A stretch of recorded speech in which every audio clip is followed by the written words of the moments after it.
Chapter 133. It's not much, but it's enough to trample on you. 300,000. Qin Feiyang said in disdain. Trample on me? Do you have the ability to do so? 400,000. Shui Yang shouted angrily. Shi Zheng was shocked and hurriedly said, Jiang Haotian, 400,000 is far more than the value of the fire ginseng. You can't act on impulse and be a fool. Don't worry, I'm very calm now. I haven't lost my mind. Qin Feiyang waved his hand at Shi Zheng and sneered, Shui Yang, right? I'm not even afraid of Jiuhe, so why would I not be afraid of a little tramp like you? 500,000. Shui Yang flew into a rage and roared, You dare to call me a little tramp? Today, I'll fight you to the death. 600,000. Qin Feiyang said, 700,000. Shui Yang said, 800,000. Qin Feiyang said, 900,000. Shui Yang said, 1 million. A stalk of fire ginseng was sold for a sky-high price of 1 million. The two of them were too crazy. Even if they were rich, they couldn't squander money like this, right? The most excited one was the white-haired old man on the stage. Although the fire ginseng was rare, it was usually sold for between 100,000 and 200,000. 1 million, and this was the first time in history. Shi Zheng was also dumbfounded. He looked at Qin Feiyang and said, My young master Jiang, you really can't continue. If you really need the fire ginseng, I'll talk to Elder Wn and ask him to sell it to you at the market price. Is he willing to? Qin Feiyang said in disdain. This, Shi Zheng hesitated. The fire ginseng wasn't a cabbage that could be found everywhere. Even the Martial Imperial Hall only had a few stalks. Continue, why? Are you done with your temper? Shui Yang's arrogant laughter came from the VIP room opposite. Qin Feiyang said indifferently, I'd like to see how big your temper is. 1,100,000. He's still increasing the price. Everyone went crazy. 1,200,000. Shui Yang said without hesitation. Qin Feiyang's lips curled up slightly and said in a mocking tone, Since you want it so much, I'll be generous for once and let you have it. Everyone was stunned. They all thought that Qin Feiyang would continue to raise the price, but he actually gave up. Ha ha, Shui Yang laughed loudly and said, Don't pretend if you don't have the ability. Qin Feiyang said playfully, You still haven't reacted. Is your brain filled with shit? Would I tell you that I don't have any gold coins? What? No gold coins? Hearing this, everyone was stunned, their faces twitching.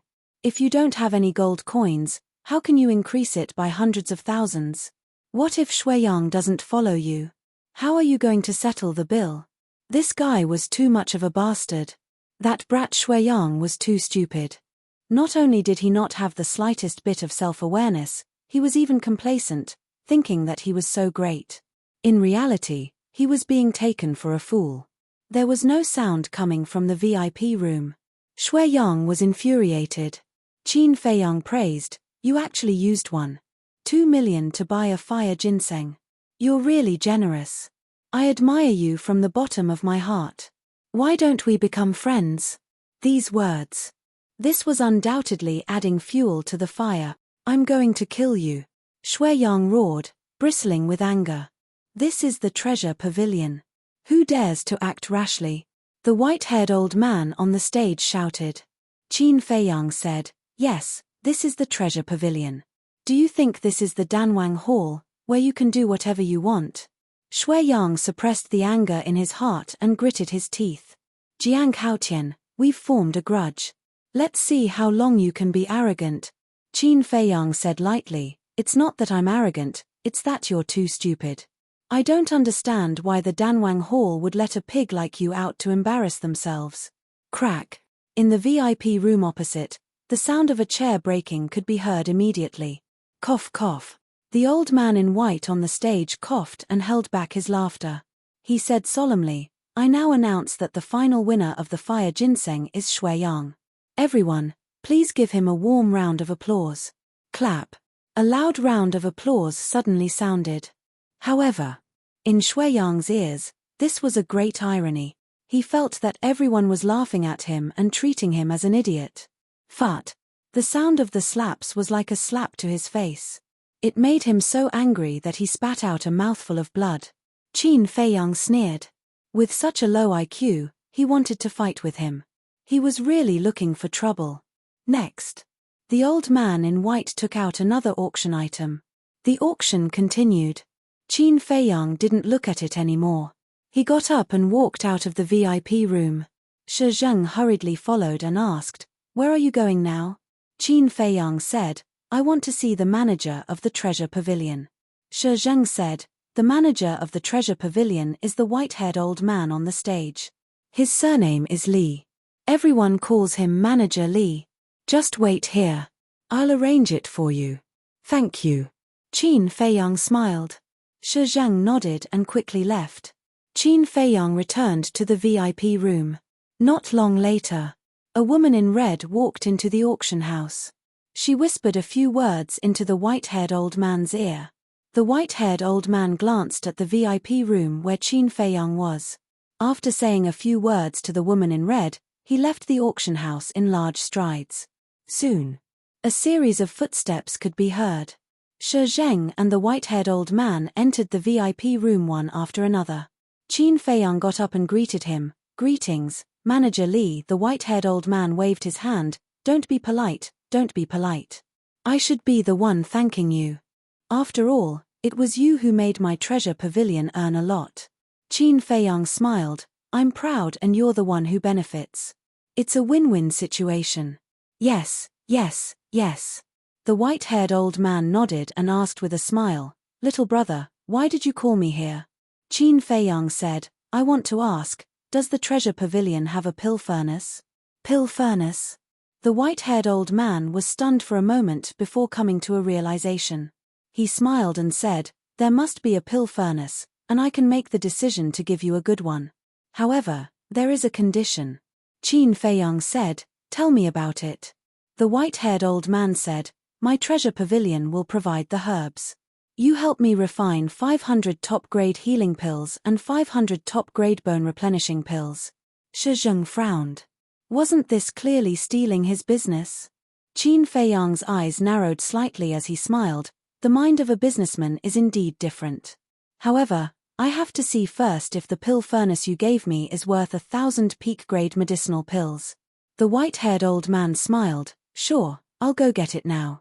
Qin Feiyang hurriedly said, "Wait a minute, there's one more thing. I wonder if the treasure pavilion has any fire ginseng. I need 3. The white-haired old man hesitated. Qin Feiyang said, "I'm not asking for it for free. I'll buy it from you at the usual auction price." The white-haired old man waved his hand. "You've misunderstood, that's not what I meant. I'm just wondering if you know how to refine the scarlet fire-colored glass pellets." Qin Feiyang nodded. The white-haired old man's eyes lit up and he smiled. "How about this? I won't ask for the healing pills and bone-replenishing pills. If you refine 10 scarlet fire-colored glass pellets for us, not only will I give you the pill furnace, but I'll also give you 3 fire ginseng. What do you think?" 10. Qin Feiyang was shocked. The precious treasure pavilion was indeed worthy of being the largest trading place in the Great Qin Empire. Since he couldn't get anything from the Martial King Hall, he should at least get something from the treasure pavilion. He shook his head. "This isn't a good deal. Apart from the pill furnace and fire ginseng, I also want 3 scarlet fire-colored glass pellets as payment." 3. The white-haired old man's face twitched as he said in disdain, "Little brother, you should come to the treasure pavilion because you're too cunning." Shi Zheng couldn't help but laugh. "This." Qin Feiyang was a little embarrassed as he said again, "I'm only refining peak-grade pellets." "So what? Isn't the effect the same? I don't believe that I can break through 2 stages in one go. Forget it, I'm not going to argue with you anymore. Let's stick to our agreement. 500 healing pills and 500 bone-replenishing pills, and I'll give you the pill furnace. As for the 3 fire ginseng, how about 150,000 gold each?" The white-haired old man said. Qin Feiyang said helplessly, "Sure, but I only have 200,000 gold right now. Are you trying to get something for nothing?" The white-haired old man was helpless. Qin Feiyang felt even more embarrassed. He couldn't wait to find a hole to hide in. Fine, give it to me when you have money. You're an alchemist anyway, I'm not afraid that you can't pay me back. The white-haired old man sighed as he turned and walked out of the VIP room. Qin Feiyang turned his head to look at Shi Zheng and said, "Tell me honestly, is my reward really that high?" "This, indeed," Shi Zheng stammered as if he found it hard to speak. "Forget it, don't say it." Qin Feiyang returned to the chair weakly. He felt very hurt. It seemed that he had to lower the standard. After a while, his eyes flashed coldly as he asked, "Elder Shi, what's Shui Yang's cultivation?" Shi Zheng thought for a while and said, "It said that he's a 3-star martial ancestor." "So strong." Qin Feiyang frowned. At this time, the white-haired old man pushed the door open and entered. Qin Feiyang stood up to welcome him. The white-haired old man waved his hand and 3 fire ginseng and a pill furnace appeared on the ground. Qin Feiyang squatted on the ground and looked carefully. After confirming that it was the fire ginseng, he looked at the pill furnace. The pill furnace was as big as a face and was completely black. There were some unknown patterns engraved on it. From the surface, the quality was indeed not bad. It was even better than the pill furnace that Luo Xiong used. But it was more than 1,000 supreme-grade pills. He stood up and looked at the white-haired old man. He shook his head and said, "Manager Li, you really know how to do business. For this pill furnace, I can at most give you 200 supreme-grade pills." "So little?" Manager Li raised his eyebrows. Qin Feiyang said unhappily, "You really think that supreme-grade pills are made of mud? This is already a lot. If you agree, we'll make a deal. Otherwise, I'll leave immediately." Manager Li frowned. As a businessman, the first thing to consider was whether or not he would lose money. No matter how bad this pill furnace was, it was still worth a few 100,000 gold coins. 200 supreme-grade pills, was it worth this price? Everyone had heard of supreme-grade pills, but there were very few people who had actually seen it. Therefore, it was difficult for him to make a decision. It seems that this trip was in vain. "Elder Shi, let's go. I'll treat you to a few drinks." Chapter 134. Seeing that Qin Feiyang opened the door and was about to walk out. "I'll bet." Steward Li gritted his teeth, turned to Qin Feiyang, and nodded. 200 then. Deal. A businessman should be so straightforward. Qin Feiyang smiled, turned around, and put the furnace and fire ginseng into his chenkuan bag. "You can be proud." Steward Li rolled his eyes, took out a piece of paper from his arms, and handed it to Qin Feiyang. "Sign it." "What's this?" Qin Feiyang was stunned. He took it and looked at it carefully. Suddenly, his veins bulged. It was an IOU. The content was, "Today, Jiang Haotian bought 3 fire ginseng for a total of 450,000 yuan. Because he had no money to pay, he left an IOU." Qin Feiyang looked up at Steward Li and said with a dark face, "Is there a need to do this?" Steward Li said, "Of course. What if you go back on your words? I don't know you very well. You win."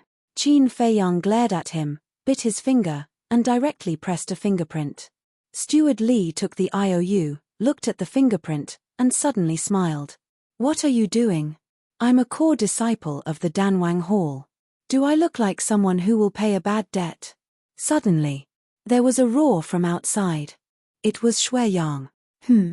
Steward Li raised his eyebrows and said to Qin Feiyang, "I'll go out and take a look." Qin Feiyang also followed curiously. Out of the door, turned right, walked a dozen meters, and arrived at the reception on the 2nd floor. At this moment, Shui Yang was in a rage. The 4 tall and sturdy men surrounded him in the middle. Their expressions were somewhat awkward. There was also a woman in white, about 25 or 26, explaining something to Shui Yang. "Jiang Haotian." When Shui Yang noticed Qin Feiyang walking over, his face immediately darkened. "No need to thank me," Qin Feiyang joked. This person was not bad looking. He was 1.8 meters tall and handsome, but his IQ was not good. Shui Yang clenched his fists as a sharp light flickered in his eyes. He gritted his teeth and said, "Just you wait. I'll let you know what pain feels like. Then I'll wait. Don't disappoint me." Qin Feiyang didn't take it to heart at all. There were many people who threatened him, but who could really do it? He was not even afraid of a battle emperor, let alone a 3-star martial ancestor. Manager Li walked forward and glanced at the 4 guards. He frowned and asked, "What are you doing?" "Manager, you're finally here." As though she had seen her savior, the woman in white hurriedly walked to Manager Li's side and explained, "Shuiyong doesn't have the money to pay, so we don't dare to let him leave." "No money?" Manager Li furrowed his brows and waved his aged hand, indicating for the 4 guards to step back. Subsequently, he walked in front of Shuiyong and said in a deep voice, "You are very clear about the rules of the treasure pavilion. You have already bought the fire ginseng. If you dare to renege on your debt, don't blame me for being ruthless." Shuiyong's gaze trembled as he hurriedly said, "I'm not trying to renege on my debt, it's because I really don't have that much money." "Manager Li, can you give me some time?" Manager Li said angrily, "You don't have the money and you're still fighting?" Shuiyong pointed at Qin Feiyang and said, "He doesn't have the money, but isn't he still fighting?" Manager Li said, "He's smarter than you." Shuiyang's eyes immediately turned red as he clenched his fists tightly. Manager Li waved his hand and said, all right, I'll give you 1 day. At this time tomorrow, if you can't hand over 1,200,000, I'll go to the Danwang Hall and ask Old Man He for it." "Thank you." Manager Li Shuiyong cupped his hands and said, "Go, write an IOU and let him put his fingerprint on it." Manager Li instructed the white-clothed woman beside him. "Go and get someone to prepare 100 sets of healing pills and 100 sets of bone-replenishing pills. Send them to me immediately." Manager Li ordered another guard. Then, he brought Qin Feiyang and Shi Zheng into the lounge at the side. And throughout the whole process, Shuiyong stared at Qin Feiyang, murderous intent lurking in his eyes. After closing the door, Manager Li walked to the tea table and said, "Please take a seat." Qin Feiyang did not stand on ceremony and sat down on the chair. He looked around the lounge and asked, "Manager Li, where's the chief pavilion master?" Manager Li was making tea. When he heard this, he raised his head and looked at Qin Feiyang, puzzled. "Why are you asking about him?" Qin Feiyang smiled faintly and said, "I'm just curious." Manager Li smiled and said, "The chief pavilion master has been in Xingyue City for this period of time."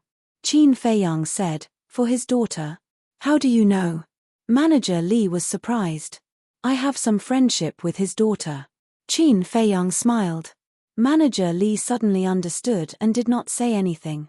He lowered his head and continued to make tea. A short while later, the guard took a Chenkuan bag and entered the lounge. Manager Li said, "Give it to Jiang Haotian." The guard handed it to Qin Feiyang.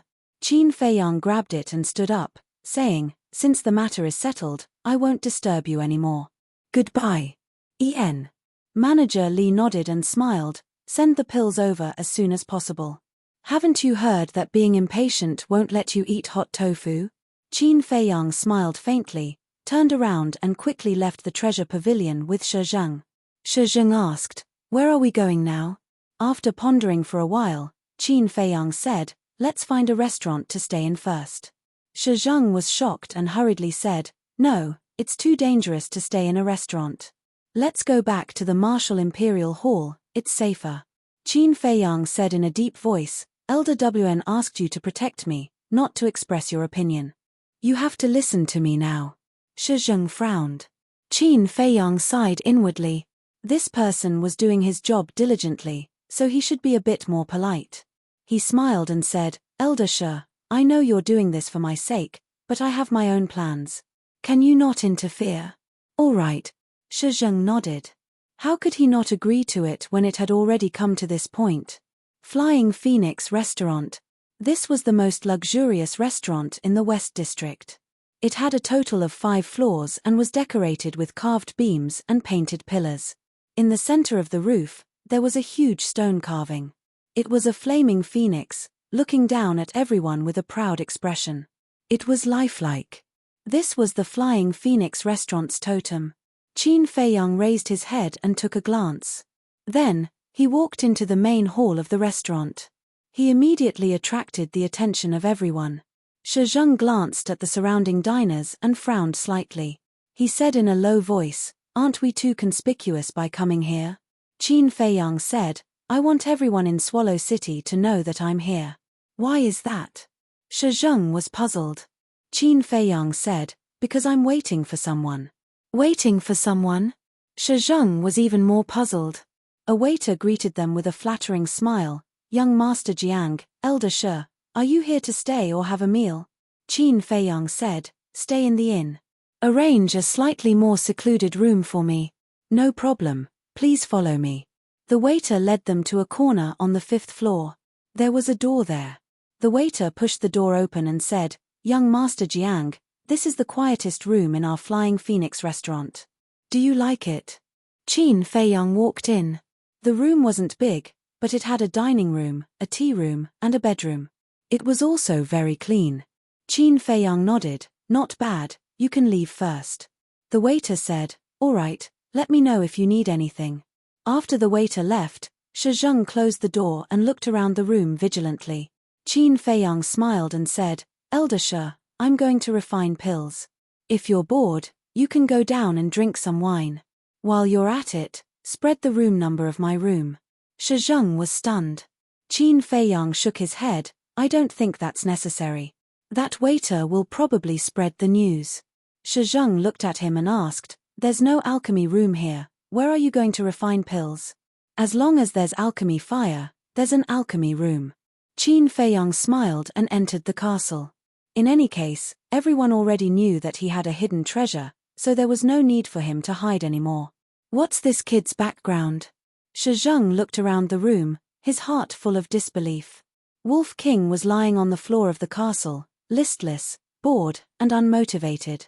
Seeing Qin Feiyang appear, it immediately got up and said angrily, Little Qin Zi, when will you let me out to get some fresh air?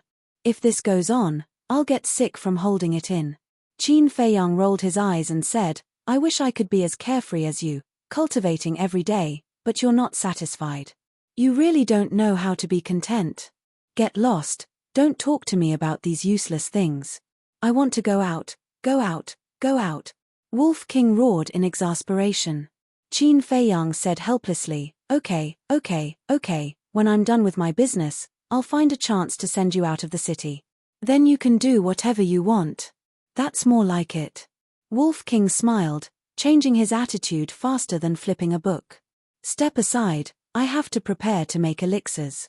Qin Feiyang said, walked to the altar where the iron book was placed, took out the elixir furnace, and put it next to the iron book. Wolf King was stunned and asked, what do you mean, you're going to make elixirs here? Aren't you afraid that the iron book will be burned? I don't think so.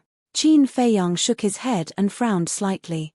For safety's sake, he finally took out the Chang Shui and cut the iron box hard. As a result, there was not even a trace of it. He dripped blood to open the iron box and cut the iron book, but there was also no trace of it. TSK, TSK, TSK. It's so hard. Wolf King came up, his eyes shining and drooling, and asked, do you think it's a divine object? Qin Feiyang said angrily, you're drooling on the ground. Wolf King licked his lips and said with a sinister smile, why don't we use this box to make an armor for you? In your dreams. Qin Feiyang rolled his eyes. As long as he saw something of value, the white-eyed wolf would want to take it for himself. He didn't know how to describe his character. However, even if the iron box and the iron book were really divine objects, they could only look at them. Because he couldn't even move the iron box, let alone use it to make armor. Phew. After letting out a long breath, Qin Feiyang took out the Chenkuan bag that manager Li gave him, took out a set of medicinal ingredients for the heal pill, and prepared to start refining. To be honest, he was very nervous now. Chapter 135. Don't disturb me when I'm refining pills. Qin Feiyang reminded Wolf King and waved his hand. The nether devil flame flew through the air and floated below the pill furnace. With a thought, the flame rose. The temperature in the castle soared. Wolf King quickly retreated to the back corner. His pupils constricted as he was quite afraid of the nether devil flame. In an instant, the top of the pill furnace was burned red with heat waves. Using one's own pill fire to refine pills and using someone else's pill fire to refine pills were two completely different things.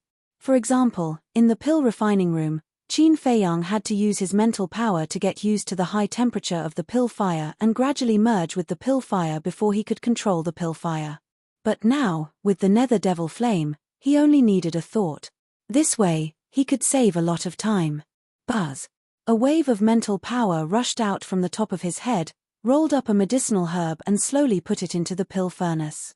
However, just as it was put into the pill furnace, with a burst of black smoke, the medicinal herb turned into ashes on the spot. What's going on? Qin Feiyang frowned. He had refined the healing pill more than 100 times. His control of the pill fire was not superb, but it was definitely not wrong. He even remembered clearly that the first medicinal herb of the healing pill needed to be at 30%. Now, he had indeed controlled it at 30%. But how did the medicinal herb turn into ashes? He suspiciously put his hand into the pill furnace and retracted it like lightning. He said in surprise, "Why is the temperature inside the pill furnace so high?" After thinking for a while, he suddenly realized. It must be because the level of the two pill fires was different. Without a doubt. The level of the nether devil flame was definitely higher than the pill fire of the pill hall. There was naturally a difference in temperature between the two. So, he had to adjust the flame again. He figured this out. Qin Feiyang had a thought and controlled the pill fire at 20%. The medicinal herb turned into ashes again. Controlling it at 10%, the medicinal herb still turned into ashes in the end. Not even 10%. Qin Feiyang was stunned. The level of the nether devil flame was so high that it was beyond his expectations. Then, he controlled the flame at 5%. This time, he finally succeeded in refining the spiritual liquid. The first medicinal ingredient originally required 30% of the fire, but now it only requires 5%. The second medicinal ingredient originally required 40% maturity. Is it only 10% now? After a series of experiments, this was indeed the case. Next, he let go of his courage and began to refine the spirit liquid. The third medicinal ingredient, 10% of the fire. The fourth ingredient, 15% maturity. Very soon, 8 drops of spirit liquid were extracted.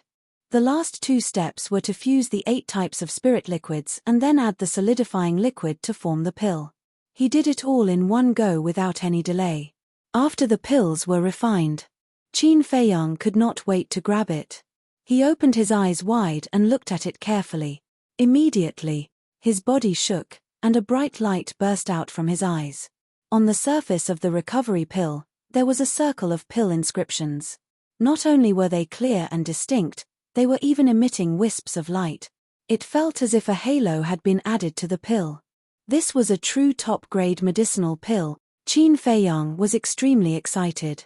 Alchemy fire was indeed the key to affecting the quality of the pill. Without the nether devil fire, he would definitely not be able to refine such a perfect top-grade pill. Right now, he was fully deserving of the title of a top-grade alchemist. I can't be complacent. The top-grade pill is not the end. I have to continue working hard, he muttered to himself. After calming down, he began to refine the bone-replenishing pill. Time flew. 2 days later, late at night, a round figure sneakily climbed in through the window. It was Fatso. When he did not see Qin Feiyang in the room, he whispered, "Jiang Laro Da, Fat Lord is here.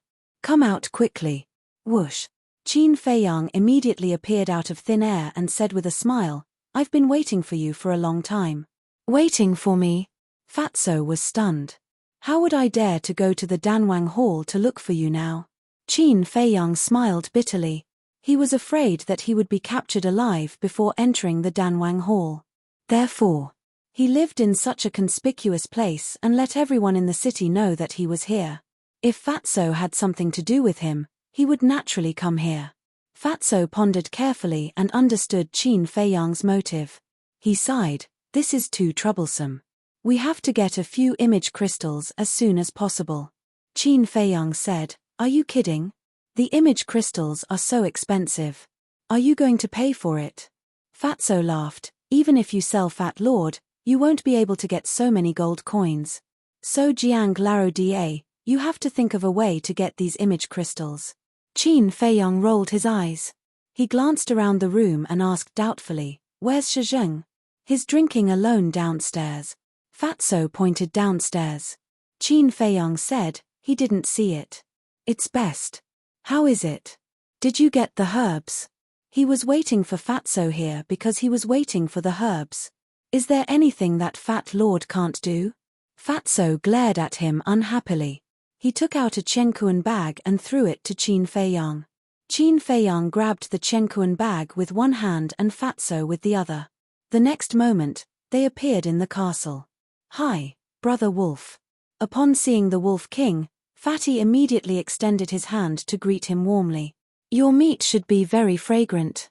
Brother Wolf hasn't eaten meat for a few months.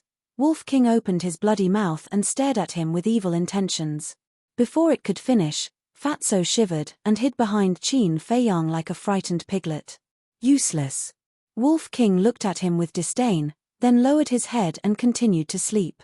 Qin Feiyang took out the medicinal herbs and counted them one by one. No more, no less, just 3 of each kind. Next. As he sorted out the medicinal herbs, he said, "Fatso, let me ask you a question." Fatso said, "Ask away." Qin Feiyang said, "Do you already know my true identity?" Fatso chuckled. "Then tell Fat Lord, who is your true identity?" Qin Feiyang said indifferently, "You're not even the least bit surprised." "It seems like it's as I expected." "Fatso, since you know that I'm Qin Feiyang, why are you still so close to me?" "What? You're Qin Feiyang?" The fatty looked at him in shock and disbelief, his eyes and mouth wide open. Qin Feiyang raised his head and looked at Fatso, and said, "If you continue to pretend, I'll let the white-eyed wolf eat you." "Aoo." Wolf King was also very cooperative, baring his teeth and growling repeatedly. Fatso shrunk his neck and hurriedly said, "Yes, yes, yes, Fat Lord indeed knew that you were Qin Feiyang a long time ago. The reason why he is still so close to you is because he guessed that your background is not small. He wants to take advantage of you and take advantage of you. This shouldn't be a big deal, right?" Qin Feiyang shook his head. "That's nothing, you're right, my background is not small." Fatso asked curiously, "Then what is your background?" Qin Feiyang said, "If I tell you now, I'll kill you later. Do you still want to know? Then forget it." Fatso quickly waved his hand. "Prepare the bamboo slip, I'll give you 2 perfect martial skills later. Don't disturb me now." After Qin Feiyang finished speaking, he put away the pills, stood up and walked to the front of the pill furnace. He held his breath and prepared to refine the scarlet-colored glass pill. The scarlet-colored glass pill was not a heal pill or a bone-continuing pill. The medicinal ingredients for the heal pill and the bone-continuing pill were very common and cheap. They could be bought again if they were scrapped. However, the medicinal ingredients for the scarlet-colored glass pill were all very rare. If they were accidentally scrapped, they would have to spend a lot of effort to find them. Especially the leaves of the fire ginseng and the scarlet-colored glass tree, there must not be any accident. Moreover, this was also his first time refining the scarlet-colored glass pill, so in his heart, he was more or less nervous. At this moment, Fatso's heart was completely filled with ecstasy. Jiang Lao Die, no, no, no, it was Boss Qin. He actually wanted to give him a perfect martial skill. Wasn't this surprise a little too fast? He was a little dizzy now. It felt like a dream. You are as useless as Ling Yunfei. Isn't it just 2 perfect martial skills? Is there a need to be so excited? Wolf King's contemptuous words suddenly sounded in Fatso's mind. Fatso suddenly glared and turned his head to Wolf King, ready to shout. But suddenly he remembered that Qin Feiyang was refining pills. The words that were about to come out of his mouth were swallowed back. He proudly laughed in a low voice. "Fat Lord is willing, what can you do?" "TSK." Wolf King's eyes were full of disdain and he continued to close his eyes and nap. At the same time, Qin Feiyang also moved. Full concentration. There were a total of 9 kinds of medicinal ingredients for the scarlet-colored glass pill. When refining the spiritual liquid of these 9 medicinal ingredients, he would first control the heat to the minimum and then gradually increase it. I didn't expect Boss Qin to really have the leaves of the scarlet-colored glass tree. Fatso secretly muttered and also calmed down, carefully observing the process of Qin Feiyang refining pills. At this moment, in the ancient castle, there was a dead silence, without the slightest noise. Hundreds of breaths passed. Except for the leaves of the scarlet-colored glass tree and the fire ginseng, the spiritual liquid of the other 7 medicinal ingredients had been refined, emitting a rich medicinal fragrance. And now, he was even more careful. Concentrating his mental force, he did not dare to be distracted. Another 100 breaths passed. The spiritual liquid of the fire ginseng was also refined. He began to refine the leaves of the scarlet-colored glass tree again. After the leaves entered the pill furnace, he controlled the netherworld devil flame and increased the heat step by step. Suddenly, as if the heat was too strong, the leaves quickly withered. However, no spiritual liquid appeared. Qin Feiyang's face changed and hurriedly took out the leaves. Seeing that the leaves were not burned, he breathed a sigh of relief. After the temperature of the pill furnace dropped, he carefully put the leaves in again. This time, his control of the alchemy fire was more precise than before, and the heat was almost increasing bit by bit. Dozens of breaths later, the spiritual liquid was finally refined without any danger. But now was not the time to relax. There were still the last 2 steps. There must be no mistakes. Qin Feiyang looked at the 9 drops of spiritual liquid in the pill furnace, trying to relax his body and mind. Because at this time, the more nervous he was, the easier it was to make mistakes. After a long while, he began to fuse the 9 drops of spiritual liquid. Every movement was very gentle. This was a test of a person's control and patience. The slightest mistake would cause the whole thing to collapse. Gradually, the 9 drops of spiritual liquid blended together and were indistinguishable from each other, blooming with rays of light, as if a treasure was about to be born. The last step. Qin Feiyang controlled his mental force, rolled up a drop of solidifying liquid, and carefully integrated it into the spiritual liquid. Soon, the scarlet-colored glass pill was formed. The rays of light converged, revealing a pill the size of a pellet. It was fiery red all over, as if there were wisps of small flames on the surface. An intoxicating medicinal fragrance, like a tide, instantly swept every inch of the ancient castle. Qin Feiyang waved his hand, and the scarlet-colored glass pill flew out of the pill furnace and caught it in his palm. Chapter 136. At once, Wolf King and Fatso ran over and surrounded Qin Feiyang. Qin Feiyang quivered, stared at Wolf King vigilantly, and shouted, "White-eyed wolf, I warn you, you have already taken one, and it will be a waste if you take another one.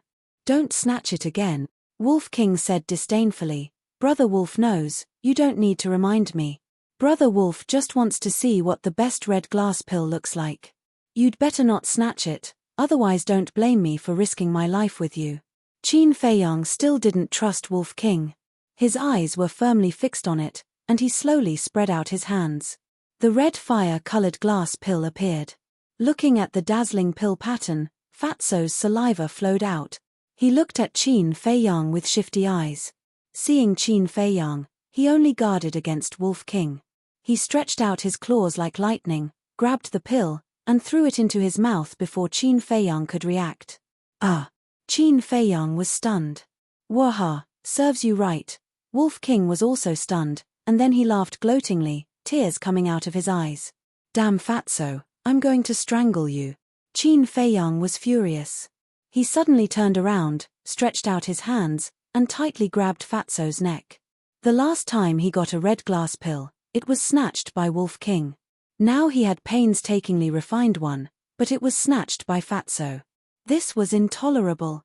Qin Feiyang roared, "Bastard, spit it out for me." Woo-woo. Fatso struggled desperately, his hands waving wildly, and his face had turned pale. Seeing this, Wolf King hurriedly said, "Little Qin Zi, if you don't let go, he will really die. Anyway, he's just a shameless person. So what if he dies?" Qin Feiyang's eyes glinted coldly. This, Wolf King was extremely anxious. Woo-woo. Fatso grabbed Qin Feiyang's hands with a pleading look in his eyes. Qin Feiyang raised his eyebrows slightly and finally released his hand. Bang! Fatso fell to the ground and greedily breathed in the fresh air. His face was also filled with fear. Just now, he truly felt that the god of death had descended upon him. If Qin Feiyang had let go a second later, he would have died. Boss Qin, I have parents and children to take care of. I can't die. It's my fault. My hands are cheap. Hit me, scold me, you know what? I lost my parents when I was young. I was all alone and lived in despair every day. Boss Qin, it wasn't easy for me to get to where I am today. Do you have the heart to kill me? In order to help you steal the medicinal materials, I was almost discovered by the deacon elder. I risked my life to help you. Please be magnanimous and forgive me. After coming to his senses, Fatso immediately hugged Qin Feiyang's thigh, crying and complaining with snot and tears. Qin Feiyang's face twitched. Damn Fatso, can you be more ridiculous? Wolf King despised him. I'm not exaggerating. I'm telling the truth. Fatso said angrily. Then tell Brother Wolf, you lost your parents when you were young and you didn't get married. Where did the old one above and the young one below come from? Did they jump out of a stone? Wolf King despised him. Fatso said, this, Qin Feiyang shouted, okay, don't curse your parents. I'll let it go this time, but if there's a next time, I'll skin you alive. Thank you, Boss Qin. Fatso shed tears of gratitude and got up to wipe away his tears. Actually, I didn't curse my parents. They are really dead. When I was 12 years old, a fierce beast suddenly attacked the village. My parents were the only martial artists in the village. But that fierce beast was too strong. They paid the price with their lives to kill it. Since then, I have been an orphan. I relied on the help of the villagers to live to this day. Fatso said, the grief on his face could not be concealed. So pitiful. Wolf King muttered. Qin Feiyang shook his head and said, okay, I forgive you. Thank you, boss. Fatso laughed. Boom. Before his voice died away, a powerful aura rushed out from his body. 5-star martial master. Qin Feiyang was surprised. Hehe, Fat Lord's talent is not bad. In these years, he has also cultivated to 4-star martial master, however. Without waiting for him to finish speaking, an even stronger aura rushed out from his body. 6-star martial master. He actually broke through 2 small realms in a row. Qin Feiyang and Wolf King were dumbfounded. How could this be? Fatso himself was also very surprised. He broke through from 4-star martial master to 6-star martial master in an instant. Was this a dream? I understand now. It's because the power of the supreme grade red fire glaze elixir that Fatso broke through continuously. Qin Feiyang was ecstatic. He did not expect that there would be such a good thing. If he took the supreme grade red fire glaze elixir, would he directly step into 8-star martial master? When he copied the 6th stroke of the Huan character formula, he would be a 9-star martial master. He was only 1 step away from martial grandmaster. Thinking about it made him excited. Oh my god, at that time, why did Brother Wolf snatch that red fire glaze elixir? Wolf King suddenly howled. At that time, when he snatched the red fire glaze elixir, he was so proud that he even farted. But now, seeing the power of the supreme grade red fire glaze elixir, his intestines were green with regret. Why, God, Brother Wolf is so kind and innocent, how can you bear to treat Brother Wolf like this? Don't stop Brother Wolf, Brother Wolf is going to hit the wall. Wolf King crashed into the stone wall. Suddenly, he slammed on the brakes and turned to look at Qin Feiyang and Fatso. Qin Feiyang crossed his arms in front of his chest, his eyes full of ridicule. Fatso also had a look of disdain. Wolf King said angrily, you guys really don't stop me. Do you want Brother Wolf to die in front of you? Qin Feiyang waved his hand and said, go ahead, for the sake of friends, I will collect your corpse, and I will also be free. Wolf King bared his teeth and roared, bastard, you want to be free? No way, Brother Wolf will pester you for the rest of your life, making you unable to eat, unable to sleep, and restless. Scoundrel. Qin Feiyang rolled his eyes. However, seeing the white-eyed wolf regretting so much that he wanted to hit the wall, he felt quite good in his heart. Suddenly, the corner of his mouth lifted, and he said playfully, what do you think, If Elder WN and Manager Lee know the power of the supreme grade red fire glaze elixir, what kind of expression will they have? Haha, Wolf King laughed and said, it will definitely be like eating feces. Qin Feiyang sneered and said, 2 days ago, I wanted to refine, but they didn't give me the medicinal materials. Now, even if they send the medicinal materials to me, it will depend on my mood. Waha, this is a good opportunity to extort. Hihi, not to mention them, once this news spreads, all the big shots in Yang City will think of ways to beg you, and the Danwang Hall, when the time comes, their expressions will definitely be very interesting. Wolf King and Fatso laughed sinisterly. Okay, you go and spread this news immediately, I want this night to be completely boiling. Qin Feiyang's eyes burst with light. No problem. Fatso patted his chest and promised. After sending Fatso out, Qin Feiyang calmed down and continued to refine the red fire glaze elixir. Fatso's efficiency was also extremely fast. Half an hour later, the news spread like wildfire in all the restaurants in the Western District.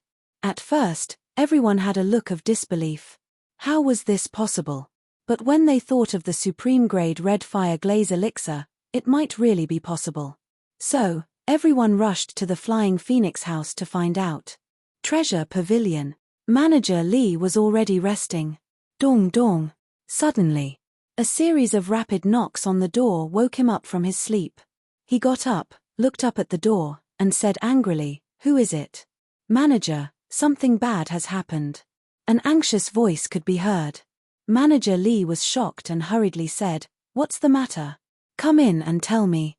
A guard opened the door and ran in, saying, "Manager, there's a crazy rumor outside, saying that the supreme grade red fire glaze elixir refined by Jiang Haotian can help people break through Too Small Realm." "That's utter nonsense." Manager Lee snorted coldly. "What a bunch of idiots to believe such a ridiculous thing." The guard said, "Manager, although it's a little unbelievable, we've never seen a supreme grade red fire glaze elixir. What if it's true?" Manager Lee frowned, his old eyes flashing, and nodded, "You're right, this matter can't be groundless." "Do you know where Jiang Haotian is now?" The guard said, "He has been in the Flying Phoenix house for the past 2 days and has never appeared." Manager Lee asked, "Then who is the person who spread the news?" The guard said, "It's said to be a fatso, but no one knows his name." "All right, you go outside and watch. I'll make a trip to the Flying Phoenix house personally. If this news is true, then Jiang Haotian is a priceless treasure to our precious treasure pavilion." Manager Lee grabbed the coat on the hanger and hurriedly walked out. At this moment, a large group of people rushed into the Flying Phoenix house. The waiter of the restaurant was confused. Shi Zheng, who was drinking alone, was also extremely surprised. "Shi Zheng is there. Elder Shi, can you let us see Jiang Haotian? We have a lot of questions to ask him." As soon as they saw Shi Zheng, everyone crowded around him, all talking at once, asking questions non-stop. "What's going on?" Shi Zheng looked at them suspiciously, somewhat baffled. "Elder Shi, you're hiding it. The supreme grade red fire glaze elixir refined by Jiang Haotian can raise one's cultivation by 2 small realms. Let us see him." The few people standing at the front pleaded. When Shi Zheng heard this, he suddenly stood up, his face full of disbelief. "Wait, I'll go up and ask." After saying this, he leaped like an ape and landed on the corridor of the 5th floor with a few leaps. The crowd in the lobby immediately rushed to the 5th floor. Shi Zheng ran into the room and closed the door. There was a faint fragrance of tea in the room. Qin Feiyang was sitting in the tea room, leisurely drinking tea, looking incomparably comfortable. As for the other 2 supreme grade red fire glaze elixirs, he had already refined them. After all, it had been an hour since then. Shi Zheng strode into the tea room and asked Qin Feiyang, "What's the news outside about?" "It spread so quickly." Qin Feiyang was rather surprised. He had never doubted Fatso's ability to do things, but wasn't this efficiency too shocking? Chapter 137. Shi Zheng urged, "What the hell is going on? Tell me. What news?" Qin Feiyang pretended to be confused. "It's the best red fire glass pill. It's said that the red fire glass pill you refined can break through 2 small realms. Is that true?" Shi Zheng looked at him nervously. "Is that true?" Who's talking nonsense? Qin Feiyang frowned and looked very angry. No such thing. Shi Zheng asked, half doubtful and half believing. Qin Feiyang pursed his lips and smiled, saying, of course, there is. That's good. Shi Zheng breathed a sigh of relief. If it was true, it would be too incredible. But then, his body shook, and he stared at Qin Feiyang in surprise and asked, what did you say? There is. Yes, is that strange? Qin Feiyang took out a jade box and opened the lid. A fiery red elixir appeared. Shi Zheng looked down. When he saw the dazzling elixir pattern, his heart was full of shock. The best elixir pattern. He must have seen a lot of elixirs, but it was the first time he saw the best elixir. Bang! At this moment, the door was knocked open, and a white-haired old man walked in anxiously. It was Manager Li. As soon as he entered the tea room, he asked anxiously, Jiang Haotian, is the news outside true? Before he finished speaking. Wisps of strong medicinal fragrance came to his nose. He looked down, and his old eyes lit up. He immediately rushed to the tea table and stared at the elixir in the jade box. This was the best red fire glass pill. He reached out his hand excitedly and was about to touch the elixir. Qin Feiyang closed the lid of the box, put his big hand on the jade box, and joked, the price is clearly marked, 100,000 gold coins per touch. Take out the gold coins first. 100,000 gold coins per touch? Shi Zheng's face twitched. This kid really knew how to ask for a lion's share. Manager Li was stunned, and a trace of disdain climbed up on his old face. He got up and tidied his clothes, saying disdainfully, isn't it just the best elixir? What's the big deal? Qin Feiyang said, if that's the case, Elder Shi, please help me see the guests out. Shi Zheng turned to look at Manager Li and said with a smile, please. Steward Li was startled, then he raged, brat, don't go too far. You're here in the middle of the night, disturbing my rest, and saying that I'm going overboard? Do you have any shame? Qin Feiyang spoke in disdain.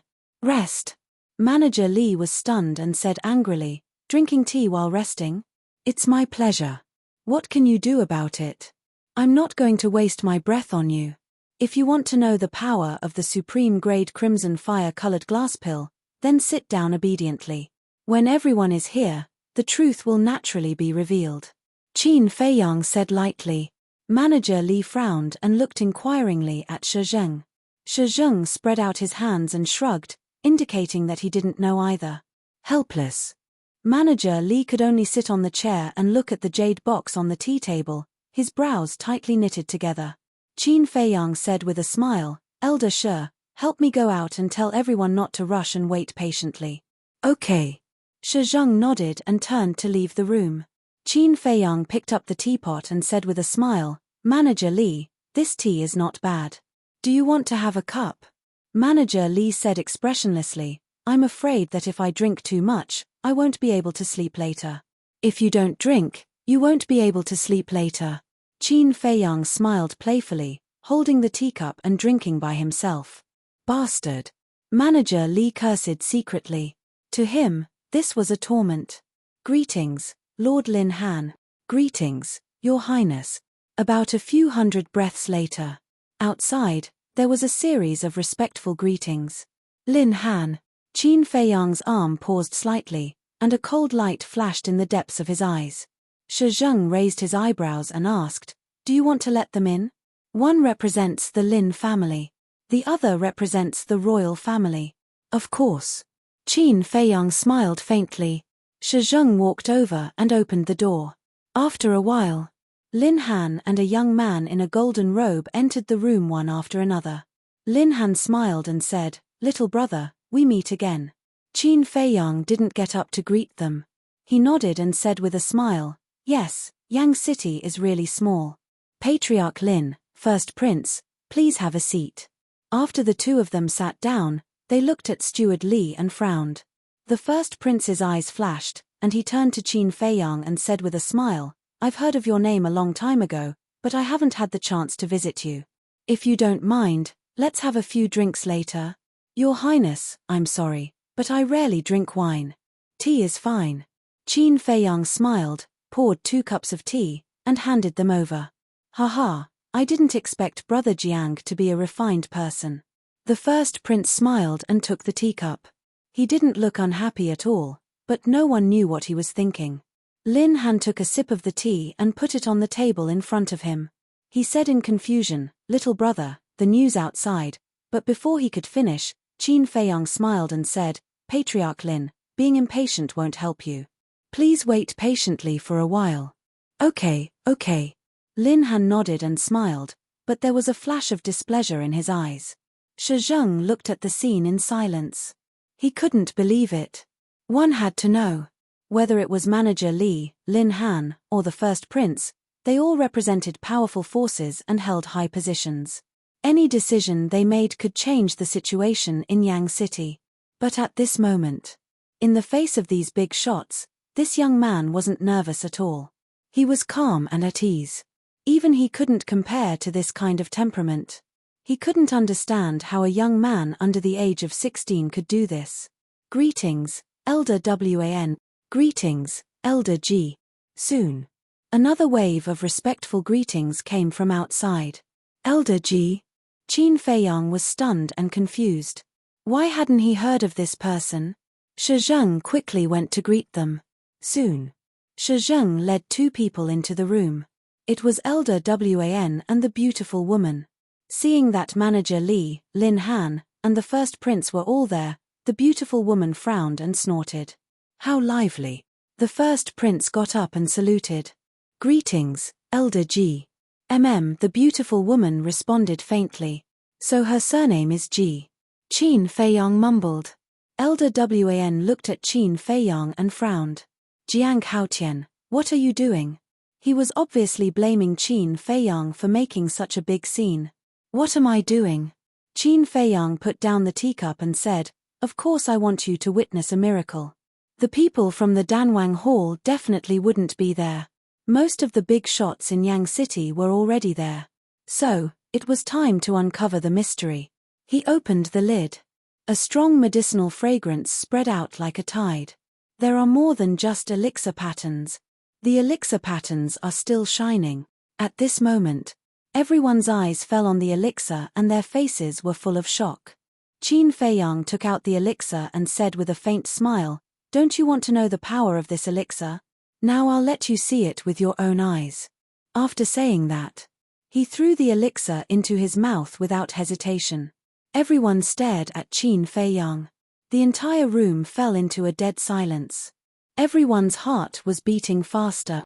If the rumors were true, then this person's value in the entire Yang County would be unmatched.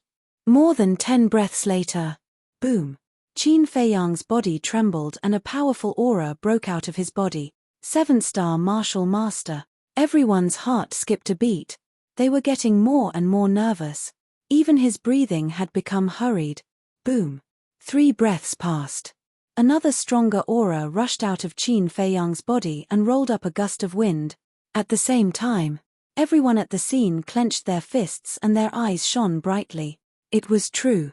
The supreme-grade Crimson Fire Glaze Elixir could really break through 2 small realms. This was too crazy. The thirst in their hearts was completely exposed, without a trace left behind. One had to know.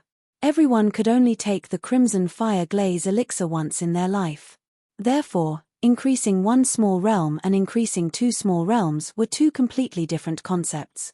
It was not an exaggeration to say that it could no longer be measured by money. Lin Han was the first to react and poked the eldest prince's back. The eldest prince suddenly came back to his senses and immediately said, "Jiang Haotian, now in the name of the royal family, I officially invite you to be the royal alchemist. No matter what the conditions are, I will agree." Manager Li hurriedly said, "In the name of the Precious Treasures Pavilion, I invite you to be the exclusive alchemist of the Precious Treasures Pavilion.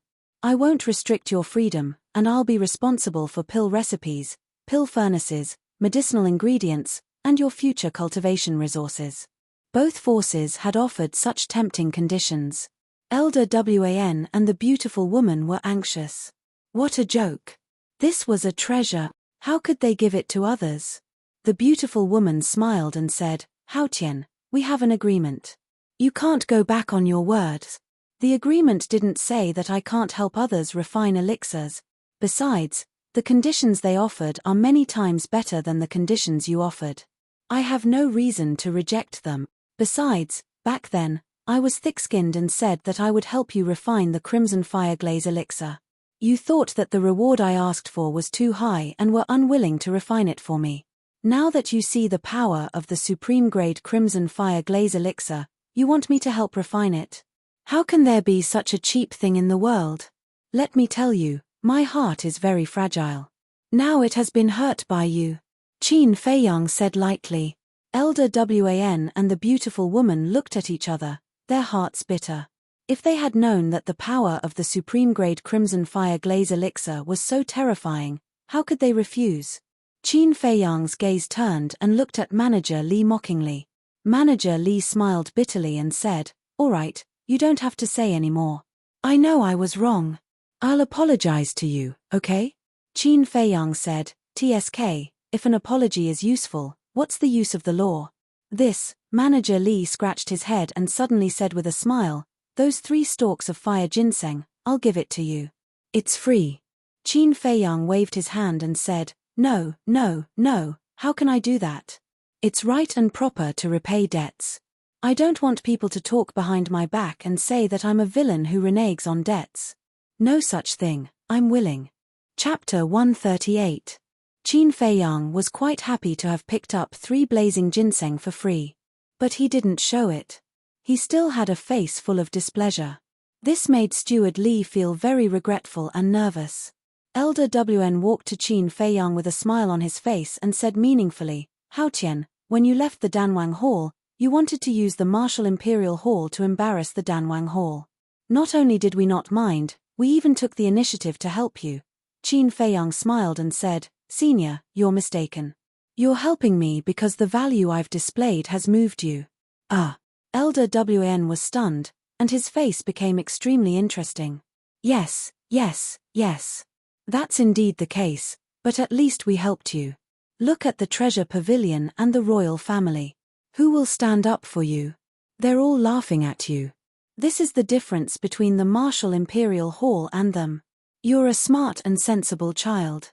You can definitely see who's the most reliable person. As soon as Elder Wan finished speaking, Steward Li and the first prince looked at him with dissatisfaction. Steward Li said, "Old Wan, it's your fault for sowing discord." The first prince echoed, "Yes, Senior Wan, we didn't slander the Martial Imperial Hall like that. You're a person of virtue and prestige, so you should be more righteous." Elder Wan was now very embarrassed. He had lost all his face and wanted to find a hole to hide in. Steward Li smiled, "Haotian, I'll agree to your condition now. Help me refine 10 blazing colored glass pellets and I'll give you 3 as a reward. That's a 30-70 split."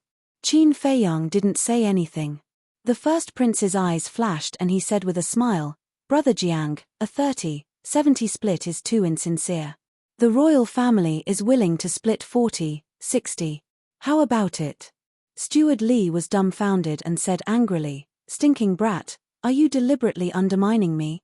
The first prince said, "Since Elder Wan has already started, let's rely on our own abilities." Steward Li was so angry that his beard blew and his eyes widened. "The situation is getting worse." The beautiful woman mumbled.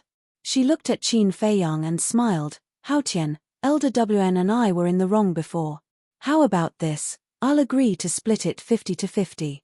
"What? 50-50? Steward Li, the first prince, and Lin Han all stared at the beautiful woman in disbelief. The Martial Imperial Hall was truly willing to pay a heavy price. Zhenbao Pavilion is also willing to split the profits 50-50. The royal family agrees as well. Steward Li and the first prince gritted their teeth and said. They were all smart people. They knew that if they continued to fight like this, there would definitely be no result. Therefore, he might as well agree to the conditions and let Qin Feiyang make the choice. And now, no matter what choice Qin Feiyang made, he would definitely offend someone. This point, he himself was also very clear. However, he wouldn't be so stupid as to make such a stupid choice. He glanced at them and pretended to be in a difficult position, unable to make a decision. In the end, he sighed deeply and said, I can't afford to offend all of you, so I can only decide to help all of you, but the conditions can't be changed. 50-50. This was his real goal. It was impossible for him to help only one faction and abandon the other two. As long as he had all three forces in his hands, he could maximize his benefits. Hearing this, Elder Wan and the others fell silent. Everyone was selfish. They didn't want to share good things with others. But after thinking for a long time, they found a problem. This matter didn't seem to be something they could control. Forcefully take this kid away. Not to mention this kid himself, the other two forces wouldn't let it go. Coercion was even more impossible. This kid was now in high demand. If you coerced him, others would protect him. In the end, you would offend this kid instead. The gains didn't make up for the losses. After thinking about it, they came to a conclusion. This kid looked arrogant on the surface, but he was actually a little fox. Everything had been planned out by him. Qin Feiyang glanced at them and said with a smile, if you can't make a decision now, go back and think about it. No need, I agree. The beautiful woman said. We agree too. Steward Li and the first prince nodded. Elder Wan smiled and said, Hao Tian, living in the Flying Phoenix house is not a long-term plan, come back with us. The first prince said, Brother Jiang, why don't you come with me to the palace? I will definitely arrange the quietest and most suitable place for you to refine pills. Elder Wan raised his eyebrows and said angrily, children shouldn't interrupt when adults are talking. The first prince's face twitched. Had he ever seen a 20-year-old child? Your Highness, I have an agreement with the Martial Imperial Hall, so I appreciate your kindness. Qin Feiyang smiled. In fact, this was all an excuse. The real reason was that the system of the palace was the same as the one in the imperial capital. And this system, he was now a little conflicted. There was another factor. The fact that the royal family was colluding with the Lin family made him feel disgusted.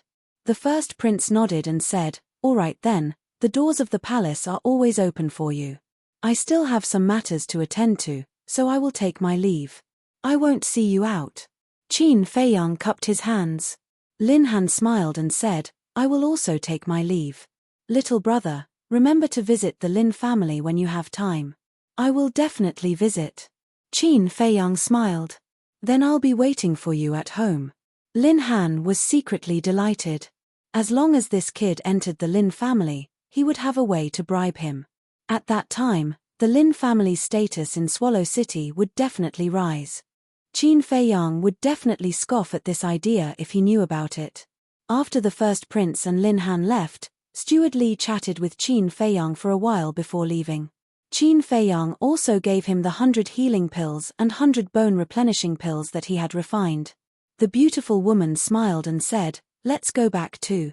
Qin Feiyang took out a jade box and handed it to the beautiful woman, saying, Elder Ji, I still have some matters to attend to, so I can't go back now. Please pass this to Ling Yunfei. The beautiful woman frowned and said, what is it? Do you need our help? It's nothing. You can go back.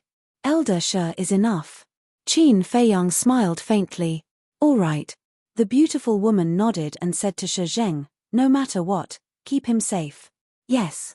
Shi Zheng bowed and replied. The beautiful woman took the jade box and put it in her Chenkuan pouch without looking at it. She then turned around and left with Elder Wan. After Shi Zheng closed the door, he gave Qin Feiyang a thumbs up and praised, you're the smartest person I've ever seen among the young people. You're amazing. Phew. Qin Feiyang let out a long breath and shook his head with a smile. Elder, you are too kind. I am just a little luckier than others. Luckier? Shi Zheng shook his head and asked, where are we going next? Which district is the Lin family in? Qin Feiyang asked instead of answering. East District. Shi Zheng said. Okay, let's take a rest first. After dawn, we will go to the East District. Qin Feiyang's eyes flashed. He entered the castle and continued to copy the Huan formula. Danwang Hall. Conference Hall. Elder He and Jiao He lowered their heads, their faces uncertain. Soon. A deacon elder ran into the hall in a hurry. Elder, he hurriedly looked up at the Deacon Elder and asked, "Did you find out?" "Yes." The Deacon Elder nodded and said solemnly, "Although I didn't see Jiang Haotian in the Flying Phoenix Pavilion, Lin Han and the First Prince told us that they saw Jiang Haotian consume a supreme-grade crimson flame-colored glass pellet and break through 2 minor realms in a row." Hearing this, Elder, his body trembled. Deep in his heart, a wave of regret that could not be dispersed emerged like a tide and drowned his heart. Jiahei's face became extremely ugly. After a while, "Elder," he said to the Deacon Elder, "you can leave." "Oh right, go find Situ Tianyu and ask him to come over." "Yes." The Deacon Elder bowed and retreated. "Old man Jiao, this is what we've done. If we weren't blinded by greed and forced him to hand over the Nether Devil Flame, he would have." Speaking of this, Elder, he couldn't continue. All the words, all the regret, turned into a helpless sigh. "This little bastard can't be left alive." Jiahei cursed, a cold light flashed in his old eyes. After a while, Fatso came to the conference hall and bowed. "Disciple greets the 2 elders." "Elder," he said, "I heard that you were the one who spread the news." Fatso's eyes flashed slightly, and he nodded. "It was Disciple who spread it." "Why are you helping him?" Elder, he frowned. "Fuck, whether to help Boss Qin or not, it's Fat Lord's freedom. It's none of your business." Fatty cursed in his heart as he bowed. "Although he left the Pill Emperor Hall, he is still my friend. Not only that, he even gave me a peak-grade crimson flame-glazed pellet." "What?" The 2 of them were shocked. Jiahei hurriedly said, "Let me see that pill." Fatso said, "Disciple has already taken it." "Taken it?" Jiahei was stunned, and immediately flew into a rage. He roared in exasperation, "Trash like you, you deserve to take the top-grade Scarlet Fire Glass pill?" That look was extremely contemptuous. Fatso was furious in his heart. This was given to him by Qin Feiyang. Why couldn't he take it? And he even called him trash. That was too much. Damn old dog, just wait for Fat Lord. Sooner or later, you will cry. Elder, he furrowed his brows and shouted, "Old Jiao, watch your behavior." Humph, such a good top-grade Scarlet Fire Glass pill was ruined by a pig. How hateful. Jiahei snorted coldly, and his strong insulting words were even more undisguised. Fatso stopped in his ears, but anger was in his heart. At this moment, in his mind, a crazy idea sprouted. "Can you stop talking?" Elder, he glared fiercely at Jiahei, turned to Fatso, and said, "Since you are so familiar with Jiang Haotian, this elder will give you a task. Go and persuade him to come back. Once this matter is done, this elder will make an exception and promote you to a core disciple." "Really?" Fatso's eyes widened. "Of course it's true." Elder, he nodded. "Well, leave it to me." Fatso was wild with joy, patting his chest and making a solemn vow. "Then it's settled. You can go." Elder, he waved his hand and said, "Disciple will take his leave." Fatso bowed and turned around. His eyes suddenly flashed with a cold light. Fat Lord himself doesn't want to stay in this rubbish place. You want Fat Lord to persuade Boss Qin? Dream on. You 2 old farts, wait and see. Soon you will know that Fat Lord is not to be trifled with. Chapter 139. At the same time, Martial Imperial Hall, Conference Hall. Ling Yunfei stood in front of Elder Wan and the beautiful woman, looking at the jade box in his hand. He was so excited that his hands were trembling, and his face was full of gratitude. This was the jade box that Qin Feiyang asked the beautiful woman to give him. There was a top-grade red fire glass pill inside. The beautiful woman said, "Yunfei, Jiang Haotian is very vigilant. It's hard for people to really get close to him. It's even harder to become his friend, so you must maintain this relationship." "I understand." Ling Yunfei nodded. "Yes." The beautiful woman nodded and smiled. "It won't be long before you break through to a 6-star martial master, so it's best to use this top-grade red fire glass pill after you break through. At that time, you can enter the 8-star martial master realm in one go."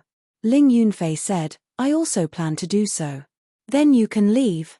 The beautiful woman waved her hand and smiled. "I'll take my leave." Ling Yunfei bowed and left. The beautiful woman retracted her gaze and turned to Elder Wan, puzzled. Elder WN, why didn't you say a word? Elder WN frowned. I'm thinking about how to let Jiang Haotian truly integrate into our martial imperial hall. The beautiful woman said, you'd better get rid of this idea as soon as possible. Elder WN thought for a moment, nodded, and sighed, that's true. This kid's temper is too strong. If he's not careful, it will backfire. It's better to let nature take its course. By the way, don't you think Ling Yunfei is very similar to someone? The beautiful woman was stunned and asked doubtfully, like who? Ling Feng. Elder WN spat out this name, his old eyes shining. The beautiful woman's pupils shrank. Elder WN said, Ling Feng is from the Ling family of Black Bear City, and so is Ling Yunfei. They both have sky blue eyes and hair. Could there be some relationship between them? These words seemed to evoke the beautiful woman's memories, and she was silent for a long time. A moment later, she shook her head and said, don't ask Ling Yunfei about this matter. Didn't Ling also grow up in Black Bear City? Find some time to ask her. Elder WAN nodded. After dawn, Qin Feiyang closed the iron-covered book, and a trace of disappointment crept up on his face. He muttered to himself, how have you been in the Lin family these past few months? Whoosh. The next moment, he disappeared without a trace. Seeing Qin Feiyang appear out of thin air, Shizheng was no longer surprised. The two of them left the room one after the other. Jiang Haotian has come out. Brother Jiang, can you help me refine a few top-grade medicinal pills? Big Brother Jiang, I've been waiting for you here all night. In the lobby. Early in the morning, the house was full of guests. In fact, they were all waiting for Qin Feiyang. As soon as they saw Qin Feiyang appear, they immediately stood up and looked at him pleadingly. Qin Feiyang walked downstairs and said to Shizheng, help me settle the bill. Yes. Shizheng nodded, turned around and walked towards the counter. Qin Feiyang glanced at the crowd, looked at the pairs of eyes full of desire, and smiled. Everyone, I also want to help you refine pills, but refining pills is a very complicated process. I can't do anything. I really want to, but I can't.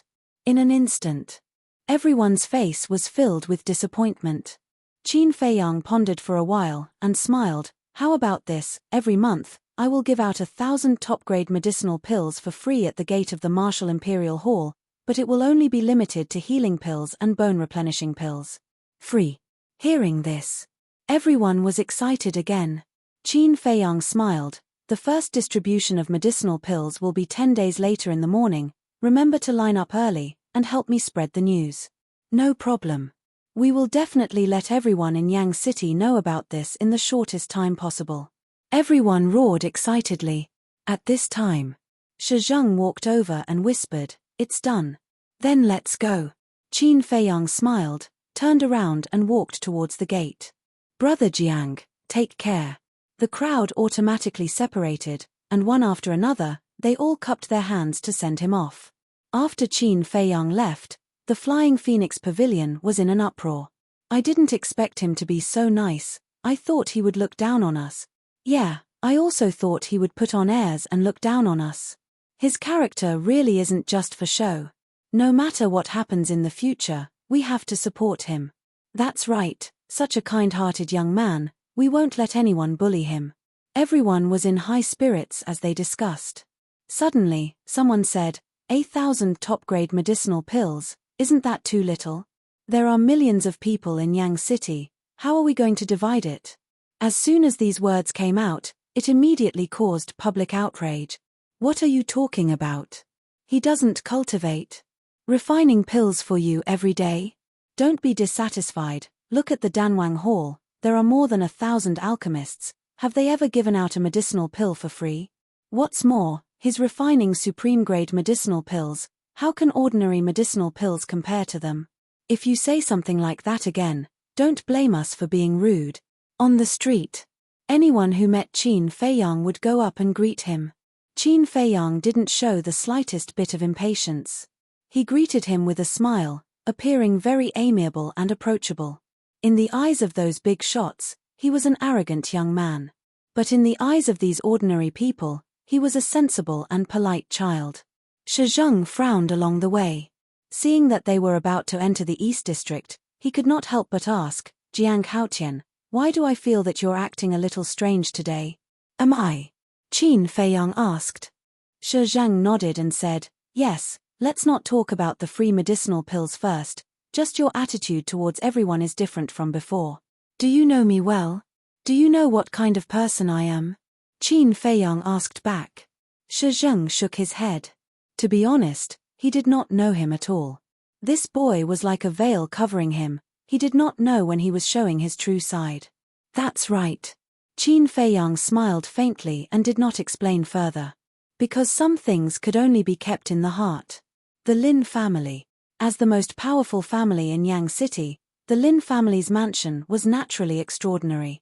It covered an area of several miles. There was a garden, a pavilion, a small stream, everything one could think of. On both sides of the gate, there were 2 stone sculptures.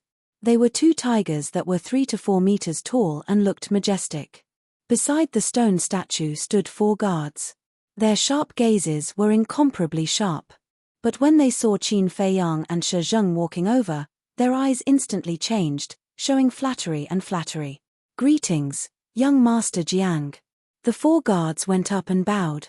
Qin Feiyang said faintly, please inform the Lin family head that Jiang Haotian is here to visit. He could be good to anyone, except for the Lin family. The family head said that as long as young master comes, there is no need to inform. Young Master Jiang, Elder Shi, please come in. One of the guards led Qin Feiyang and the other into the main gate and went straight to the guest hall that the Lin clan used to receive distinguished guests. Please take a seat. I will ask the family head to come in. The guard said flatteringly and walked out of the reception hall. He told the 2 maids outside the door, treat young Master Jiang well. Don't let anything happen to him. Understand? The 2 maids nodded and hurried to serve tea. In the Lin family's conference hall, Lin Han sat on a chair and looked down at an old man in black. He shouted, it's been half a year and you still haven't found Qin Feiyang. What the hell are you doing? The old man in black trembled and hurriedly said, family head, we can't do anything. He seems to have disappeared from the world. No matter how hard we search, we can't find his whereabouts. Lin Han said angrily, I don't care if he disappeared from the world or not. I only want results. Understand?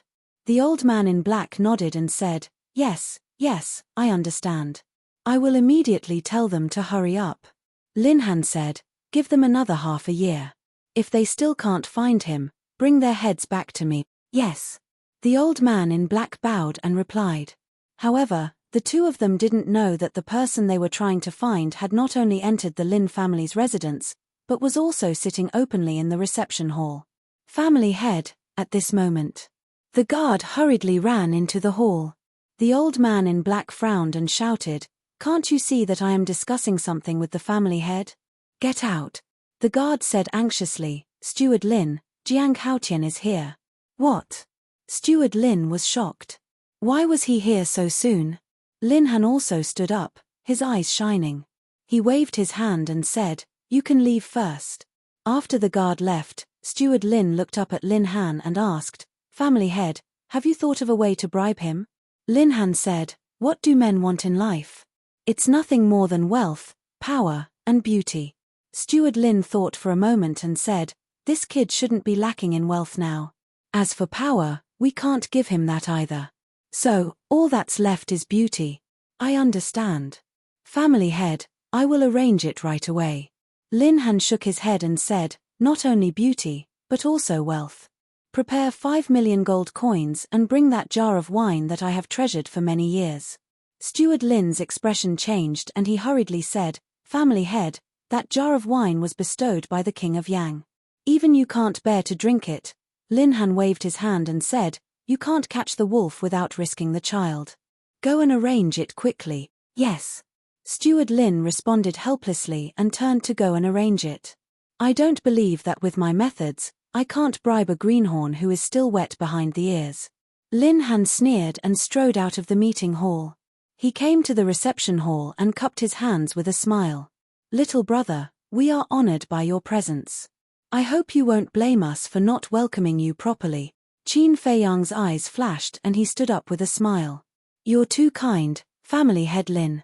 Lin Han nodded at Elder She, then looked at Qin Feiyang and said, "Little brother, since you've come, then no matter what, you should stay in the Lin clan for a few days. Let me, Lin, be a good host." This, Qin Feiyang hesitated.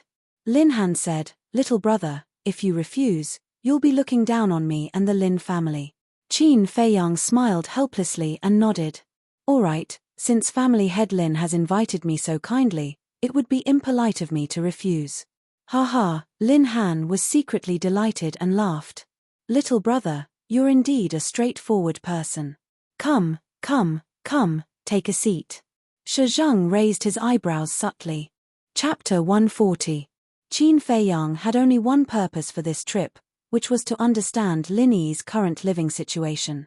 But he couldn't show concern for Lin Yi in front of Lin Han, because this would make Lin Han suspicious. Lin Han might even use Lin Yi to get close to him and bribe him. So, staying in the Lin family for the time being was the best choice. After chatting in the living room for a while, Lin Han proposed to take Qin Feiyang out for a stroll. Qin Feiyang did not refuse.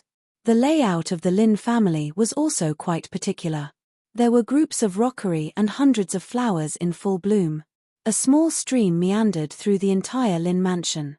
The water was so clear that one could see the bottom. Schools of colorful fish swam happily in the water. On both sides of the stream, small green trees swayed in the wind like young girls, showing their youthful vitality. But all of this, Qin Feiyang didn't care about it. He was thinking about how to see Lin Yi without being suspected. Unknowingly, it was noon. Butler Lin came over and bowed. "Family master, the wine and dishes are ready." En. Family master Lin nodded and looked at Qin Feiyang with a smile. "Little brother, please. Qin Feiyang said. The dishes were very sumptuous, and they looked, smelled, and tasted good. At the door, in addition to a few maids, there was a man and a woman. The man wore a purple robe and was about 20 years old. His facial features were somewhat similar to Lin Han's. The woman was only 15 or 16 years old. She wore a white dress that was spotless. Her black hair was soft and beautiful. Her skin was creamy, and her eyebrows were picturesque. She was like a woman in a painting. She was stunning.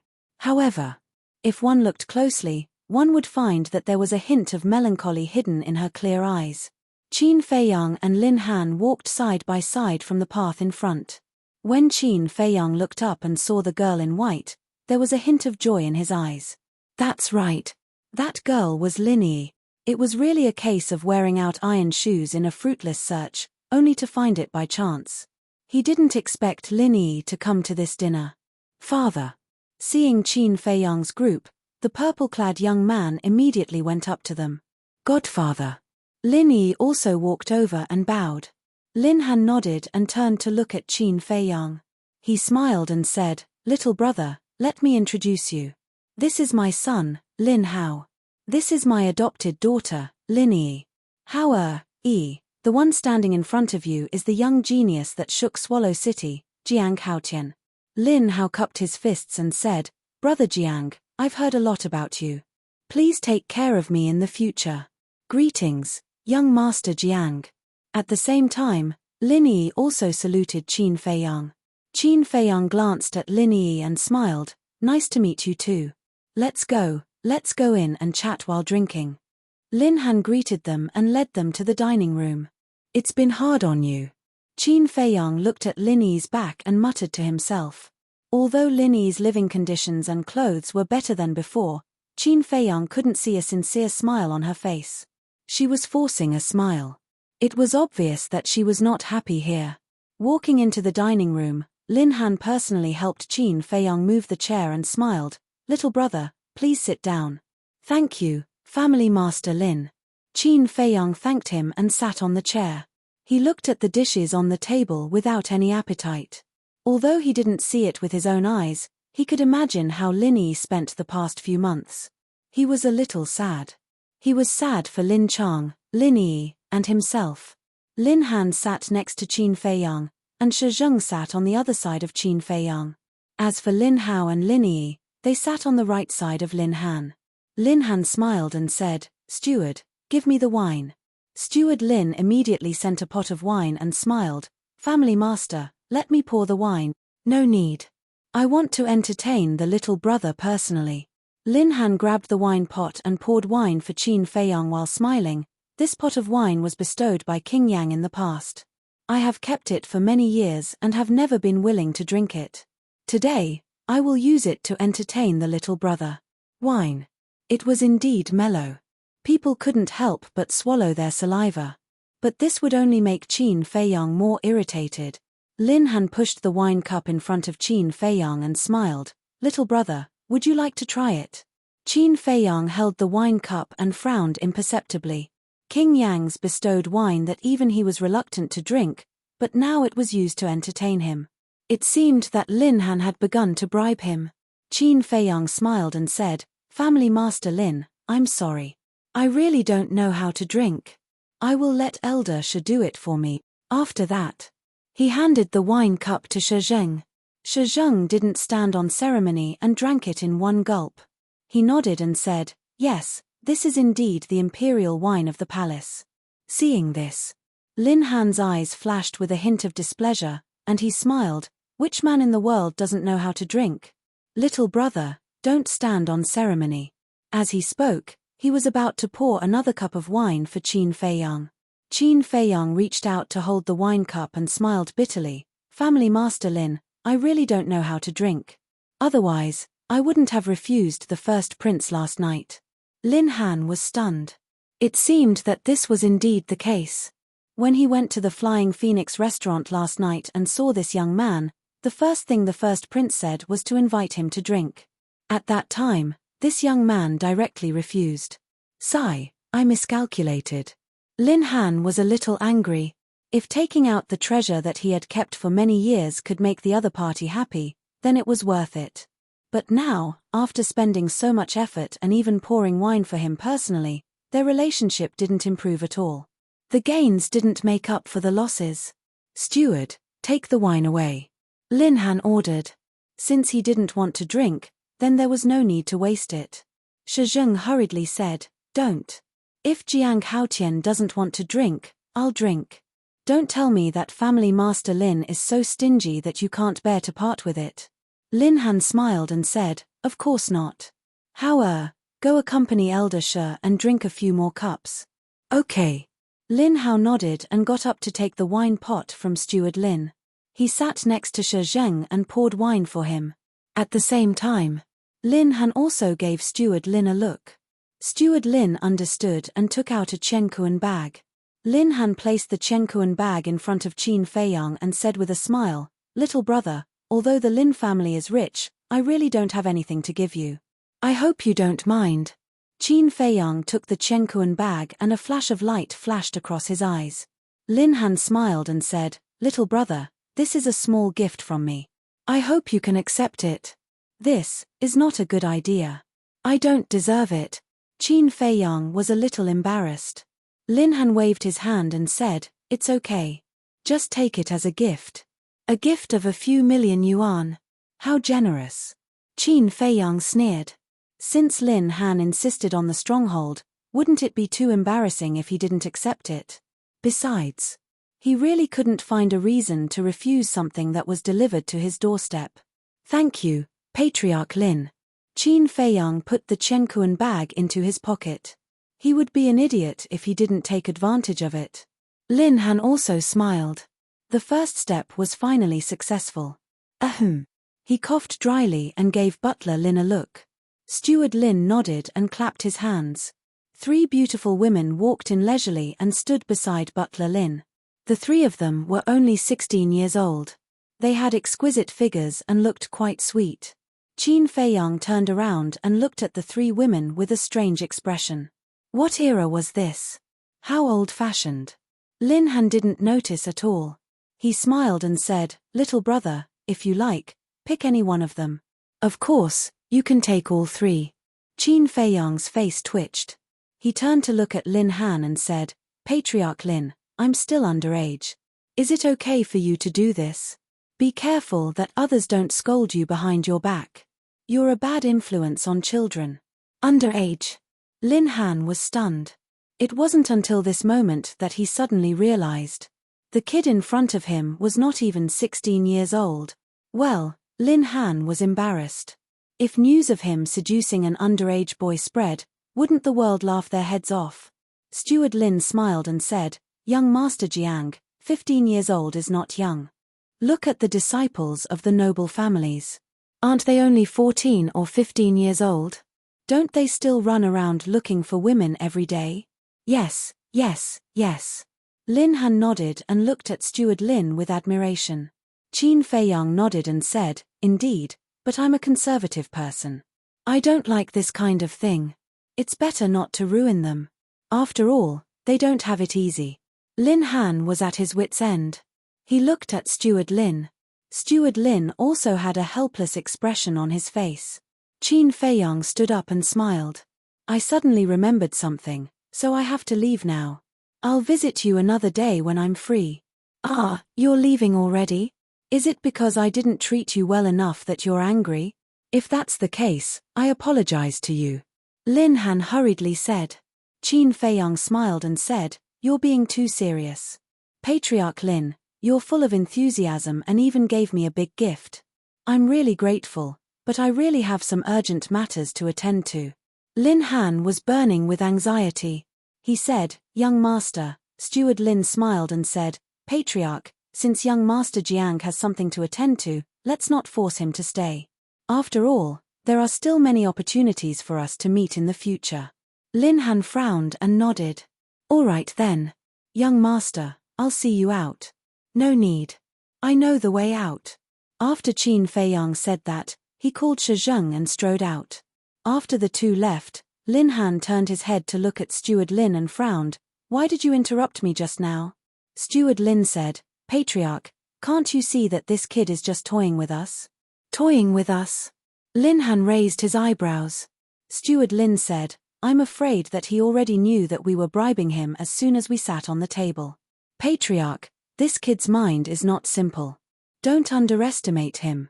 Lin Han said angrily, "According to what you said, wouldn't the 5 million gold coins be wasted? What else can I do?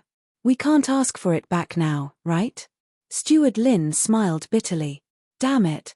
Lin Han slammed his palm on the dining table, revealing a ferocious look. After all this time, this little bastard was actually toying with him. It's unforgivable.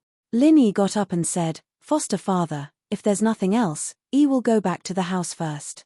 "Ian." Lin Han nodded and said, "Oh right, you'll be 16 in 5 months. You should prepare to get married to the first prince as soon as possible.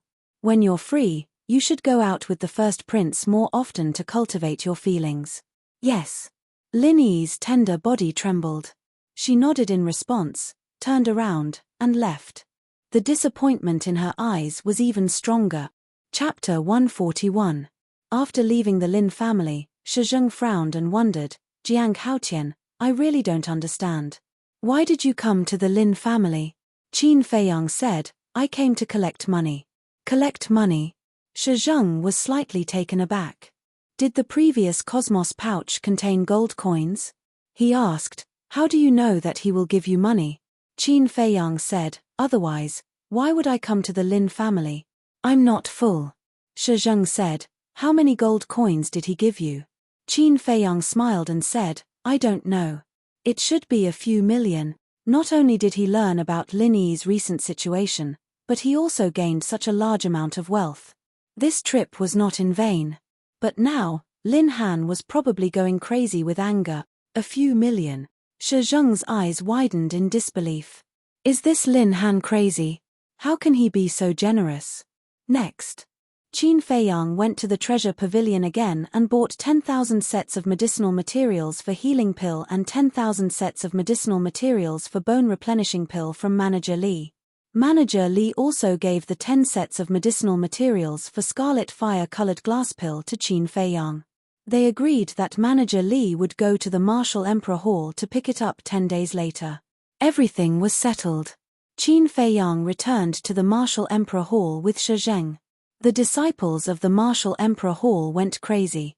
They stopped Qin Feiyang halfway and insisted that he help to refine medicinal pills.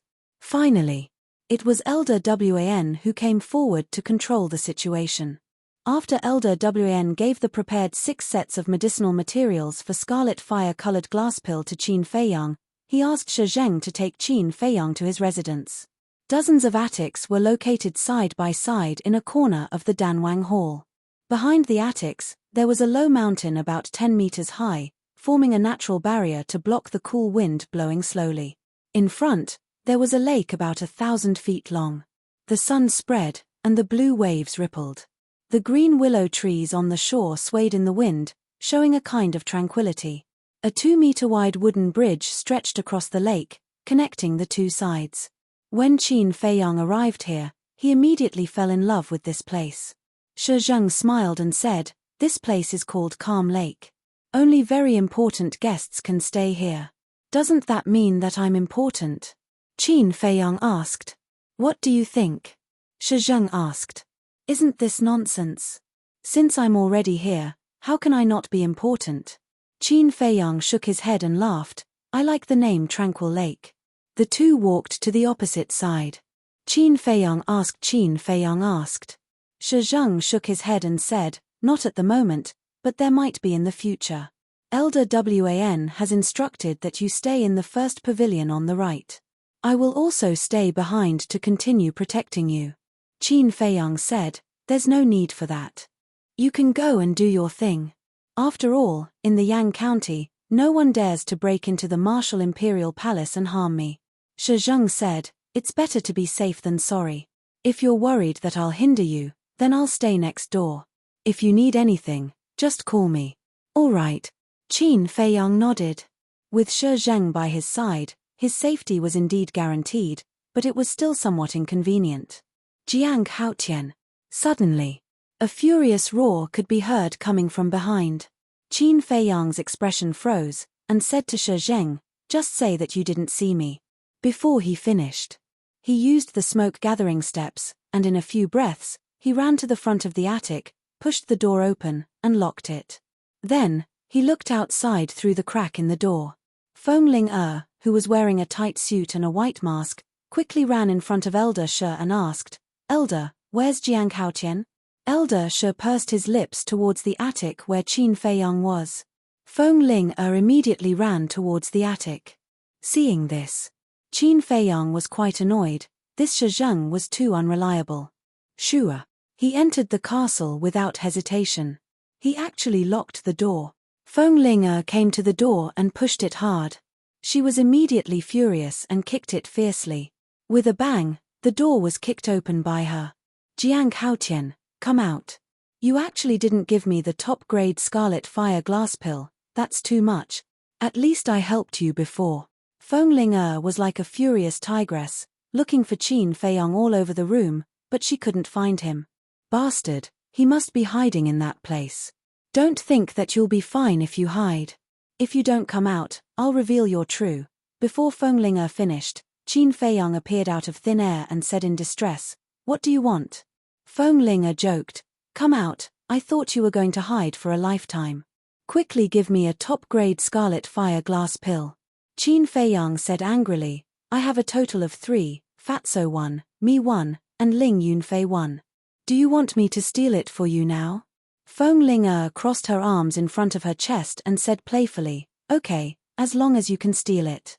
A row of black lines appeared on Qin Feiyang's forehead. He glanced at a certain part of Feng Ling and said lightly, "I know you're very big there, don't show off deliberately." Feng Ling was stunned. When she understood, she immediately gritted her teeth and her face turned red with anger. Cough cough. Qin Feiyang coughed dryly, his face became serious, and asked, "Is there any news about your grandfather?" "Grandpa." At the mention of Feng Cheng, Feng Ling's delicate body trembled, and her eyes were full of worry. But soon, the worry was covered up, and she stared at Qin Feiyang and said, "Don't try to change the topic." Alas! Qin Feiyang sighed secretly. She was obviously in pain, but she pretended not to care.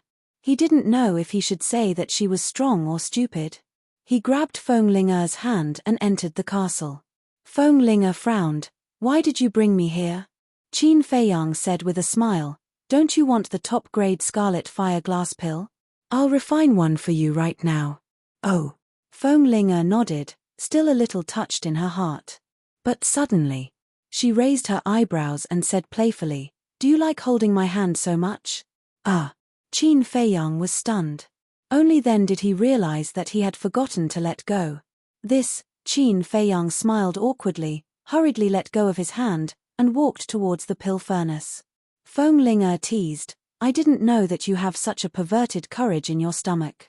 No wonder you have such a good relationship with the wolf. You are all the same, pervert." Qin Feiyang almost tripped and fell to the ground. Little thing. Why was this name so awkward? "Don't disturb me when I'm refining pills," he said without looking back, took out the medicinal materials, concentrated, and began to refine pills. Wolf King lay on the ground weakly, glanced at Qin Feiyang, and then at Feng Ling and sighed, "Lying here and getting shot, Wolf King is really unlucky. When can he go out and behave atrociously?" Qin Feiyang said, "Don't worry, I'm already making arrangements. It won't be long before you can walk around Yang City openly." "Really?" Wolf King was surprised. "Yes."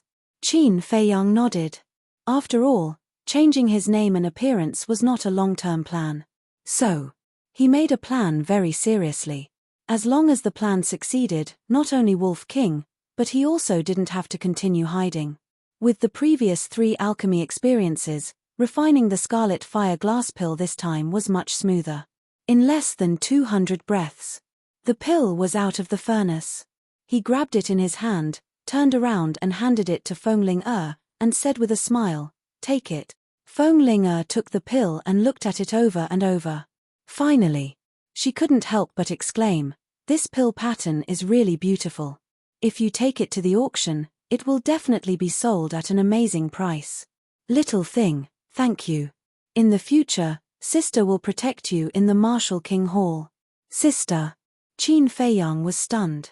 Why did it feel more and more awkward? Qin Feiyang said, "If you take it to the auction, then give it back to me. I'm just saying. When I break through to the 3-star Martial Grandmaster, I will take it and step into the 5-star Martial Grandmaster in one fell swoop. I will work hard to become stronger and save Grandpa in person." Feng Ling clenched her jade-like hands, and a determined light burst out from her eyes. Qin Feiyang frowned. It was not that he didn't believe in Feng Ling. With Feng Ling's talent, surpassing Zuan was a matter of time. But it needed time, and Zuan had been refining the blood spirit pill. His cultivation speed would definitely be faster than theirs. He was afraid that before Feng Ling could surpass him, he would have stepped into the 9-star Combat Emperor first. At that time, not to mention them, even the county of Yang would be in chaos. This Zuan was a ticking time bomb. If they didn't remove him, no one would be at ease. After sending Feng Ling out, Qin Feiyang calmed down and continued to refine the red fire glaze pill. 10 sets of herbs in the treasure pavilion. 6 sets of herbs in the Martial King Hall. He could get 8 pills in half. After deducting the one he gave to Feng Ling there were still 7 pills left.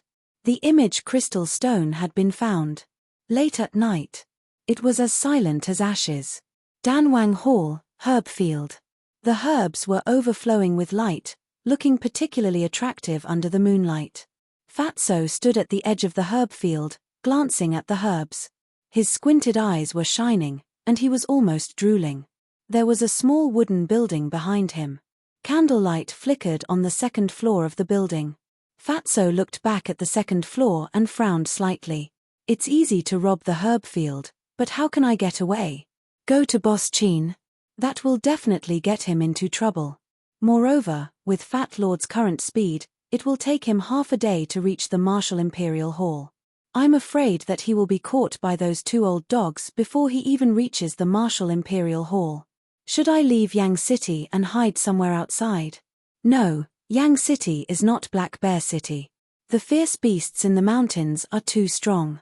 Hiding in the mountains is suicide. What should I do?" Fatso racked his brains, but he couldn't make up his mind. "I have an idea." Suddenly, an idea flashed through his mind, and he came up with a plan. Lord Fatty is simply too smart. When the time comes, those old things will definitely die of anger. He laughed sinisterly and shouted at the second floor of the building, "Elder Jing, can you come out for a moment?" "What?" A loud shout came from the second floor. Fatso said, "I have a way to persuade Jiang Haotian to change his mind." Creak. The window on the second floor opened. A middle-aged man stood in front of the window and asked, "Really?" "Yes." Chapter 142. Elder Jing raised his eyebrows and seemed a little unhappy. Fatso tempted, "Elder Jing, once this matter is successful, it will be a great merit." "Great merit." Elder Jing's eyes lit up. He jumped down from the window and landed in front of Fatso, asking, "How do you want this elder to cooperate with you?" Fatso said, "Jiang Haotian has a special hobby. As long as we cater to his hobby, he will definitely agree." "What hobby?" Elder Jing was surprised. Fatso said, "He likes to eat bear paws." "Bear paws?" Elder Jing was taken aback and smiled, "That's simple. We'll just go to the restaurant and buy one." "No, no, no." Fatso waved his hand and shook his head, "The bear paws in the restaurant have been stored for a long time. They're not fresh at all. Jiang Haotian likes fresh bear paws. It's best if they're just cut off. In the middle of the night, where are we going to find fresh bear paws for him?" Elder Jing immediately frowned. Fatso said, "Outside the city, in such a huge mountain range, I don't believe there's not even a bear. There are definitely bears in the mountain range, but it will take at least an hour to go back and forth." Elder Jing was a little embarrassed. His duty was to guard the medicinal field. If he went outside the city to look for bear paws, he would be absent from his post. If the higher-ups found out, he would be punished. "I originally wanted to go by myself, but with my little strength, I won't be enough to fill the gaps between the beast's teeth. So, I have to trouble you to make a trip personally. I understand your concerns, Elder. Don't worry, I will definitely not leave and guard the medicinal field. What's more, if we can make Jiang Haotian change his mind, Elder, he will not only not punish you, but he might even reward you with a few battle chi pills. Who knows, you might even become the next law enforcement elder." Fatso instigated. Battle chi pills. The next candidate. Hearing this, Elder Jing suddenly became spirited and was incomparably excited. "Elder, it's a once-in-a-lifetime opportunity. You must grasp it well." Fatso struck while the iron was hot and continued to fan the flames. Elder Jing gritted his teeth and said, "Fine, I'll go out of the city now. It must be 100% fresh." Fatso said worriedly, "Yes." Elder Jing nodded. "However, you must guard the medicinal field well. There must not be any mishaps. If anything happens, just yell. The deacon elders who live nearby will come to help as soon as possible." Elder Jing reminded. "Elder, don't worry. Whoever wants to steal the medicinal herbs will have to step over this disciple's corpse first." Fatso said solemnly. "Not bad." Elder Jing patted him on the shoulder and nodded in relief. Then, he turned around and followed the path, quickly disappearing into the night. Fatso's face was full of disdain. So what if he was strong? Without a clever mind, he would still be played like a monkey. "There's a girl in the village called Xiao Fang. She's pretty and kind." He proudly hummed a little tune as he entered the medicinal field and began his plan to loot it. However, when he bent down, grabbed a medicinal herb and was about to uproot it, Elder Jing turned back. Seeing Fatso's behavior, he shouted, "What are you doing?" Fatso's round body stiffened as he cursed, "Damn it, why did you come back?" In an instant, countless thoughts flashed through his mind. Suddenly, he pointed at the medicinal herb and scolded angrily, "Look at them. They're both spirit essences. How beautiful are they? What about you? Ugly melon cracked dates. You're simply an oddity. Are you worthy of Fat Lord giving you glue and weeding you every day? Can't you be more useful?" The medicinal herb felt wronged. If he could speak, he would definitely scold Fatso. As a person, he couldn't be shameless to this extent. Elder Jing also had a look of disdain. He actually took a medicinal herb seriously. This Fatso was indeed an idiot. "Hurry up and look better, or Fat Lord will feed you to the fish." Fatso glared fiercely at the medicinal herb again, then got up, looked at Elder Jing, and said with a smile, this medicinal herb has grown crooked. This disciple will straighten it. Then he asked, Elder, you got the bear paw back so quickly? Cough cough. Elder Jing coughed dryly, holding back his laughter. How can it be so fast? I came back to tell you that after this matter is successful, if Elder He and the others ask you, you can say that this idea was mine. But if it fails, it has nothing to do with me. You have to take full responsibility. Elder Jing said expressionlessly. This, Fatso hesitated. What?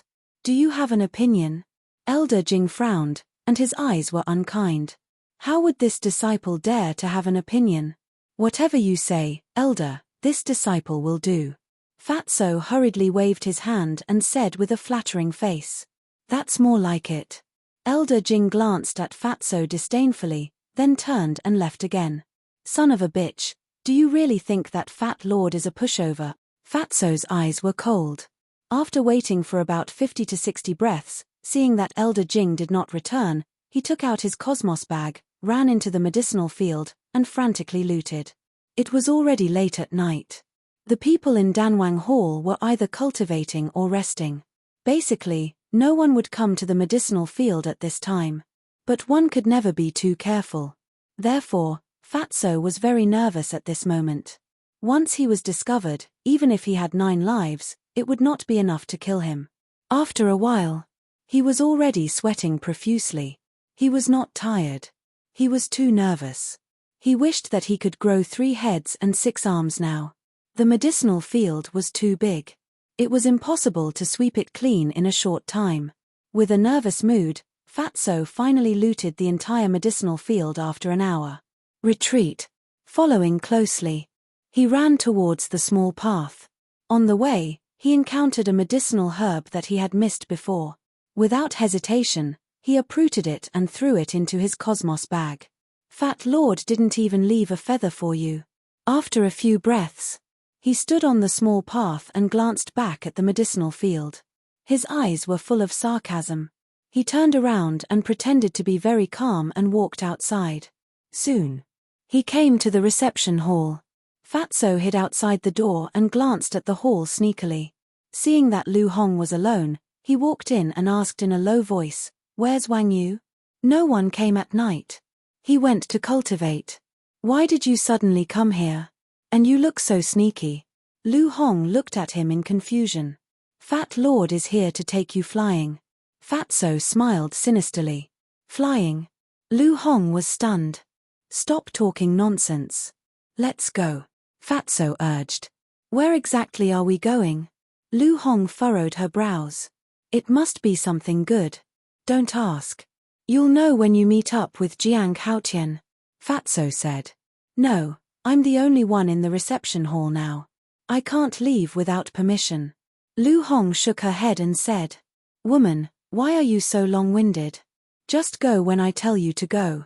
Fatso was impatient. He grabbed Lu Hong and dragged her outside. Okay, I can go by myself. I'd like to see what you're up to. Lu Hong struggled to break free, rolled her eyes at Fatso, and ran out of the hall with Fatso. They entered a street and ran forward. However, she had no idea that she had been dragged onto the pirate ship by Fatso and could never get down. The Danwang Hall was in the South City District. Given their speed, not to mention running to the North City District where the Martial Imperial Hall was located, it would take them 2 to 4 hours just to run out of the South City District. So halfway, they bumped into Elder Jing who had returned. Fatso, didn't I ask you to guard the herb field? Why did you run out without permission?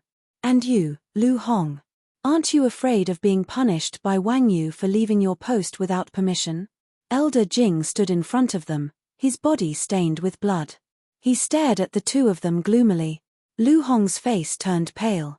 She hurriedly said, It was Fatso who dragged me out. Please forgive me, Elder. Elder Jing was furious. He shouted sternly, Fatso, what should you do? Fatso smiled flatteringly. Elder Jing, don't be angry. Let me finish. Okay, go ahead. Elder Jing said. I don't want to waste time, so I came to meet you. Then, we'll go to the Martial Imperial Hall together. As for calling Lu Hong, it's because she's also very familiar with Jiang Haotian. She'll definitely be able to help when the time comes. Elder, you don't want to work so hard and fail in the end, right? Fatso said. Is that so? Elder Jing frowned. Of course. Would I dare to lie to you? Fatso smiled flatteringly. This fat pig is timid and afraid of death. He definitely doesn't have the guts to lie to me. Elder Jing cursed in his heart and asked, what about the herb field? Elder, don't worry. It's just one night. There won't be any problems. Moreover, in the entire Yang County, who would dare to behave atrociously in the Danwang Hall? As for the disciples, it's already late at night. They've all gone to sleep. Who would go to the herb field? So, even if we leave our post without permission, no one will know. Fatso used his glib tongue to make Elder Jing completely give up his doubts. Next. He asked again, Elder, did you get the bear paws? Elder Jing nodded and said, I got 4 of them. Good. Fatso was overjoyed and said with a smile, Elder Jing, now I'll have to trouble you again. Take us to the Martial Emperor Hall as soon as possible. Let's try to settle Jiang Haotian before dawn. By then, you'll definitely have a meteoric rise and a meteoric rise. Elder Jing's eyes lit up. He grabbed the 2 of them and sped toward the North City district. Idiot. Fatso sneered in his heart. In fact, all of this was within his calculations. He asked Elder Jing to go outside the city to get the bear paws purely because he wanted to buy enough time to ransack the herb field. After ransacking the herb field, he naturally couldn't continue to stay in the Danwang Hall. If he was discovered, wouldn't he be dead meat? So, he instigated Lu Hong to escape from the Danwang Hall. At first glance, it seemed unintentional to meet Elder Jing halfway, but it was also part of his plan. This street was the main road to the Danwang Hall. As the deacon elder of the Danwang Hall, Elder Jing was not going to do anything shameful in the middle of the night. Therefore, it was impossible for him to take a detour through the alleys. Therefore, the meeting was within his expectations. The reason why he still looked for Elder Jing was that only by using Elder Jing could he rush to meet up with Qin Feiyang as soon as possible. Moreover, if they met halfway, Elder Jing would not know that he had already ransacked the herb field. Instead, he would happily send him to the Martial Emperor Hall. This was his carefully planned plan to ransack the herb field and escape from the Danwang Hall. It could be said that it was watertight. Of course. The premise of all of this was ambition and desire. Chapter 143. Half an hour later. Elder Jing brought Fatso and Lu Hong to the Martial Imperial Hall. Outside the gate. Fatso smiled and said, Elder Jing, you go back first and wait for my good news. Elder Jing's expression froze and he frowned. Aren't we going to find Jiang Haotian together? Elder, I also want to take you with me. But you also know that Jiang Haotian hates the people of the Danwang Hall. Look at that senior brother Shuiyang. Isn't he very miserable because of him?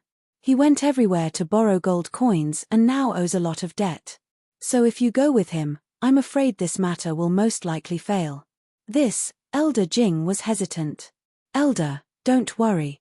I will definitely not steal your credit. Besides, haven't you always been worried about the herb field? Hurry up and go back to take a look. Fatso reassured him. Elder Jing thought for a moment and nodded. All right then. Remember to inform me as soon as you succeed.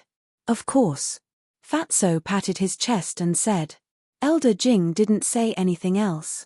After giving the 4 bear paws to Fatso, he left with peace of mind. Looking at the back view that quickly disappeared into the distance, Fatso's face bloomed with joy. When this Elder Jing went back and took a look, he would definitely be dumbfounded. Damn Fatso, what the hell are you doing? Seeing the smile on Fatso's face, Lu Hong had an uneasy premonition in her heart. Aya, why are you asking so many questions? Let's go and find Jiang Larodie. Fatso dragged the suspicious Lu Hong and swaggered into the reception hall. A middle-aged man in his 40s sat alone in the hall. When he saw Fatso and Lu Hong, he frowned slightly. Because both of them were wearing the Danwang Hall's uniform. The middle-aged man stood up and asked, What are the disciples of the Danwang Hall doing here in the middle of the night? Fatso cupped his hands and said, Elder, We are Jiang Haotian's friends. Please inform him. What proof do you have? Hearing this, the middle-aged man did not dare to be negligent. Proof? After pondering for a moment, Fatso shook his head. I don't have any proof. But if you tell him that Sichu Tianyu and Lu Hong came looking for him, he will know. By the way, we came to Yang City with Jiang Haotian, Ling Yunfei, and Feng Ling he added. So, you're also from Black Bear City? The middle-aged man asked. Fatso and Lu Hong nodded. Sizing up the two of them, the middle-aged man suddenly thought of something and asked Fatso, are you the one who helped Jiang Haotian spread the news? Yes, yes. Fatso nodded repeatedly. The middle-aged man shouted, Dong Yun, come down for a moment. Thud thud. Before long. Accompanied by the sound of footsteps, a 15 or 16-year-old youth walked down from the second floor, yawning continuously with sleepy eyes. Frowning, the middle-aged man shouted, wake up and bring them to see Jiang Haotian. Jiang Haotian. The youth's eyes lit up and he was instantly energized. Both of you, follow me. Are you close to Jiang Haotian? Can you help me and get him to refine a few hundred supreme-grade elixirs for me? If it works, I'll definitely thank you properly. The youth was very talkative. Along the way, they chattered non-stop. Even the shameless Fatso was troubled. What? Jiang Laro Da lives here? He sure knows how to enjoy life. The moment they arrived at Calm Heart Lake, Fatso felt uneasy. Swish. Shi Zheng was cultivating on the balcony. When he heard the commotion, he opened his eyes immediately and a cold glint shot out. The youth hurriedly said, Elder Shi, they are Jiang Haotian's friends. I specially brought them here. Shi Zheng got up and jumped down, crossing the bridge. Greetings, Elder Shi. Fatso and Dong Yun hurriedly bowed. Shi Zheng asked, why are you looking for Jiang Haotian? Fatso said, we can't stay in the Danwang Hall anymore, so we're here to seek refuge with Jiang Laro Da seek refuge. Lu Hong was stunned, and the uneasiness in her heart grew stronger. Shi Zheng looked at the two of them and waved to the youth. You can leave. Yes. The youth bowed and looked at the pavilion unwillingly, then turned and left quickly. He really wanted to see Qin Feiyang. However, to him, this seemed to be an extravagant hope. Follow me, Shi Zheng said faintly. He led the two of them to the door of the first pavilion. He knocked on the door and shouted, Jiang Haotian, your friends are here for you. After a while, the door opened, and Qin Feiyang walked out. He had been refining pills all day, so even his body had a medicinal fragrance. When he saw Fatso and Dong Yun, he couldn't help but be stunned. Fatso laughed and said, Jiang Laro Da, you didn't expect Fat Lord to come to you. I really didn't expect it. Qin Feiyang was quite puzzled. Why did Fatso and Lu Hong come to him? He turned to look at Shi Zheng and said with a smile, Elder, they are indeed my friends. All right, you guys talk. Shi Zheng smiled and returned to the balcony. He continued to cultivate while monitoring the surroundings. Come in. Qin Feiyang turned and entered the room. He sat on the chair next to the coffee table, pointed to the chair next to him, and said with a smile, make yourself at home. On the coffee table, a candle flame flickered, illuminating the small living room. Fatso looked around and said, Jiang Laro Da, this martial imperial hall is really good to you. Lu Hong frowned and turned to close the door. Then, she turned to look at Fatso and said in a deep voice, Damn Fatso, hurry up and tell me the truth. Did you cause some big trouble in the Danwang Hall? This, Fatso stammered. Lu Hong's heart skipped a beat, and urged, hurry up and tell me. Qin Feiyang also frowned. It didn't seem like a good thing to come looking for him in the middle of the night. It's a big trouble. Fatso lowered his head and said softly, as expected. Lu Hong stared at Fatso, gnashing her teeth in hatred. Suddenly, Fatso raised his head and grinned at the two of them. He said proudly, let me tell you, Fat Lord has successfully robbed the Danwang Hall's herb field and brought you 4 bear paws. What? Lu Hong turned pale with fright. Qin Feiyang also stood up and looked at Fatso with a dumbfounded expression. Fatso said with disdain, isn't it just robbing the herb field? Is there a need to make such a fuss? This, Lu Hong pointed angrily at Fatso, so angry that her whole body was trembling. Was robbing the herb field a small matter? One must know that it was the Danwang Hall's herb field. This was simply plucking the fur from a tiger. No. Plucking the fur was not enough to describe it, it was simply skinning the tiger. It's over. It's over. She hung her head weakly and sat on the chair. She hated Fatso and herself to the core. Why did she run out with Fatso in a moment of dizziness? When the Danwang Hall found out that the herb field had been robbed, even if she did not do it, she would not be able to defend herself. That bastard Fatso really got her into trouble. Looking at Lu Hong's reaction, Qin Feiyang knew that this matter had nothing to do with her. But now that she had boarded the pirate ship, it was impossible to get out. Because no one would believe her. Looking at Fatso, who was still feeling smug, Qin Feiyang sighed weakly and returned to his seat. He said, Fatso, although what you did make me feel better, it also brought me a big disaster. Fatso's expression changed, and he hurriedly said, Boss, Fat Lord robbed these herbs to refine pills for you. You can't just watch him die. Qin Feiyang rubbed his aching forehead and said, Tell me the whole story. Fatso's saliva immediately splattered everywhere. He was beaming with joy and was extremely proud. After listening, Qin Feiyang lowered his head and remained silent. This matter could be said to be sensational. The consequences were very serious. Right now, he was also physically and mentally exhausted. He really could not think of a good idea. Seeing that Qin Feiyang did not speak for a long time, Fatso's expression also began to change. He asked nervously, Jiang Laodie, have you thought of a plan? Qin Feiyang raised his head and looked at him. He shook his head and said, To be honest, no. What other plan could there be? Grand Hall Master, Elder He, and Elder Jiao are all experts at the War Emperor level. If they are angry, who can protect us? I think we should leave Yang City before the Danwang Hall notices. Lu Hong said. Fatso said, Do you think Fat Lord didn't think of escaping Yang City? But there are so many fierce beasts outside. If we go out, we will die. Lu Hong said angrily, Then why are you doing this? It's fine if you do this, but why do you have to drag me down with you? Do I have a grudge with you in my previous life? Fatso smiled and said, Aren't we companions? Of course, we have to share our blessings. Share your sister, is this called blessings? Lu Hong was so angry that she cursed. Then don't take the pills I refine in the future. Fatso snorted coldly.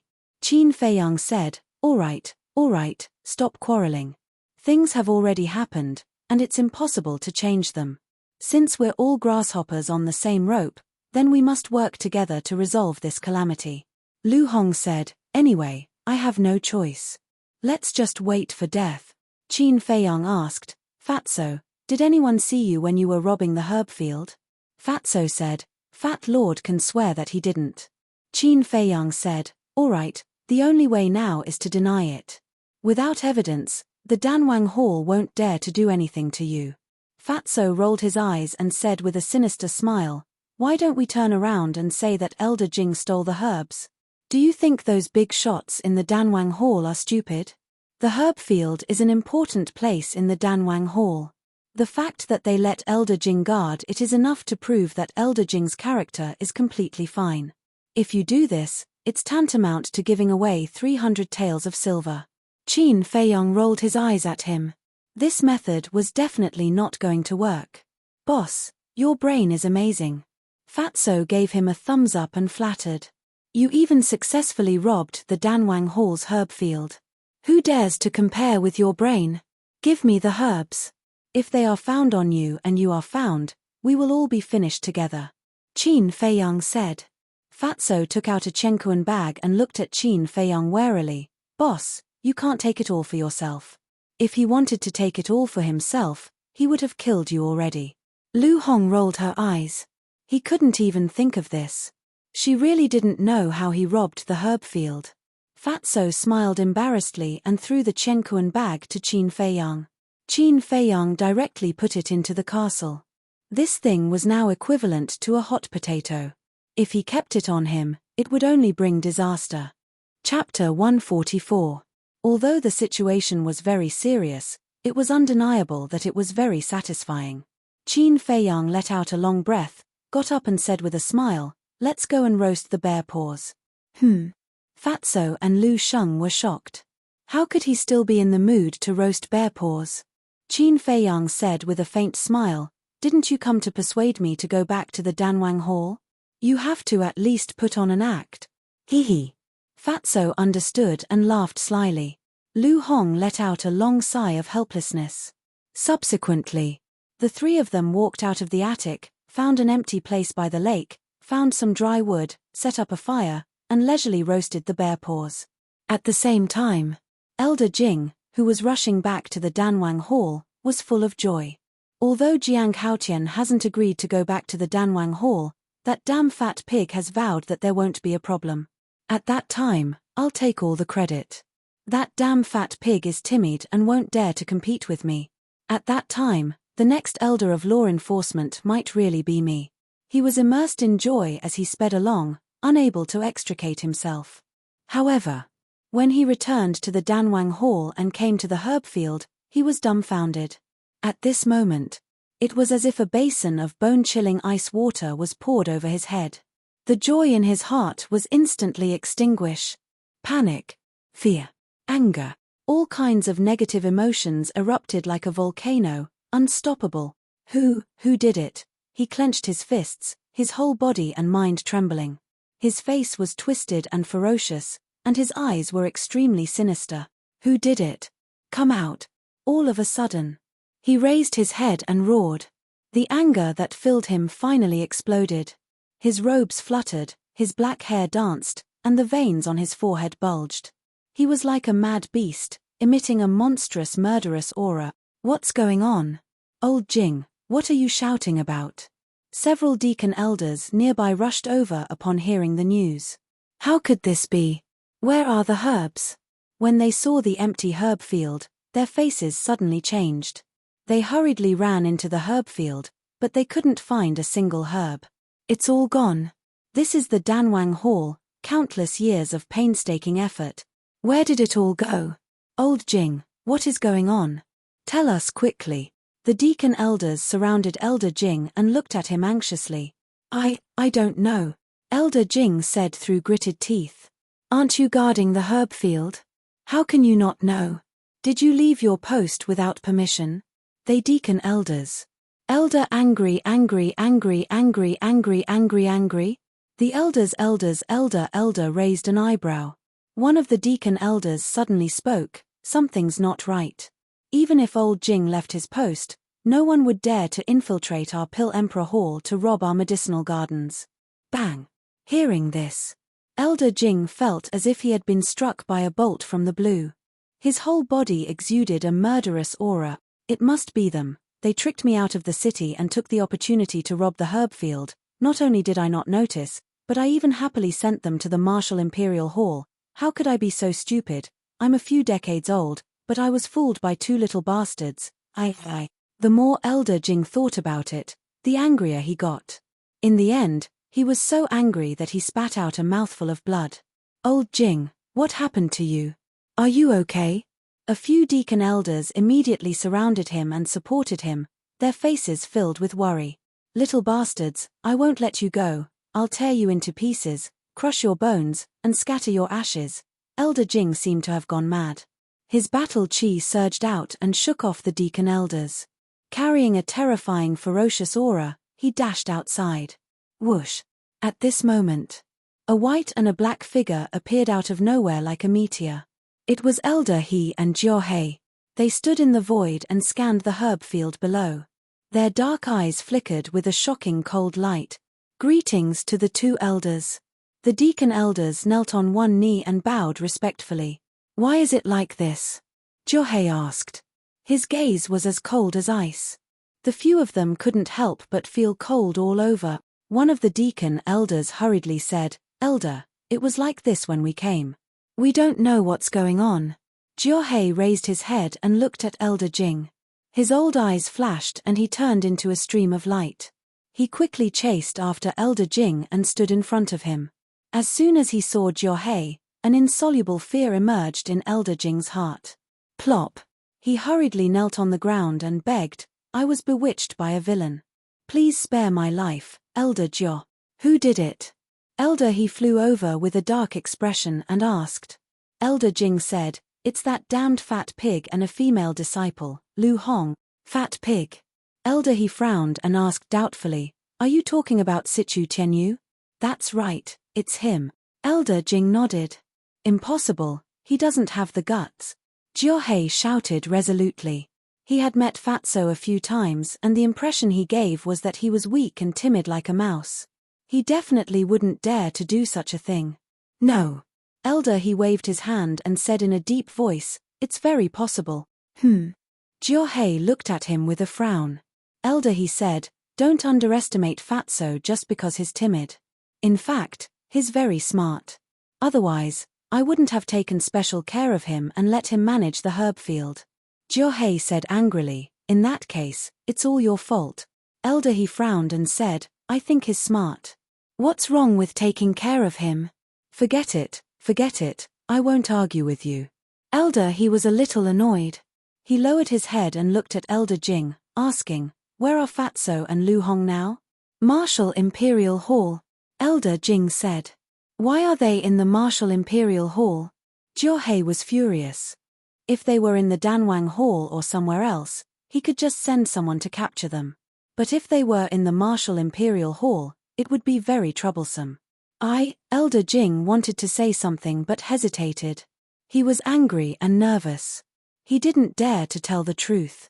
Elder He asked, could it be that they had already ransacked the herb field a long time ago? Where were you at that time? Tell me. Jiao patience was worn out. He took a step forward, and the terrifying might of the War Emperor pounced towards Elder Jing with an earth-shattering force. I was the one who sent them to the Martial Imperial Hall.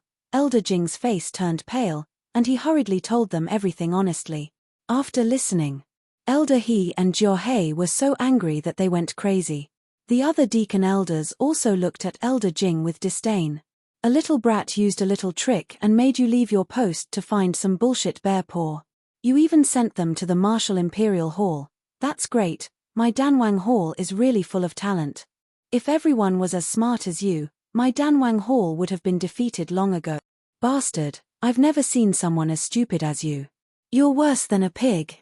With your pathetic IQ, you still want to be the next law enforcement elder? You're simply daydreaming, wishful thinking. The two law enforcement elders did not care about their image at all as they cursed at Elder Jing, spitting saliva everywhere. His lungs were about to explode from anger. Elder He, Elder Jiao, Elder Jing is indeed in the wrong, but now is not the time to pursue the matter. We need to find that Fatso as soon as possible and take back those medicinal herbs. A deacon elder bowed and said, this matter, to the Pill Emperor Hall, is a humiliation they will never be able to erase. Not only do I want to take back the medicinal herbs, I also want to kill them. Jiao grabbed Elder Jing and soared into the sky, shooting towards the Martial Imperial Hall. His eyes were filled with a bone-piercing killing intent. Don't spread this matter, lest it becomes a joke. After exhorting the deacon elders, Elder He also flew into the sky and chased after Jiao. A few hundred breaths of time. The two of them arrived above the entrance of the Martial Imperial Hall. Without stopping or letting anyone report, they directly barged into the Martial Imperial Hall. The middle-aged man in the reception hall immediately noticed them. He hurriedly ran out of the hall and landed on the roof with a few leaps.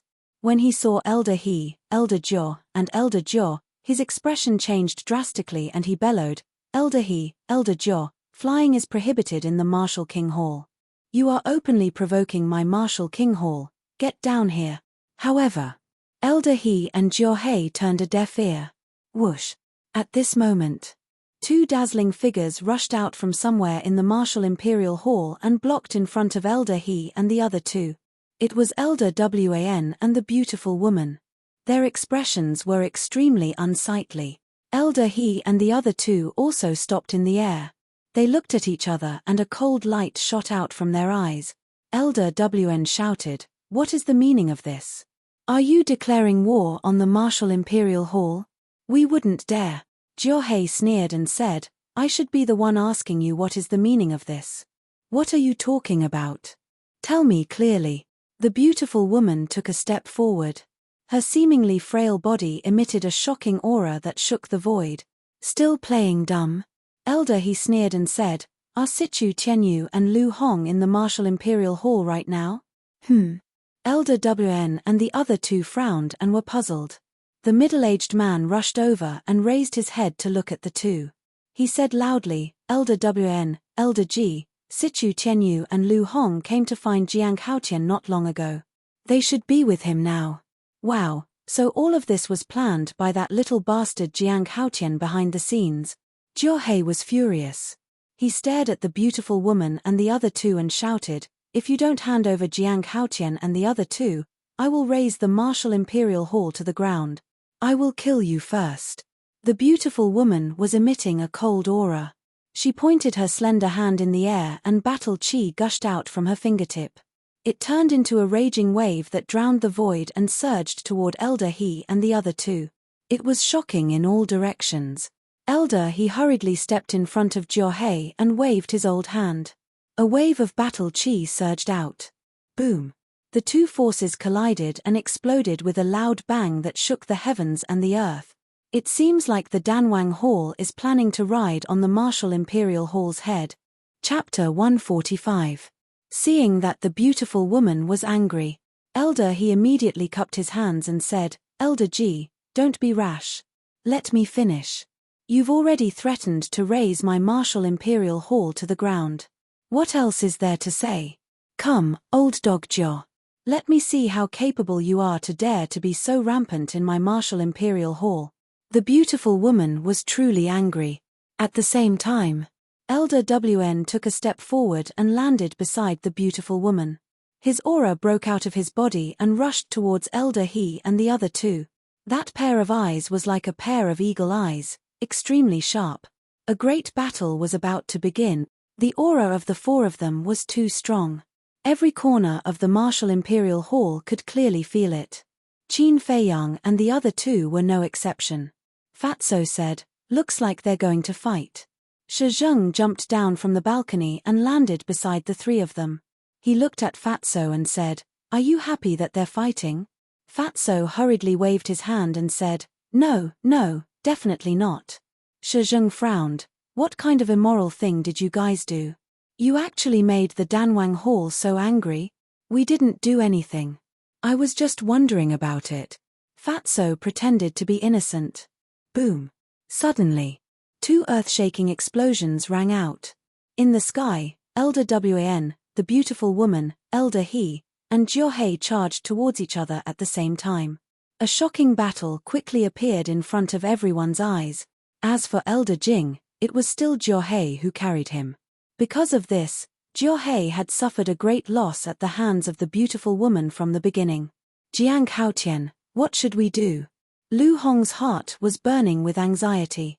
She never thought that this matter would trigger a war emperor's battle. Qin Feiyang looked at the four of them in silence. No one knew what he was thinking. Elder He was also getting more and more anxious. If this continued, someone would definitely die.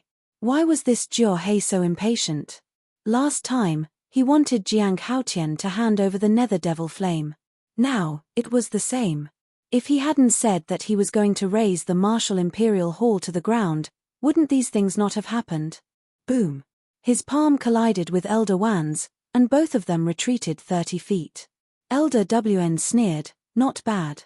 After all these years, your strength has improved quite a bit. Elder He let out a sigh and said, Old WN, we're not here to target the Martial Emperor Hall, cut the crap. Elder WN snorted coldly as he stepped forward and threw a punch at Elder His face. Old man WN, can you let me finish? Elder He felt helpless and angry, but Elder WAN didn't listen at all. The two of them clashed again. Their battle chi was like a rainbow, illuminating this world. Elder WN, Elder G, please stop what you're doing. At this moment, Qin Feiyang's voice echoed in the sky. This matter could not be blown out of proportion, because the bigger it was, the more disadvantageous it would be for him, Fatso, and Lu Hong. The reason was the Martial Imperial Hall. Now that the Martial Imperial Hall was at war with the Danwang Hall for him, when the truth was revealed one day, the Danwang Hall would definitely use it as a pretext to make a fuss. They might even tell the world that all of this was instigated by the Martial Imperial Hall. At that time, the Martial Imperial Hall would be in a very awkward situation. In order to get out of this situation, the Martial Imperial Hall had no choice but to make a choice, and the only choice was to abandon him. The beautiful woman and Elder Wn frowned slightly, looked at each other, and retreated at the same time. Elder He and Elder Ji also stopped and lowered their heads to look in the direction of the voice. What? They're still roasting bear paws? Are they celebrating? Jiao was furious once again. These little bastards were simply looking down on him and the Pill Emperor Hall in the most naked manner possible. Elder He quickly grabbed him and shouted, "From now on, you're not allowed to say another word, and you're not allowed to do anything out of line." Jiao said angrily, "Didn't you see that they were the ones who provoked us first?" Elder He said in a low voice, "No matter what, this is the Martial Imperial Hall. If you don't want to start a war between the two halls, you'd better stop." Me. Jiao snorted and did not say another word, but the murderous intent in his eyes grew stronger. Qin Feiyang looked at the two and said calmly, "Elder He, Elder Jiao, I don't know why you're so angry, but since you're here for me, come down and talk." As for Elder Jing, he ignored him. "All right, we'll talk face to face." Elder He nodded and dove down from the sky like a meteor. In a few blinks of an eye, he landed in front of Qin Feiyang and the others. Shi Zheng immediately stepped forward and protected Qin Feiyang behind him. Whoosh! The beautiful woman, Elder Wan, and Jiao landed one after another with Elder Jing in his hand. Greetings to the two elders. Fatso and Lu Hong bowed. However, they did not step forward and stood beside Qin Feiyang. This was because they knew very well that as soon as they got close to Elder He and the others, they would be caught by the three. By then, it would be impossible for them to escape. "You still have the nerve to stand and talk to us? Kneel down immediately," Elder Jing shouted. "Why kneel down?" Fatso looked puzzled. "Bastard." Elder Jing was furious and took a step toward the two of them. However, at this moment, Elder He frowned and said, "Stand aside and don't move." Elder Jing was stunned and hurriedly said, "Elder, all right, I know what I'm doing." Elder He said impatiently. He looked at Fatso and said, "Let me ask you, since you entered the Danwang Hall, how have I treated you?" Fatso said, "Very well." Elder He said in a deep voice, "Then why did you steal the medicinal herbs in the herb field?" "Medicinal herbs? What medicinal herbs did we steal?" Fatso looked confused. Seeing that Lu Hong still hadn't reacted, Fatty hurriedly tugged at her sleeve. Because the two of them were close to each other, no one noticed this small action. Lu Hong also immediately showed a puzzled look. Seeing their expressions, Elder Jing's head immediately emitted smoke as he shouted, "Are you still playing dumb? If the medicinal herbs in the herb field were not robbed by you, then who was it?" "The herb field of the Danwang Hall was robbed." Elder Wan and the beautiful woman looked at each other, their eyes full of disbelief. At this moment, Fatso's face was full of panic. He said, "Why would this disciple and Lu Hong rob the herb field?" "Elder Jing, you can't say this carelessly. After all, this is a serious crime." "What? I'm speaking carelessly?" Elder Jing was so angry that one Buddha left his body and two Buddhas ascended to heaven. Fatso secretly sneered and turned to Elder He and the beautiful woman. He said respectfully, "Elders, this disciple and Lu Hong came to the Martial Imperial Hall to persuade Jiang Haotian to return to the Danwang Hall." Lu Hong nodded and said, "This point, Elder Jing can testify, because he personally sent us here. But what medicinal herbs are gone, this disciple really doesn't know. I ask the two elders to investigate clearly." Elder He did not say a word. He stared at Fatso and the beautiful woman as if he wanted to see through them. "The evidence is conclusive and you still dare to quibble. Speak, did you give the medicinal herbs to Jiang Haotian?" However, Elder Jing could not bear it anymore. If they were not in the Martial Imperial Hall, if Elder Wan and the beautiful woman were not present, he would have killed them directly. "What do you mean?" Qin Feiyang raised his eyebrows and said indifferently, Elder Jing of the Danwang Hall, right? Although you're stronger than me, it doesn't mean that you can slander others. You're saying that I'm slandering others? Elder Jing was so angry that he laughed. His eyes suddenly became incomparably sharp like a blade. He shouted, I think you're a nest of snakes and rats. You're all ungrateful animals. Don't make it sound so dignified. The Pill Hall's Luo Xiong and the others have helped me. This is the truth. However, your Danwang Hall is simply a joke. Don't embarrass yourself here. Qin Feiyang did not hide his ridicule and said, I'm too lazy to talk nonsense with you. Since you said that the evidence is conclusive, then take it out for everyone to see. Elder Jing wanted to say something, but he did not know what to say. What? You can't take it out? Qin Feiyang slightly raised the corner of his mouth and asked, Fatso, who's the important person guarding the herb field?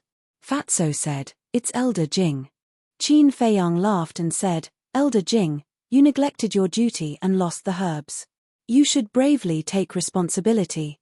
Don't be like an incompetent trash who only knows how to shirk responsibility. Little bastard, I'm going to kill you.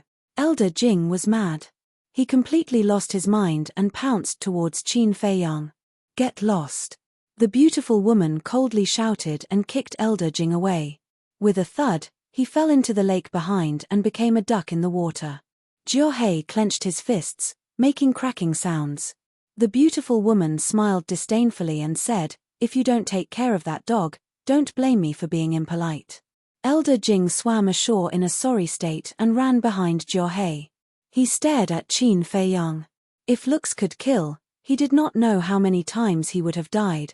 At this time, Elder He, who had been looking at Fatso and didn't speak for a long time, finally opened his golden mouth. Since it's not you who did it, why are you so panicked? Of course I'm panicked. That's a herb field. It's such a big matter. Anyone would be flustered if they were wrongly accused. Fatso's face was full of grievance. What he said was reasonable and did not give anyone a chance to refute. Elder He said, then give me your Chenkuan bag. Fatso said with a bitter face, Elder, this disciple really didn't steal the herbs. Why don't you believe me? This disciple suspects that it might have been stolen by Shuiyang. Nonsense. Elder Jing coldly snorted. Fatso said, Elder Jing, this disciple is not talking nonsense. Shuiyang has been borrowing money everywhere these days, but who would be willing to lend him such a large sum of 1.2 million? So he is very likely.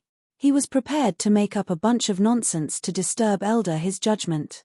However, Elder He did not believe him at all. Before he finished, his old face sank and shouted, didn't you hear? Do you need me to say it again? Okay, I'll give it to you. Fatso took out his Chenkuan bag and threw it over. Lu Hong also threw her Chenkuan bag over. Elder He looked carefully and could not help but frown. Just now, when he saw Fatso talking nonsense, he thought that Fatso was guilty. But now that he checked, there was no large amount of herbs in their Chenkuan bags. Chapter 146. You want to check my Chenkuan bag? It's not that easy. How about this? If there is, I'll let you do whatever you want. But if there isn't, I don't need you to apologize to me. Just give me 10 portions of herbs for the red glaze elixir. Qin Feiyang said calmly. But it seemed that his words were blunt and empty. Elder Wan and the others' faces twitched. This little bastard really knew how to take advantage of the situation. Elder His eyes darkened slightly. He scrutinized Qin Feiyang for a moment and found that Qin Feiyang seemed to be a little guilty. He immediately judged that this boy must be pretending to be calm. He sneered and said, Today, I'm going to check your Chenkuan bag. If there really isn't anything, I'll send someone to give you 10 portions of herbs for the red glaze elixir. Are you sure? Qin Feiyang frowned. His guilty conscience was more obvious, and he was even a little flustered. I'm sure. Elder He enunciated each word clearly and firmly. Qin Feiyang looked at Elder Wan and Elder Wan. He cupped his hands and said, Seniors, I hope you can be my witness. Gladly. Elder Wan nodded. In fact, they also wanted to know if this little bastard was the one who planned to rob the Danwang Hall's herb fields. Qin Feiyang smiled. Without hesitation, he took out Chang Shui from his Chenkuan bag and threw it to Elder He. Elder He caught the Chenkuan bag and checked it briefly. He took out a piece of paper and frowned. Who gave you the recipe for the red glaze elixir? Qin Feiyang said calmly, I refuse to answer questions that have nothing to do with herbs. Elder He's eyes flashed coldly as he continued to check. Not long after. He then took out another cosmos sack from his cosmos sack. This Chenkuan bag was given to Qin Feiyang by Lin Han. Elder He said in a low voice, there are at least 4 to 5 million gold coins in there. You're just a martial master. How could you have so much wealth? Elder Jing said, is there even a need to say it? He must have stolen our medicinal herbs and sold them off. Shi Zheng sneered, what a bunch of nonsense. These gold coins were given to Jiang Haotian by Lin Han. I was there at the time and saw it with my own eyes. Lin Han actually gave him so many gold coins. Elder Wan and the beautiful woman looked at each other in disbelief. Alas! Fatso and Lu Hong have only been in the martial imperial palace for about an hour. Even if we stole the medicinal herbs, we wouldn't be able to sell them in such a short time. You can't even figure this out. I'm really worried about your IQ. Qin Feiyang sighed deeply and looked at Elder He and Elder He with disdain. Elder He said, don't be arrogant too early. Very soon. He also found many medicinal herbs in the Chenkuan bag. He sneered and said, there are at least several 100,000 medicinal herbs in here. How do you explain that? Actually, a portion of these medicinal herbs were obtained by Qin Feiyang when he looted the Black Bear City's City Lord's mansion's treasury.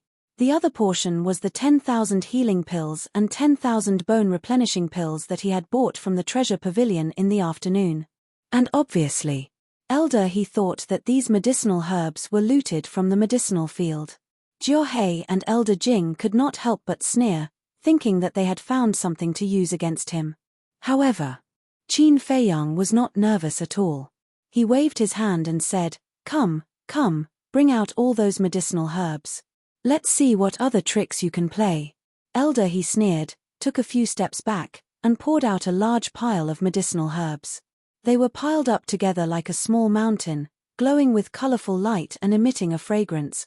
Qin Feiyang walked forward, grabbed a stalk of medicinal herb, and said indifferently, all of you, open your eyes wide and look carefully at the soil of their roots. Does it look like it was just picked from the medicinal field? His words woke the dreamer up. Elder He immediately realized that he had made the lowest level of mistake. Medicinal herbs absorbed the essence of heaven and earth to grow. Whether it was cultivated in the soil or stored in the Chenkuan bag, it basically would not wither or rot. In other words, this pile of medicinal herbs looked no different from when they were just pulled out from the medicinal field. But there was one place that could easily be judged when they were pulled out. That was the soil on the roots.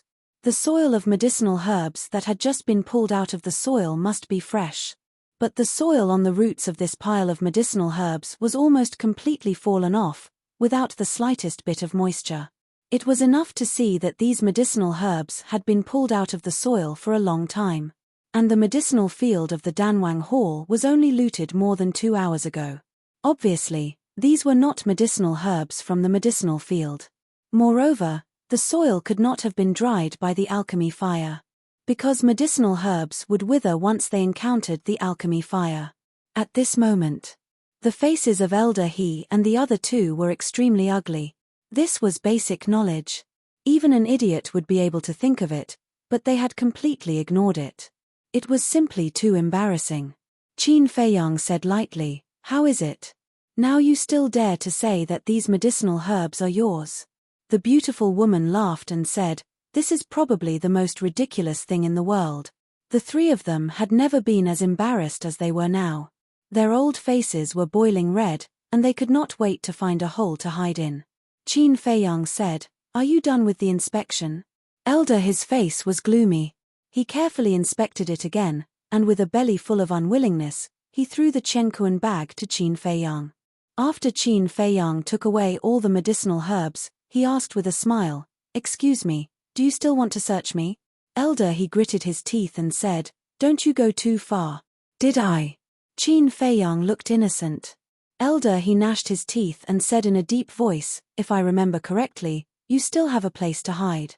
Qin Feiyang's heart trembled, and he nodded and said, no problem, I'll let you search, but this time, it's not just 10 sets of medicinal herbs for the scarlet fire-colored glass pill, but 20 sets. Although he agreed very straightforwardly, he looked a little guilty. Seeing this, Elder, his eyes were gloomy to the extreme. Now he finally understood. Qin Feiyang's previous guilty conscience was simply an act. It was a trap for him. In order to get the medicinal herbs for the scarlet fire-colored glass pill from him, I can't let him succeed again, or I will lose 30 sets of medicinal herbs. He thought that Qin Feiyang was pretending again, so he decisively gave up checking the castle. In fact, those medicinal herbs were in the castle. This was Qin Feiyang's brilliance. Truth and falsehood, completely messed up his judgment. He also realized that today's trip would definitely not have a result. Because there was no evidence, no matter how much he said, it was useless. On the contrary, he would only become a clown. He didn't want to continue to lose face in the martial imperial hall. Jiang Haotian, the future is long, let's wait and see. After an undisguised threat, he glanced at Fatso and Lu Hong and shouted, you two, immediately follow me back to the Danwang Hall. Then he turned around and was ready to leave. However, Fatso didn't follow at all. He took out his identity token and sneered, sorry, Fat Lord is now officially out of the Danwang Hall. You masters, Fat Lord can't serve you, and I don't want to serve you. Elder, he stopped, turned around and looked at Fatso gloomily, and said, what did you say? Say it again.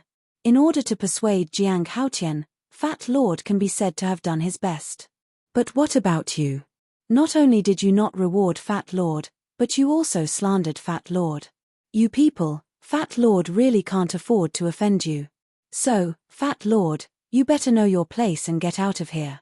After saying that, Fatso clenched his fist, and with a crack, the identity token was crushed into pieces. Elder He, Jiao and Elder Jing's eyes became extremely terrifying as the identity token was crushed.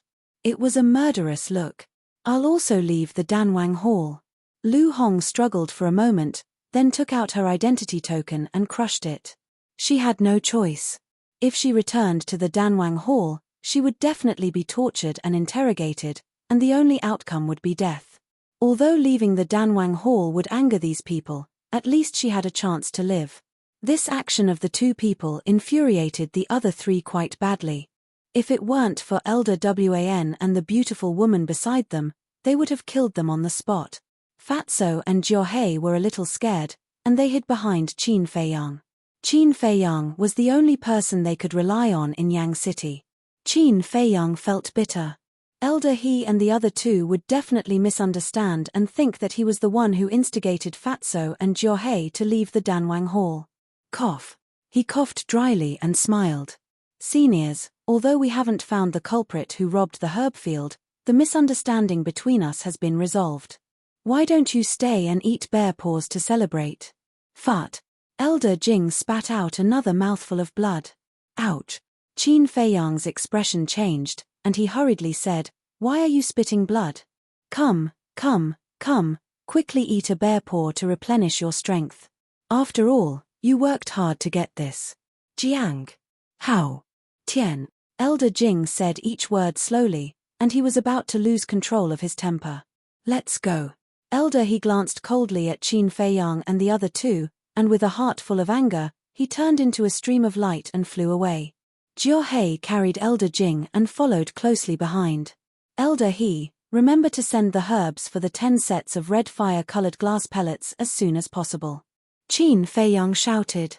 Elder His old body trembled, and he said in a low voice, Old Jiao, when you go back, immediately send someone in disguise to monitor the Martial Imperial Hall. Once they leave the Martial Imperial Hall, find a chance to kill them. Okay. Jiao nodded, and killing intent flashed in his old eyes. Then, the three of them quickly disappeared into the night sky without saying a word. Phew. Qin Feiyang secretly heaved a sigh of relief. Finally, the crisis was resolved. Elder Wan retracted his gaze and frowned. Tell me honestly, Did you rob the herb field of the Danwang Hall? We really didn't. Fatso shook his head with an innocent face. Elder Wn looked at the three of them and said with a smile, as long as you really didn't do it, you can stay in the Martial Imperial Hall. Thank you, Elder Wan. Lu Hong hurriedly bowed and thanked him. If the people of the Danwang Hall were as good as you, Elder Wan, we wouldn't have come to this. Fatso shook his head and sighed, and flattered Elder Wn. Elder Wn shook his head and laughed, and warned the two, this old man won't fall for your tricks. Although you can stay in the Martial Imperial Hall, you can't act recklessly. Otherwise, this old man will drive you out. Absolutely not. Fatso immediately patted his chest and promised. Seeing the fatty's expression, Lu Hong's heart was filled with anger. She couldn't help but want to go up and slap the fatty. Chapter 147. Qin Feiyang glanced at the solemn Fatso and couldn't help laughing secretly. Suddenly, he seemed to have thought of something. He took out a palm-sized iron box from his arms and opened the lid. 15 supreme-grade red fire-colored glass pills suddenly appeared in front of everyone's eyes. Immediately, Lu Hong's eyes lit up, and she was very eager. Qin Feiyang took out 6 pills and handed them to Elder Wn and the beautiful woman. The two were stunned. Wasn't it 50/50ths? They should be given 3 pills. But now, how could he give them 6 supreme-grade red fire-colored glass pills? Thank you, seniors, for helping us out just now. Qin Feiyang said gratefully. Although Elder He and the other two had no evidence of them robbing the medicinal field, if Elder Wn and the beautiful woman were not present today, he, Fatso, and Lu Hong would still be finished. Hearing this, Elder Wan and the other two finally understood. The beautiful woman pursed her lips and smiled. I didn't expect you to know how to repay kindness. Qin Feiyang was helpless. It seemed that he had repaid those who had helped him, right? For example, Zhao Shuang and Luo Qingzhu, who had helped him in Black Bear City, he had also given them 2 perfect martial arts. As for Luo Xiong, Feng Cheng, and Elder Mo, there was no chance now. When there was a chance in the future, he would also thank the 3 of them properly. The beautiful woman shook her head and smiled. Okay, don't look wronged. I was just joking. We'll take the pills. You're on your own. Don't provoke the Danwang Hall again. Okay. Qin Feiyang and the other two nodded. Putting away the iron box, Qin Feiyang said with a smile, Seniors, these 4 bear paws are all fresh. Why don't you leave some to eat? Elder Wan's face twitched. These days, it was really comfortable. The 2 of them were of high status and noble status. Naturally, it was impossible for them to really stay and eat bear paws. After saying a few words to the 3, he flew away. Shi Zheng did not join in the fun and returned to the balcony to continue cultivating. As soon as Shi Zheng left, Qin Feiyang's face sank. He said in a low voice, the Danwang Hall will definitely not let this matter rest. In the future, it's best if you don't leave the Martial Imperial Hall alone. Are we going to hide like this forever? Lu Hong was a little hesitant. Qin Feiyang said, if you don't want to hide, then work hard to cultivate. When your strength reaches their level, who can do anything to you? Alas. Lu Hong sighed softly. She sat by the fire and lowered her head in silence. Qin Feiyang glanced at her, then looked at Fatso and said, I'm warning you now, don't mess around in the Martial Imperial Palace. Otherwise, we won't have a place to stay in Yang City. Fat Lord knows. Fatso nodded and said with some lingering fear, just now, old dog, he wanted to check the ancient castle. I'm afraid that Fatso was badly frightened. Qiankuan bags can be hidden everywhere. He won't dare to take the risk. Qin Feiyang sneered. Fatso asked, then, do you think he'll really send the 10 sets of red flame-colored glass pellets here? Qin Feiyang shook his head. As a dignified elder of the Pill Emperor Hall, as well as a combat emperor, it's impossible for him to renege on his debt. He wouldn't be able to afford to lose face like this. After you guys finish eating the bear paw, do me a favor. Lu Hong sighed, I'm not in the mood to eat bear paws. Tell me, what favor? Qin Feiyang smiled faintly and said, there are too many things in my Qiankuan bag. I haven't had the time to organize them. Help me count them later. No problem. Also, organize those herbs. Fatso smiled evilly. He grabbed a bear paw and ate it with relish. His mouth was greasy. You can eat so much. No wonder you're so fat. Lu Hong looked at him with disdain and turned to look at Qin Feiyang. She seemed to have something to say, but she didn't know how to say it. Qin Feiyang saw through her thoughts at a glance and said lightly, I will consider giving you the best red flame-colored glass pellet. Thank you. Lu Hong was overjoyed and hurriedly thanked him. Although it wasn't confirmed yet, there was still hope. Qin Feiyang couldn't give it to her now. After all, this woman still didn't know his true identity, let alone her reaction after knowing his true identity. So, he needed to observe carefully. He didn't want to cultivate a future enemy. After eating a few pieces of bear paw meat, Qin Feiyang took the remaining bear paw and led Fatso into the attic and then into the castle. Wolf King had always been thinking about the bear paw. As soon as Qin Feiyang entered the castle, it got up and held it in its mouth, lying on the side and eating with relish. That morning, Elder he asked someone to send 10 sets of red flame-colored glass pellets medicinal materials. Qin Feiyang also immediately refined the elixir. In this way, plus the 9 that he already had, there were a total of 19. Even if he deducted the 5 from the treasure pavilion, there were still 14. At the same time, Fatso and Lu Hong also tidied up their Chenkuan bags. Knowing the result, Qin Feiyang was extremely excited. There were more than 2 million gold coins, all kinds of medicinal materials added together. There were more than 500,000 stalks. Of course, the medicinal materials of the 10,000 sets of healing pills and bone-replenishing pills were not included, otherwise there would be more. As for the weapons, elixirs, and so on that were plundered from the treasury under the city lord's mansion, the number was also quite astonishing. Next, Fatso and Lu Hong went outside to cultivate. Qin Feiyang refined 1,000 healing pills, 1,000 bone-replenishing pills, and continued to copy the return formula. In the blink of an eye, 10 days passed. Early in the morning, there was a sea of people in front of the gate of the Martial Imperial Hall. The sound of discussion was overwhelming. They naturally came to line up to receive the elixir. In order to line up at the front, some people came yesterday. There were people from all walks of life. The disciples of the Martial Imperial Hall, the disciples of the Lin family, the people of other families, the people of the palace, the waiters of the restaurant and so on. At first, it was very calm. Everyone waited in line. But as the number of people increased, disputes also began. Although due to the rules of Yang City, they did not dare to fight openly, but some dishonest people, relying on their strength, threatened and forced to cut the line. As a last resort, the middle-aged man stationed in the reception hall could only stand up to maintain order. This action puzzled all the tycoons in Swallow City.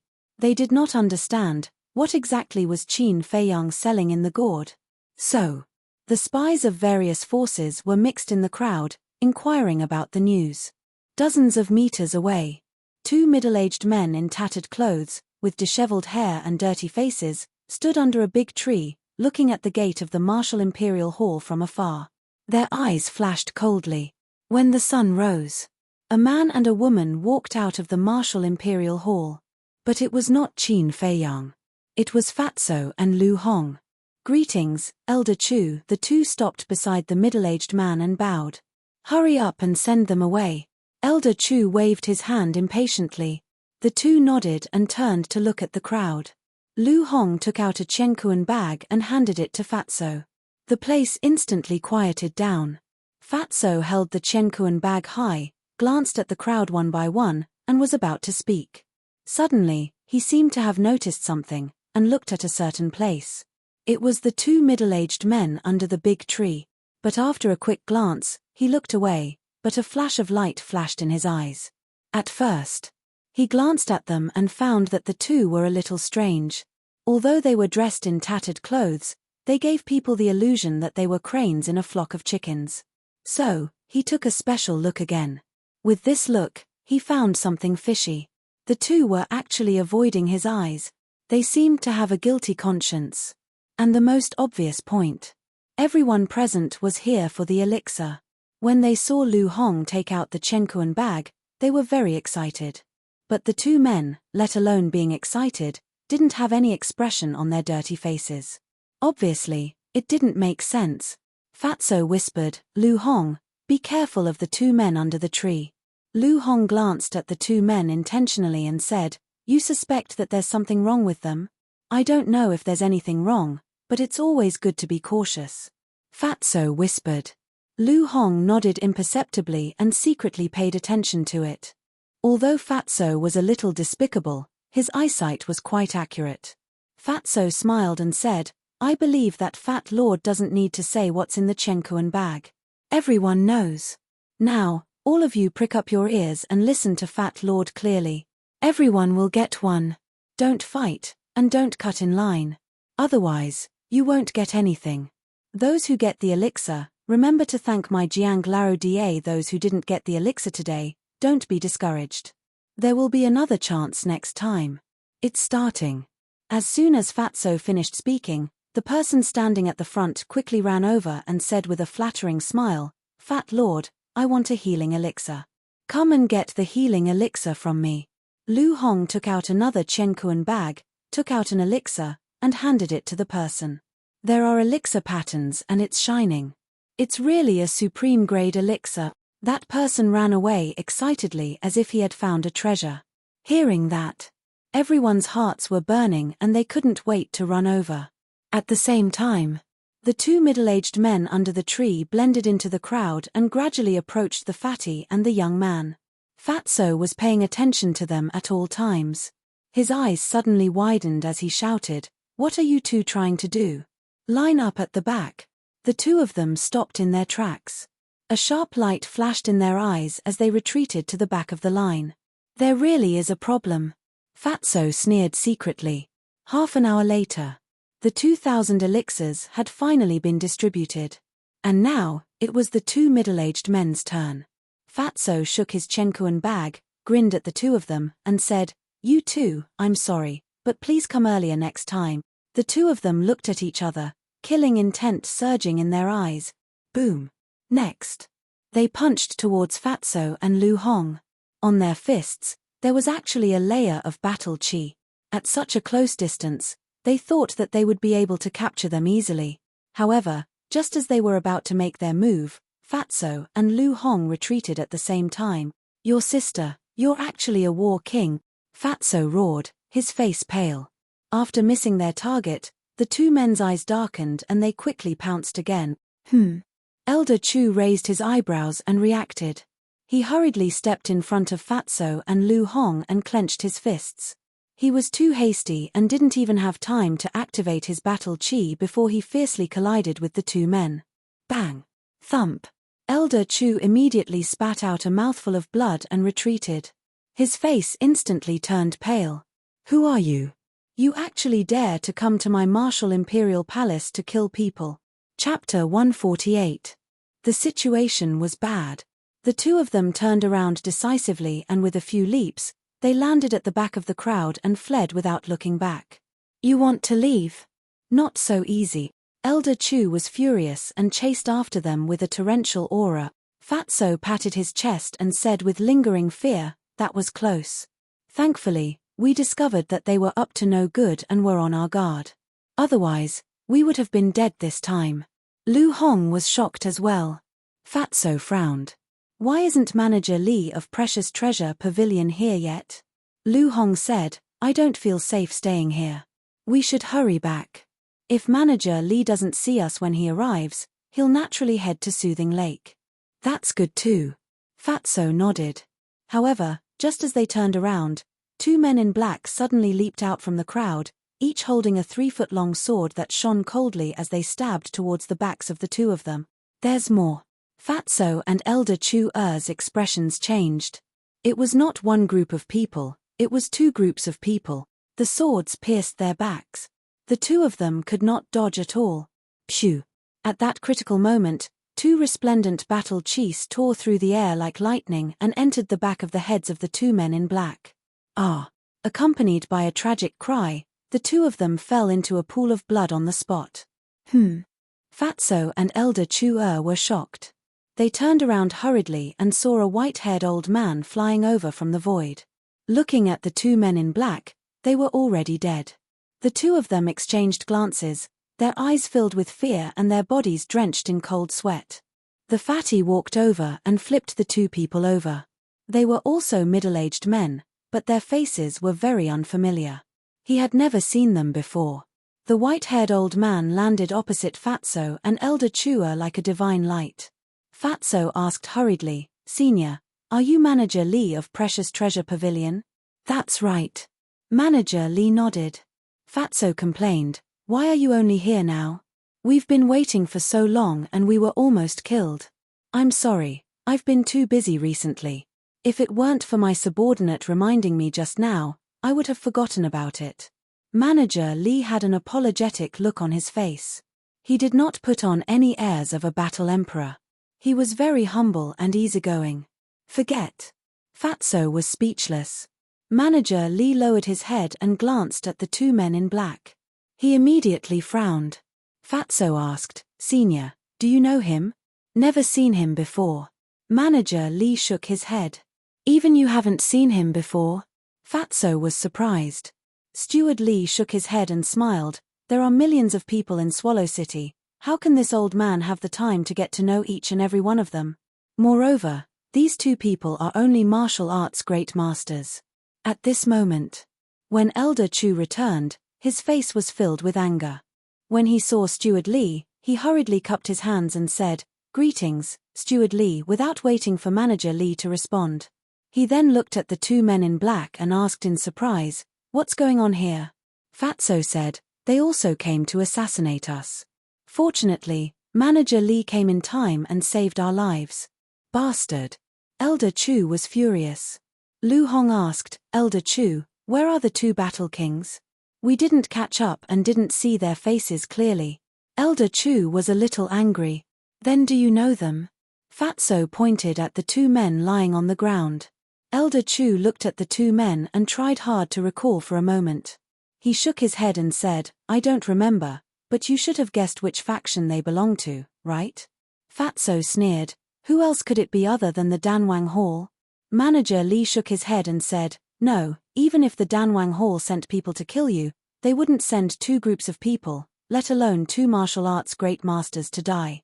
"Senior, do you mean that they are not in the same group?" Lu Hong was surprised. Manager Lee said, "They are definitely not in the same group, but as for which faction they belong to, I don't dare to jump to conclusions." "Right, where is that brat Jiang Haotian?" Fatso laughed and said, "Jiang Laro Da is in seclusion and asked us to send the pills to you. Jiang Laro Da also asked me to ask you, how much is one image crystal?" This, Manager Lee thought for a while and asked, "How much does he want?" 5. Fatso said. "So much." Manager Lee was dumbfounded. He smiled bitterly and said, "He wants 5 at once. He really has too much money and nowhere to spend it." Fatty said proudly, "Hihi, my boss doesn't have much now, but he has a lot of money."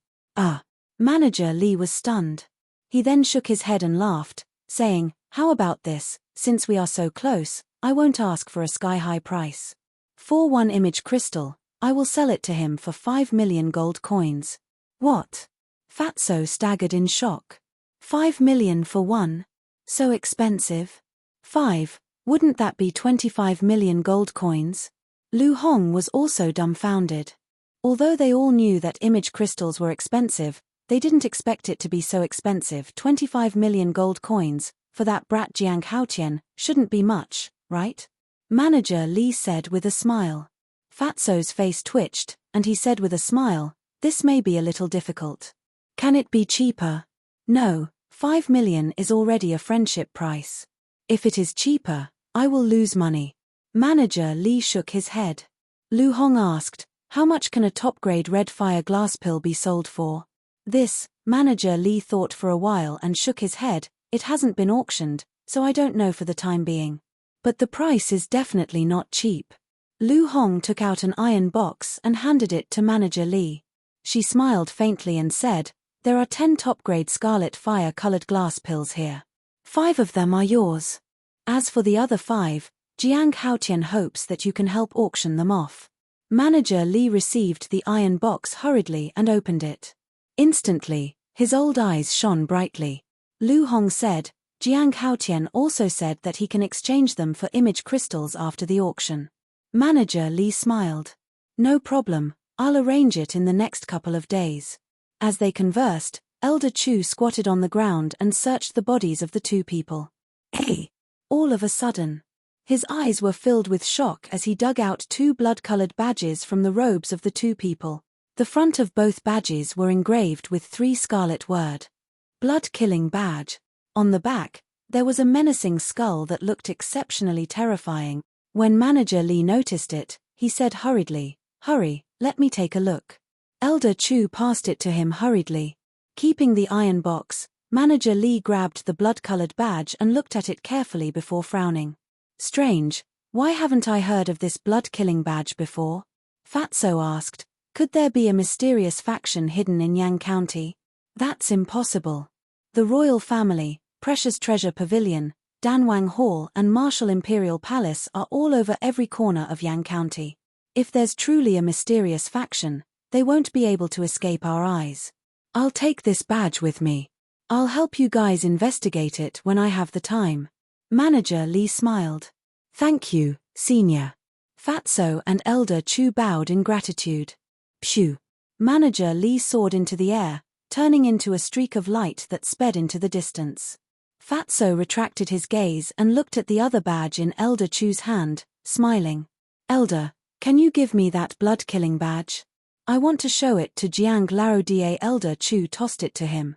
After you see it, bring it to Elder Wan and Elder G. Let them take a look as well. All right. Fatso nodded and took the blood-killing badge.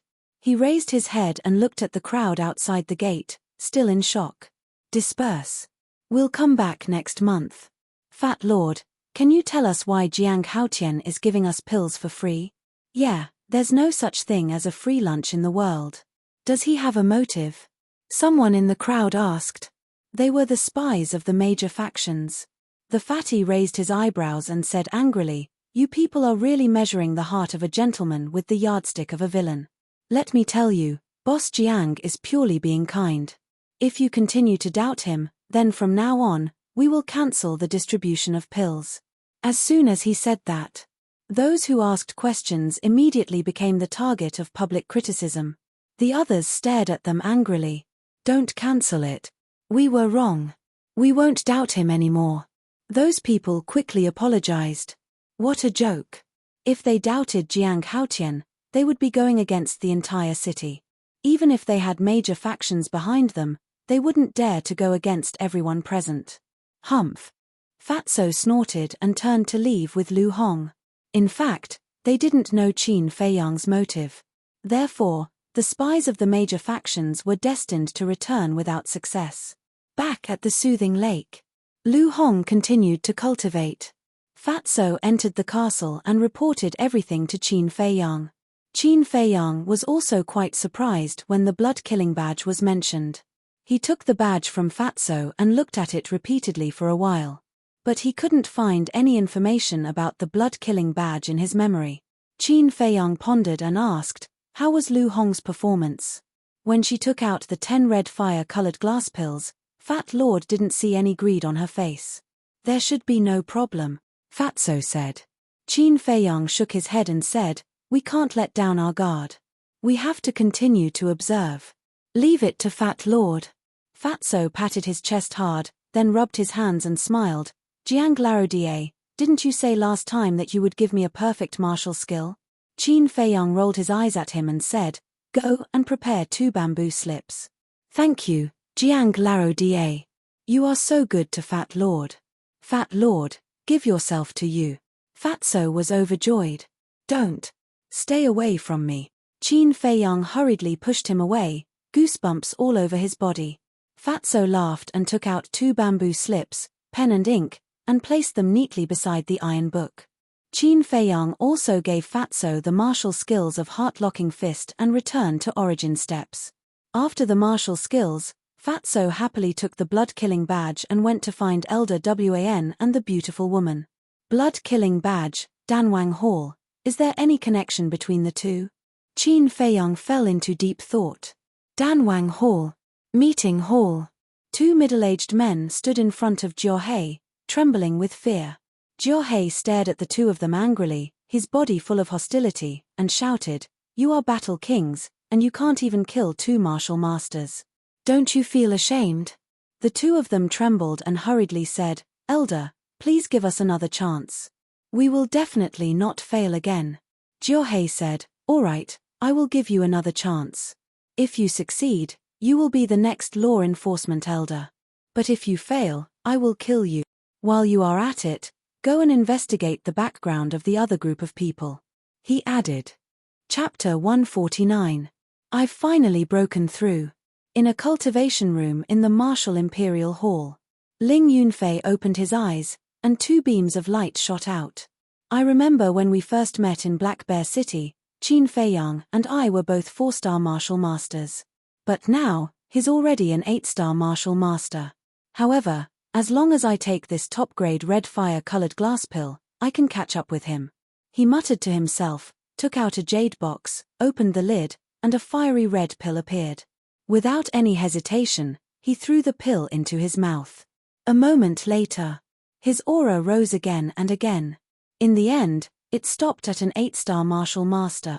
"Thank you, Qin Feiyang." After muttering to himself, he got up and left the cultivation room. When he came to the door of the cultivation hall, a deacon elder smiled and said, "Ling Yunfei, Elder WN wants you to go to his place after you come out of seclusion." "Thank you for telling me." Ling Yunfei cupped his hands and went to the law enforcement hall with a trace of suspicion. The law enforcement hall was the residence of Elder WAN and the beautiful woman. Dong dong. Ling Yunfei stood in front of a door on the second floor and gently knocked on the door. "Come in." Elder Wan's voice came from inside. Ling Yunfei pushed the door open and entered. Elder WAN was sitting at the desk, looking down at a blood-colored token. It was the blood-killing token that Fatso sent to him. Seeing that it was Ling Yunfei, he put down the blood-killing token and said with a smile, "It's you, close the door." After Ling Yunfei closed the door, he walked to the desk, bowed, and asked, "Elder, why are you looking for me?" Elder WAN smiled and said, "I want to ask you a question." "Question?" Ling Yunfei was puzzled. Elder WAN said, "Is your father called Ling Feng?" Ling Yunfei's heart trembled as he asked, "Elder, how did you know?" Elder WN smiled and said, "This old man saw that you and Ling Feng looked very similar, and both of you are from Black Bear City's Ling family, so I went to ask Ling Er. Sure enough, she told me that your father is called Ling Feng." "Elder, do you know my father?" Ling Yunfei was bewildered. Elder WN nodded his head and smiled, "Your father was once a disciple of the Martial Imperial Hall. Furthermore, he was as talented as you. Back then, he was rather outstanding amongst the younger generation." "I see." Ling Yunfei suddenly understood. However, he didn't seem to be very surprised. It was as if he already knew all of this. Elder WN sighed, "Yunfei, Ling Er has already told me about your father's death. As the enforcement elder of the Martial King Hall, I am deeply sorry for not being able to protect my disciples." Ling Yunfei said, "Elder's words are too serious. If your father didn't die, I'm afraid he would have already become a war king. To tell you the truth, this old man called you here to ask, did your father tell you anything before he died?" Elder WAN asked. "My father died before I was even born." Ling Yunfei was a little disappointed. Elder WN frowned, and said, "What about your mother? Did she say anything to you?" Ling Yunfei shook his head. "That's impossible." Elder WN frowned and waved his hand, "You can leave first. Cultivate well and don't let your father down. This disciple will take his leave." Ling Yunfei cupped his hands and turned to leave. After walking out of the door, he turned around to look at the law enforcement hall, and a strange light flashed across his eyes. Then, he went straight to the Calm Heart Lake and saw Fatso and Lu Hong sparring by the lake. He quietly walked over and teased, "When did the two of you become so close?" "Ah." The two of them were shocked and turned their heads to look. "Fuck, you gave me a fright." Fatso patted his chest and laughed, "Ling brat, come, Come, practice with Fat Lord. You. Ling Yunfei looked at Fatso and shook his head. I'm not free, where's Jiang Haotian? Oh, you're looking down on Fat Lord. Take this. Fatso let out a strange cry, his 5 fingers bent, but when he got close to Ling Yunfei, his 5 bent fingers suddenly clenched into a fist, and punched towards Ling Yunfei's chest. Heart-lock killing fist. Ling Yunfei's eyes narrowed, and hurriedly punched out. And he didn't even use the true chi. Bang! The two of them punched each other, and Fatso's body shook as he retreated. How could this be? Fatso's face was filled with disbelief. You've just practiced the heart-lock killing fist, and you haven't even crossed the threshold. What are you showing off for? Ling Yunfei despised him. Fatso snorted unhappily and asked, has your cultivation become stronger again? I just broke through to 8-star martial master. Ling Yunfei grinned. 8-star martial master? Fatso was stunned for a long time before he came to his senses and said angrily, Bastard, why didn't you say so earlier? You didn't ask. Cut the crap, I'm going to find Jiang Haotian, you two continue to cultivate your relationship. Ling Yunfei smiled evilly and turned to run to the attic. Cultivate relationship? Fatso and Lu Hong were stunned, then looked at each other at the same time and said disdainfully, You? At the same time, they looked away, crossed their arms, and looked unhappy. In the castle, Qin Feiyang imitated the return formula and asked, What's the matter? Yes. Ling Yunfei, who was standing behind him, nodded. Qin Feiyang said, Speak. Ling Yunfei said in a deep voice, Do you still remember that my mother was imprisoned by the Ling family? The reason was that my dead father told my mother something. Qin Feiyang suddenly became interested. He stopped imitating and turned to look at Ling Yunfei. Ling Yunfei said, My father used to be a disciple of the Martial Imperial Hall. Once, he went out alone to train and entered a very strange place. He was seriously injured there, and even his cultivation was crippled. So, you were lying to me before? Qin Feiyang raised his eyebrows. He clearly remembered that Ling Yunfei had told him that his father was seriously injured in the Black Bear Mountain. Ling Yunfei hurriedly said, No, at that time, I was also kept in the dark. I only knew the truth after my mother escaped. Qin Feiyang said, Then what is the truth? Back then, after my father escaped from that place, because his cultivation was crippled, he did not return to the Martial Imperial Hall. Instead, he returned to Black Bear City. But on the way back to Black Bear City, because his injuries were too serious, he fainted in front of a village. The people in that village were kind enough to save my father's life. It was when he was recuperating in that village that my father met my mother. My mother was in charge of taking care of him at that time. After a while, they gradually fell in love with each other. Not long after, they got married. However, for some reason, my father's injuries kept repeating and could not be healed. Until one day, it began to worsen. Seeing that his health was deteriorating day by day, my father began to worry because he had not given my mother a status. And at that time, my mother was already pregnant with me. My father also wanted to give me a better environment to grow up in. The Black Bear City's Ling family was undoubtedly the first choice.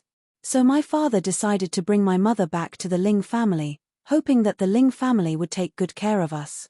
But my father did not expect that not only did the Ling family not take care of my mother and me, they even bullied and humiliated us for more than 10 years. Ling Yunfei finished in one breath, his eyes full of hatred. Sigh. Qin Feiyang sighed inwardly. The fate of this family was truly tragic. He asked, Your second uncle treated you like this because of that strange place?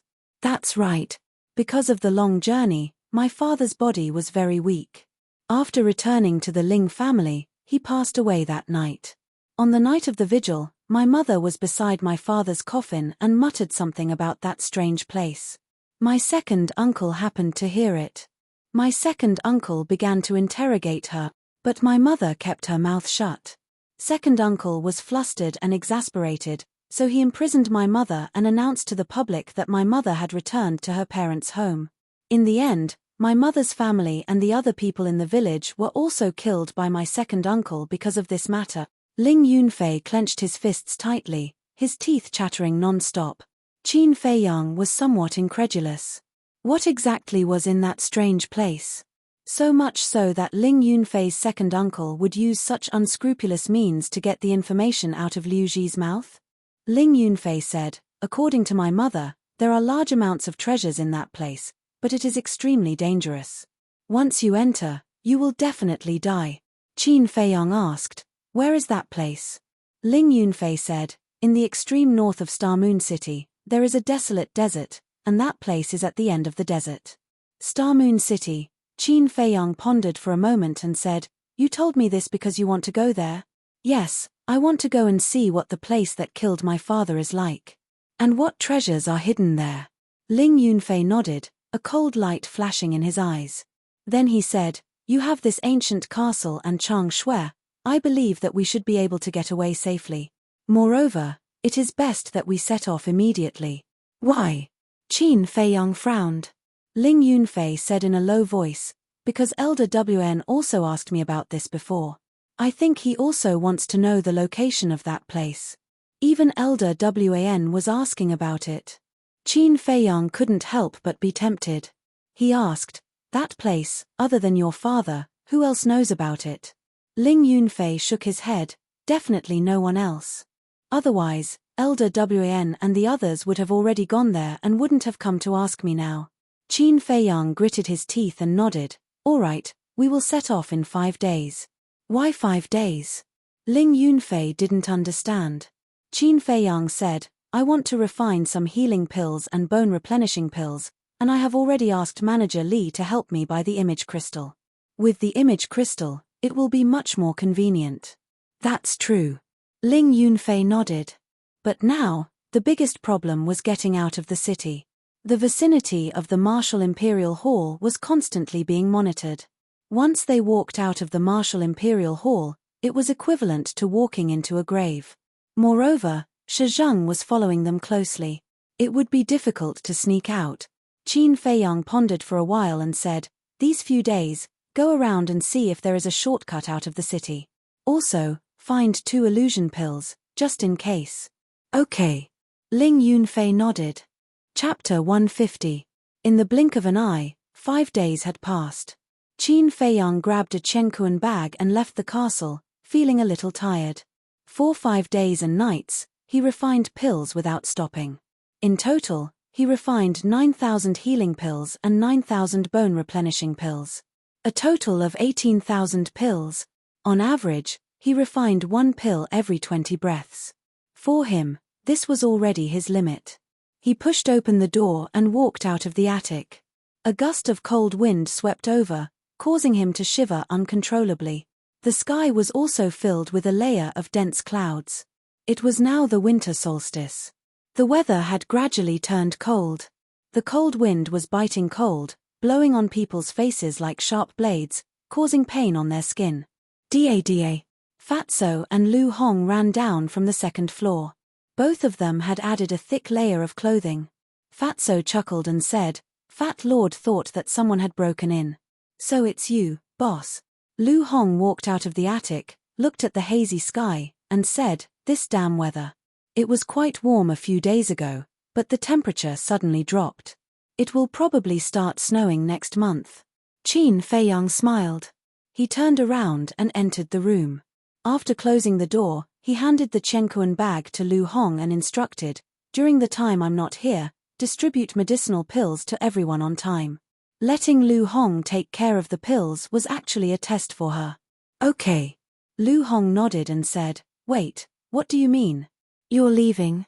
Fatso also looked at Qin Feiyang in surprise. Shh. Qin Feiyang made a shushing gesture and said in a low voice, Ling Yunfei and I are going to Xingyue City. Don't tell anyone. If anyone asks, just say that I'm cultivating in the castle. Why are you going to Xingyue City? Is there something good going on? Jiang Laro Da, why didn't you bring Fat Lord along when there's something good? You're too disloyal. Lu Hong looked puzzled. Fatty's face was filled with dissatisfaction. If I say it's suicide, will you still go? Qin Feiyang rolled his eyes at Fatso and solemnly instructed, remember, no matter what happens, you are not allowed to leave the Martial Imperial Hall. In addition, you will spread the news tomorrow that mortals have priority when it comes to collecting pills in the future. For mortals? Fatso and Li Tianlan looked at each other, their eyes filled with confusion. Just do as I say. Also, change the distribution from once a month to once every 10 days. As for why I'm doing this, you'll know in the future. Qin Feiyang didn't explain much and asked, has manager Li delivered the image crystal? Not yet. That old thing is very treacherous. I heard from the martial arts hall's disciples that he only auctioned one supreme-grade red fire-colored glass elixir every day in order to raise the price. Fatso spoke in disdain. Qin Feiyang smiled faintly and said, this is very normal. How much was the transaction price?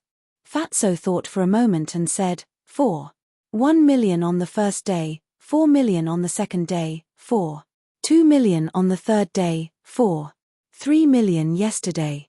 Today's result is not out yet, but it should not be lower than 4 million. So little? Qin Feiyang frowned.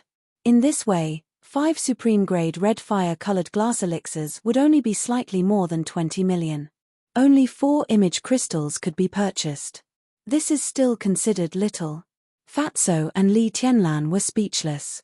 An ordinary red fire-colored glass elixir would be auctioned for around 1 million.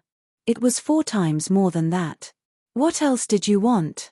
Besides, 4 million gold coins, even the top clans in Yang City would feel the pinch for half a day. Don't look at me like that. Who doesn't want more money? Qin Feiyang rolled his eyes at the two and walked out of the pavilion. He came to Shi Zheng's downstairs and smiled. Elder, can I trouble you to make a trip to the treasure pavilion? Why are you going to the treasure pavilion? Shi Zheng was puzzled. Qin Feiyang laughed. Help me get the image crystals, a total of 4. The remaining gold coins will be your reward for your hard work. Shi Zheng hesitated for a moment and nodded. Okay, but you are not allowed to run around. Other than the martial imperial palace, where else can I go? Qin Feiyang smiled bitterly.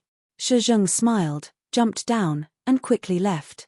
Qin Feiyang was about to enter the house when Ling Yunfei ran over and asked, are you ready? Qin Feiyang nodded and said, now we only lack the image crystals, what about you? Have you found a shortcut? Ling Yunfei shook his head, there are no shortcuts. On the 4 walls, there are black armored guards of the royal family guarding. If we climb over the wall, we will definitely be intercepted, so we can only go out through the city gate. Open and above board. Qin Feiyang laughed bitterly. What are you going to do? Fatso came over and looked at the two sneakily. It has nothing to do with you, mind your own business. Ling Yunfei glared at him, then looked at Qin Feiyang and said, I have also prepared the illusion pills. Let's just wait until midnight and find a chance to sneak out. Qin Feiyang thought for a moment and said helplessly, that's the only way now. More than 2 hours later, Shi Zheng finally returned. He took out 4 image crystals from his Chenkuan bag and placed them on the tea table. Ling Yunfei, Fatso, and Lu Hong immediately surrounded him, their eyes flashing with a strange light. It was the first time they had seen the image crystals. Qin Feiyang was much calmer. He stood up and cupped his hands. Thank you, Elder. Shi Zheng smiled. It's nothing. Fatso laughed. Elder Shi, you must have received a large sum of money for your hard work, right? Can you share some with me? Hard work. Shi Zheng shook his head and smiled bitterly. He took out a piece of paper from his chest and handed it to Qin Feiyang.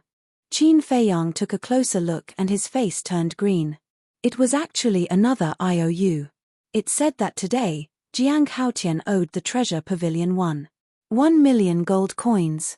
If he did not pay it off within a week, the interest would be 1,000 gold coins per day. At the bottom, there was Steward Li's signature. Why do I still owe him 1 million? Qin Feiyang looked at Shi Zheng with a puzzled face. Shi Zheng said, your 5 supreme-grade red fire-colored glass pills were sold for a total of 21 million, and the treasure pavilion still has to take a commission. Look at my head, how could I forget about this? Qin Feiyang slapped the back of his head hard. As soon as he heard about the commission, he understood. The rule of the treasure pavilion was to take 1/10 of the commission. Out of the total price of 21 million, he would have to take a cut of 2. 1 million. Then there was only 18. 9 million left. The 4 image crystals were 20 million. After deducting 18. 9 million, he naturally owed 1 million. Ling Yunfei and the other two were also a little stunned. It was right to take a commission. But they were all old acquaintances. Couldn't they take a little less? 1 million was enough for an ordinary person to live a carefree life for several lifetimes. He even wrote an IOU seriously and even had to calculate the interest when it was overdue. What a scam. Cough, cough. Qin Feiyang coughed and said with a faint smile, he doesn't have the final say in the treasure pavilion. He is also doing things according to the rules. It's understandable. After that, he took out his Chenkuan bag, counted out 2 million gold coins and handed it to Shi Zheng, saying with a smile, Elder, I have to trouble you to make another trip. You can use the extra 900,000 to buy some good wine. Shi Zheng said with a smile, how can I do that? Although he said so, he didn't seem to be polite and directly took it. What a joke.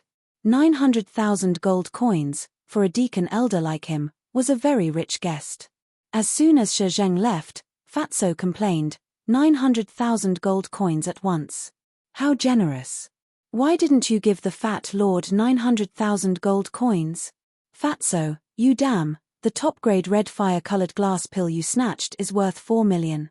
What else do you want? Do you want me to give you all I have? Qin Feiyang said angrily. That's not necessary. Just give me 1 million to spend. Fatso smiled embarrassedly. Qin Feiyang was physically and mentally exhausted. Why were there so many top-grade goods around him? Do your job well. When I come back, you will be rewarded.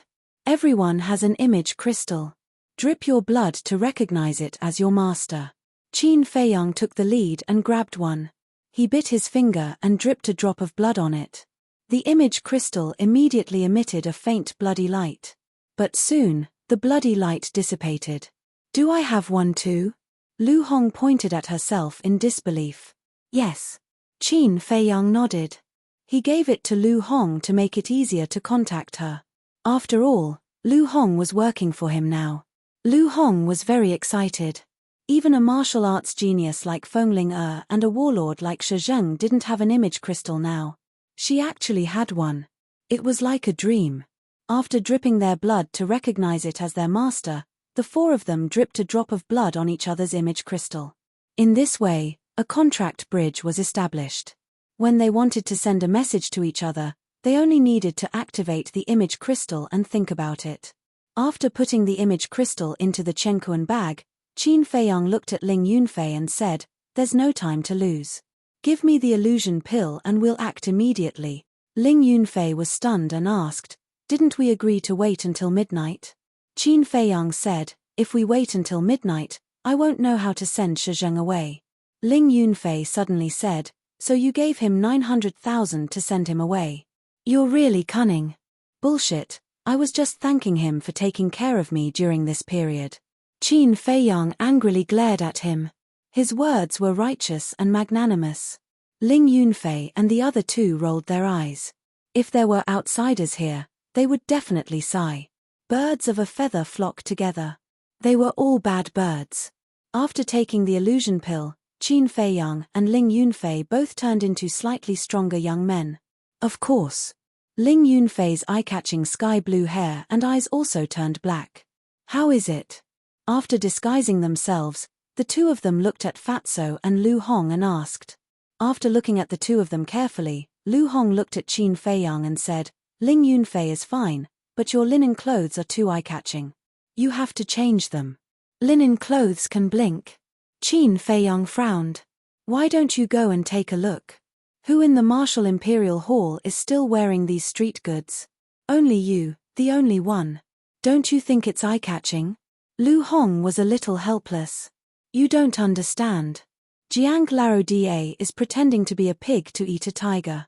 To be precise, he is pretending to be cool. Fatso smiled evilly. Qin Feiyang was stunned. He was very helpless. He had no choice but to ask Ling Yunfei for a disciple's clothes and put them on. That's about it. Lu Hong nodded. Then let's go. Chapter 151. The two kept a low profile and remained calm. As such, they did not attract anyone's attention along the way.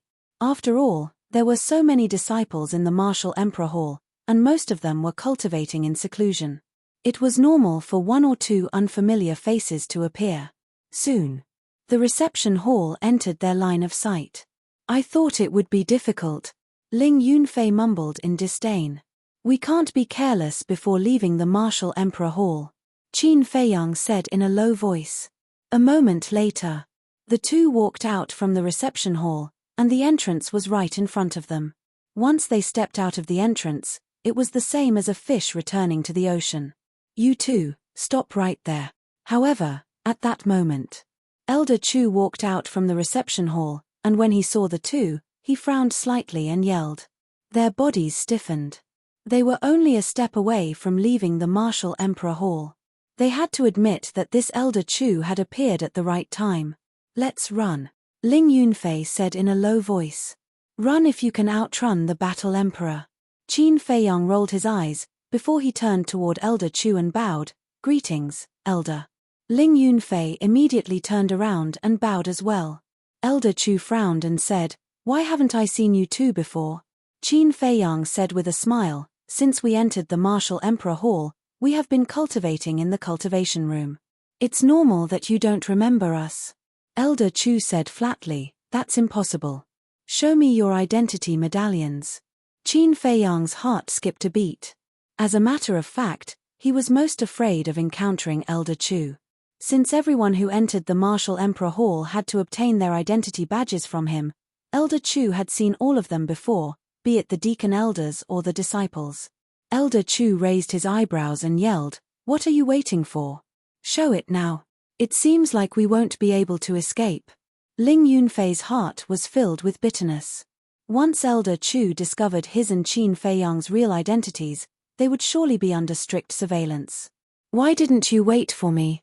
Just as the two of them were in despair, a heavenly voice sounded from behind Elder Chu. He saw a woman in a tight white suit that showed off her figure to the fullest. She angrily ran towards him. It was Feng Ling. She was still wearing her mask, and her beautiful eyes were filled with anger. As soon as she came over, she pulled their ears and said angrily, Bastards, we clearly agreed to go to Zhenbao Pavilion together, but you didn't wait for me. Are you asking for a beating? Madam, we were wrong. Big sister, it hurts, let go. The two hurriedly begged for mercy. Although Feng Ling was very barbaric now, she was an angel in their eyes. They came at the right time. Elder Chu, we're leaving. Feng Ling turned around and smiled at Elder Chu. Then, she grabbed their ears and dragged them outside, scolding them from time to time. What's the situation? Elder Chu was dumbfounded. Looks like I'm really getting old. Even my memory is getting worse. A moment later, he came to his senses, shook his head, and sighed. Ling Yunfei said with a bitter face, Senior Sister Ling can you let go of me now? Feng Ling snorted coldly.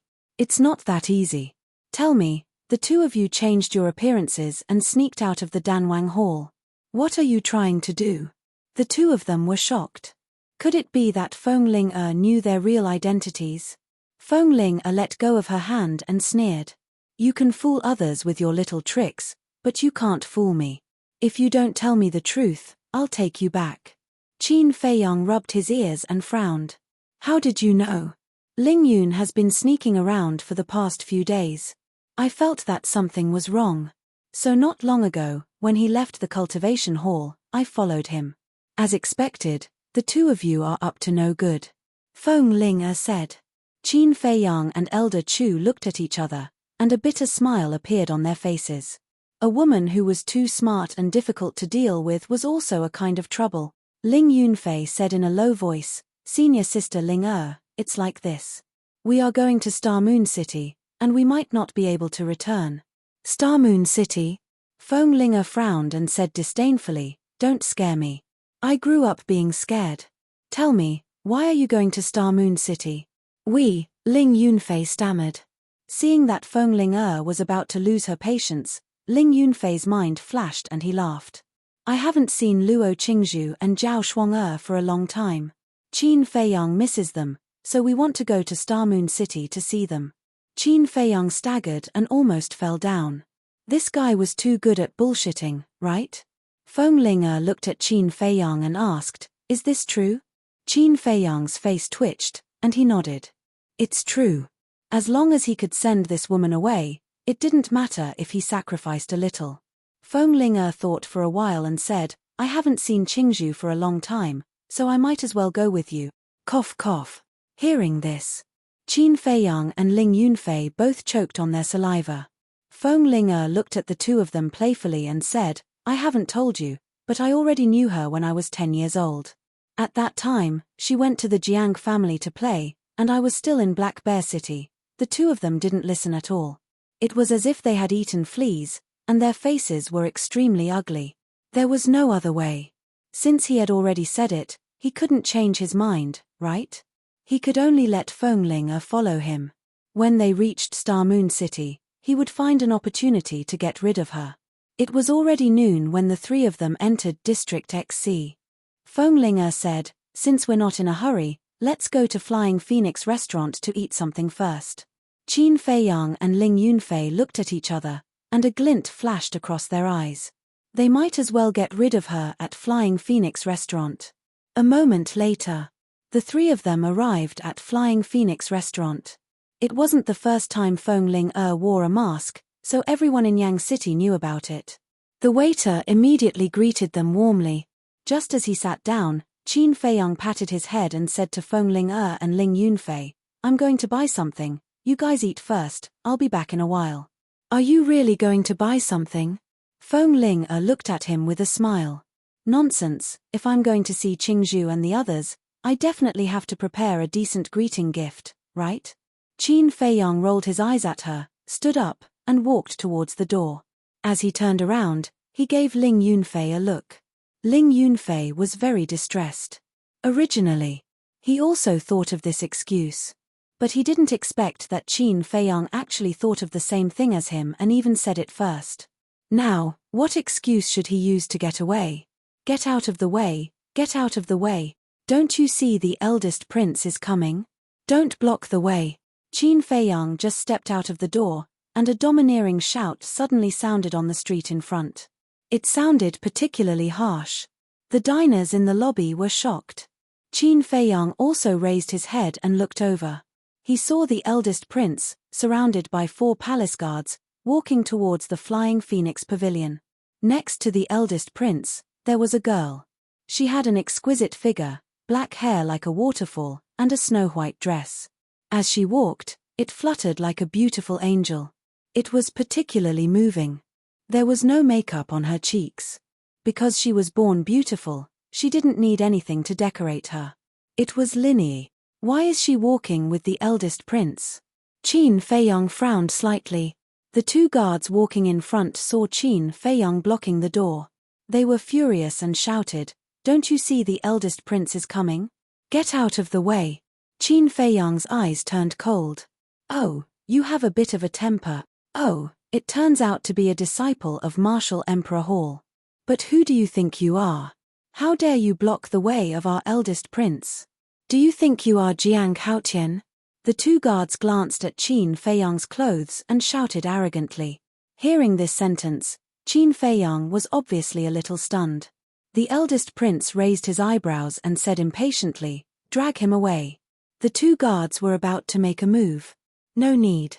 I can walk by myself." Qin Feiyang walked to the side with a blank expression. When the eldest prince passed by him, he whispered, "Eldest prince, right? I promise you will regret it." "En." The eldest prince stopped and turned his head to look at Qin Feiyang. His eyes were a little stunned. But in the end, he just smiled contemptuously and walked into the Flying Phoenix house with Linny. This was a kind of contempt that went deep into the bone marrow. He didn't put Qin Feiyang in his eyes at all. He only regarded him as a brainless idiot. Feng Ling'er saw all of this, but she didn't say anything. She pursed her lips with a hint of playfulness. Ling Yunfei saw the eldest prince, but his eyes flashed coldly. Suddenly, he had an idea. He retracted his gaze and looked at Feng Ling'er.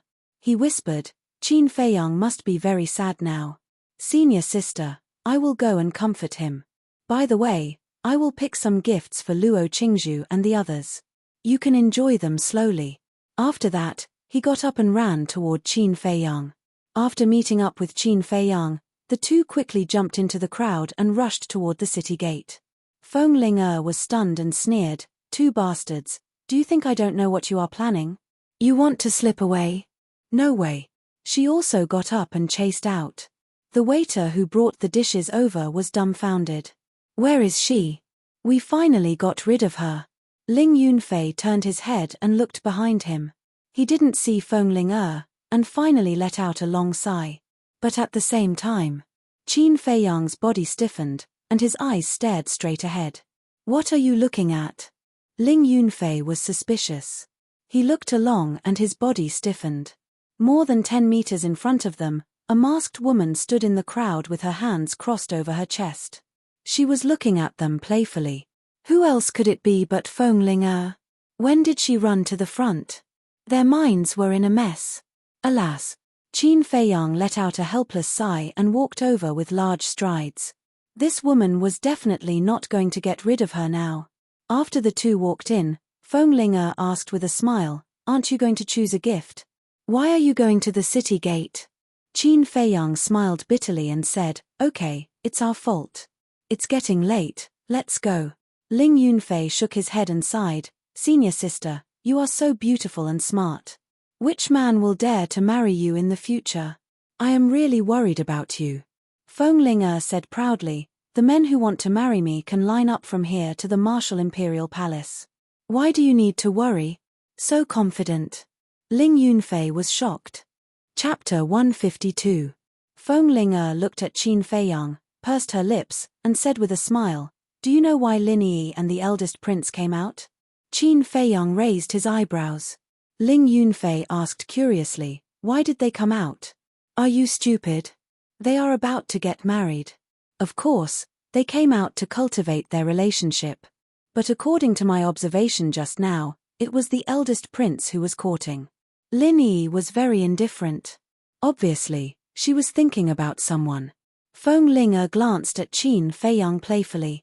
Ling Yunfei also looked at Qin Feiyang and found that Qin Feiyang's face was extremely gloomy at the moment. A cold light flashed in his eyes, and he sneered, "I don't know what kind of expression will appear on the eldest prince's face after knowing your identity." Qin Feiyang still didn't say a word. Half an hour later, the three finally walked out of Yang City and galloped toward Star Moon City along the main road. The berserk beasts near Yang City were very powerful. If they took the small roads or deep mountains, with their strength, they would be eaten by berserk beasts halfway, let alone going to Star Moon City. But even if they took the main road, it was not necessarily safe. Because some berserk beasts would ambush at night. So at night, the three hid in the castle to cultivate and waited until dawn to continue their journey. Along the way, there was no danger. 10 days later, in the evening, a majestic city finally entered the sight of the three. Although the scale was not as big as Yang City, it was not much worse. When they came to the city gate, Qin Feiyang looked up and saw 3 eye-catching words. Star Moon City. At the city gate, there were also 2 guards checking, but it was not as strict as Yang City. They only asked a few questions. While Feng Ling dealt with the 2 guards, Ling Yunfei poked Qin Feiyang's back and whispered, "Are we really going to enter Star Moon City?" Qin Feiyang whispered, "If you tell her the truth, we don't have to go in." "No." Ling Yunfei shook his head. What if that place really had some treasures? If he brought Feng Ling along, wouldn't he get a share? "All right, you can go in now." At this moment, one of the guards waved his hand and said. Feng Ling turned around and glanced at Qin Feiyang and Xiao Luo complacently. She then walked into the city. "Let's go. We'll think of something after we get in," Qin Feiyang said in a low voice and quickly followed. "How troublesome." Ling Yunfei sighed inwardly. He quickly caught up and asked, "Senior sister Ling where are we going now?" "Nonsense, of course I'm going to look for Qingzhu. I've been to Star Moon City before, so I know where she is." Feng Ling led the 2 of them to the entrance of the treasure pavilion. "What can I do for you 3?" A staff member came up and asked. Fengling said, "Go and inform your young miss that Fengling is here to look for her." The staff member looked at the three of them suspiciously. Although they were all unfamiliar faces, they must have something to do with the young miss. He did not dare to neglect them and hurriedly went to report. In less than 100 breaths, a young girl in a white silk dress walked out quickly. Her figure was slender, and her soft skin was like congealed fat, suffused with strands of luster. Her exquisite facial features were like a masterpiece of heaven, without the slightest flaw. Her pair of big black eyes were as clear as a mirror, without the slightest impurity. Her waterfall-like black hair fluttered behind her. She was like a blooming snow lotus, white and flawless, pure as ice and jade. "She's Luo Qingzhu?" Ling Yunfei asked, with a trace of surprise in his eyes. Although Luo Qingzhu had been to Black Bear City many times, at that time he was not qualified to come into contact with such a proud daughter of heaven. Qin Feiyang nodded, looking a little embarrassed. Luo Qingzhu swept her eyes across the hall. When she saw Fengling, she said in surprise, "Sister Ling, it's really you." The staff member also tactfully retreated. Fengling went up and said with a smile, "Little girl, I haven't seen you for a few months. You've grown so beautiful." Luo Qingzhu blushed and said with a smile, "No matter how beautiful I am, I can't compare to you, Sister Ling. Little girl, your little mouth is getting sweeter and sweeter. Come, let sister kiss you." Fengling stretched out her jade finger and lifted Luo Qingzhu's chin, looking very seductive. "Do you think we don't exist?" Qin Feiyang muttered. These two lasses were simply torturing single dogs. Luo Qingzhu's face turned even redder. She grabbed Fengling's jade hand and rolled her eyes at her. She said with dissatisfaction, "You're only 3 years older than me. Can you not always call me little girl?" "I can't help it. Who told me to be older than you?" Fengling smiled proudly. 3 years older? Qin Feiyang was shocked. If he remembered correctly, Luo Qingzhu was about the same age as him. In other words, Fengling was only 18 years old. An 18-year-old 2-star martial ancestor realm, this woman was truly a monster. No wonder the martial imperial hall doted on her so much. Fengling looked around and said, "Little girl, I came all the way from Yang City to see you. Are you going to treat me like this? Look at me. I was so happy that I forgot. Come with me." Luo Qingzhu grabbed Fengling's hand and turned to walk to the second floor. Fengling didn't greet Qin Feiyang and Luo Qingzhu. She just left with Luo Qingzhu while laughing. "It seems that we've been treated like air." Ling Yunfei smiled bitterly.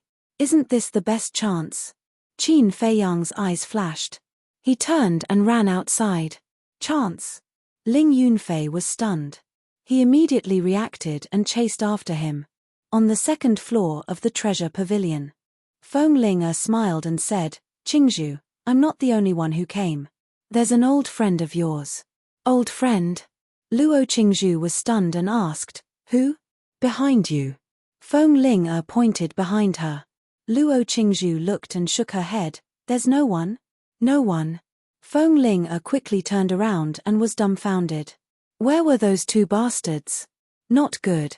I was careless and let them escape." Fengling was flustered and exasperated.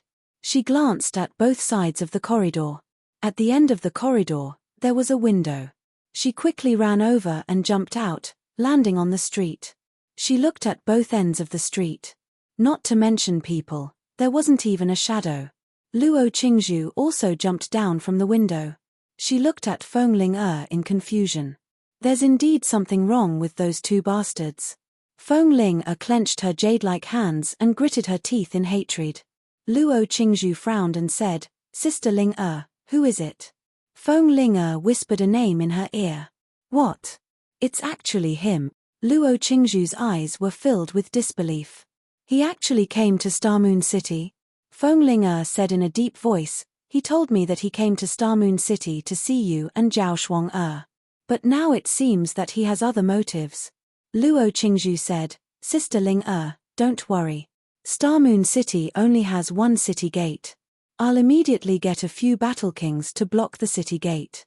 We'll find them sooner or later. Good idea. Battle kings are much faster than them. As long as we trap them in the city, we won't have to worry about not being able to catch them. Fenglinger sneered. I say, is there a need to do this? A bitter laugh rang out. Soon after, Qin Feiyang and Ling Yunfei walked out of a small alley not far away. Their faces were filled with helplessness and bitterness. They knew that their speed couldn't compare to Fenglinger's, so they hid here the moment they ran out of the treasure pavilion. They wanted to wait until Fenglinger couldn't find them, then they would naturally give up. But they never expected that these two women would actually plan to send battle kings to block them. Wasn't this the same as forcing them to their deaths? Why were all the women they met so difficult to deal with? Why aren't you running? Don't worry, I won't chase after you. Fenglinger looked at them playfully. Qin Feiyang sighed and said, all right. We admit defeat. We surrender. A good man doesn't fight with a woman. Ling Yunfei nodded to comfort himself. Follow me up first. Luo Qingzhu glanced at the two of them. She couldn't tell who was Qin Feiyang and who was Ling Yunfei. Following Luo Qingzhu, the three of them went to the second floor and entered a simple lounge. After closing the door, Luo Qingzhu looked at the two of them and asked, which one of you is Qin Feiyang? Me. Qin Feiyang sat down on a chair. Since he couldn't escape, he might as well take things as they came. Luo Qingzhu walked to him and scolded, you're really bold. You actually dared to come out alone. Aren't you afraid that the Danwang Hall will kill you? Qin Feiyang was stunned. He stood up and stepped forward. Face to face with Luo Qingzhu, he said flirtatiously, are you worried about me?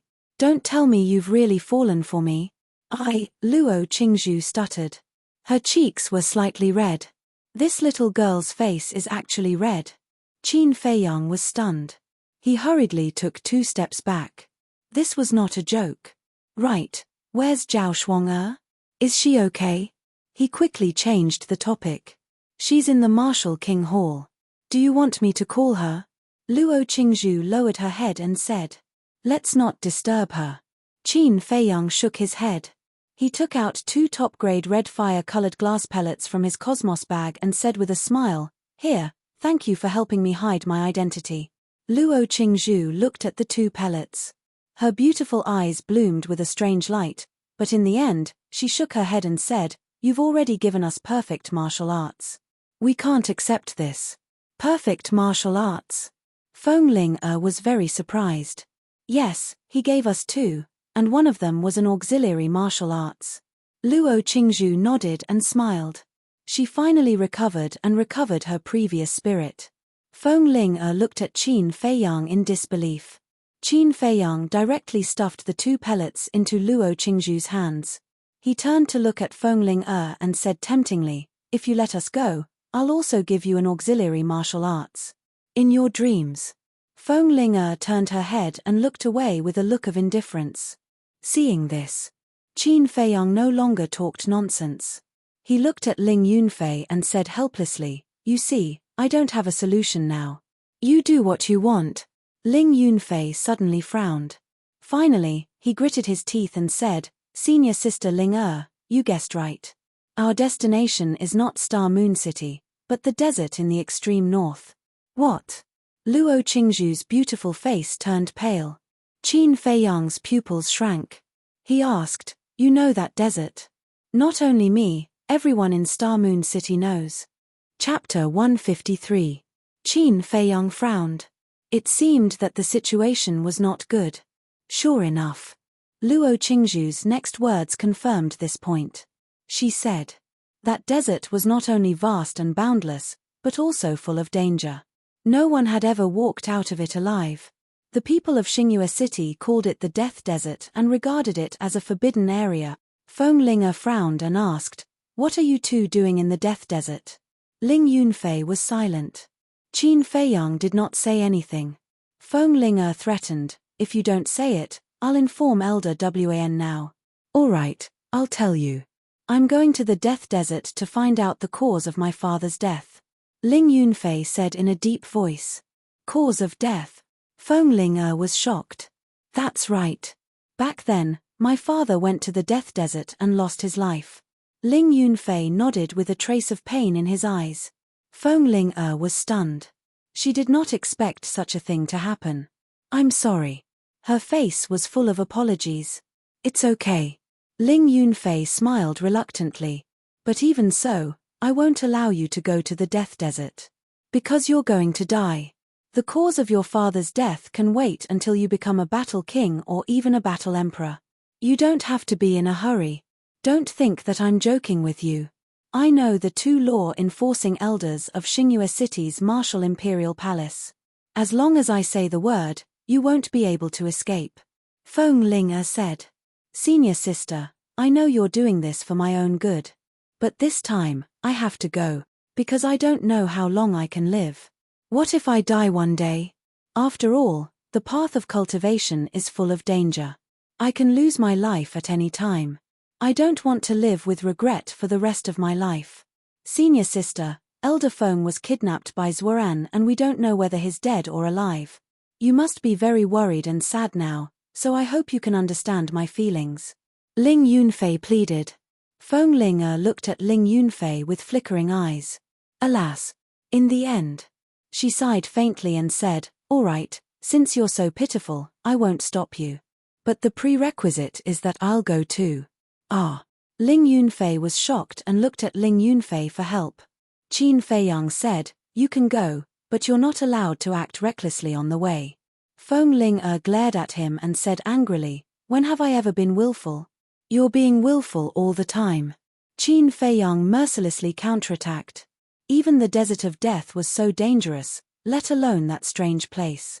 Therefore, he had to advance step by step and eliminate all hidden dangers in advance. Little bastard, say that again. Feng Ling gnashed her teeth and stared at him. Her beautiful eyes were full of anger.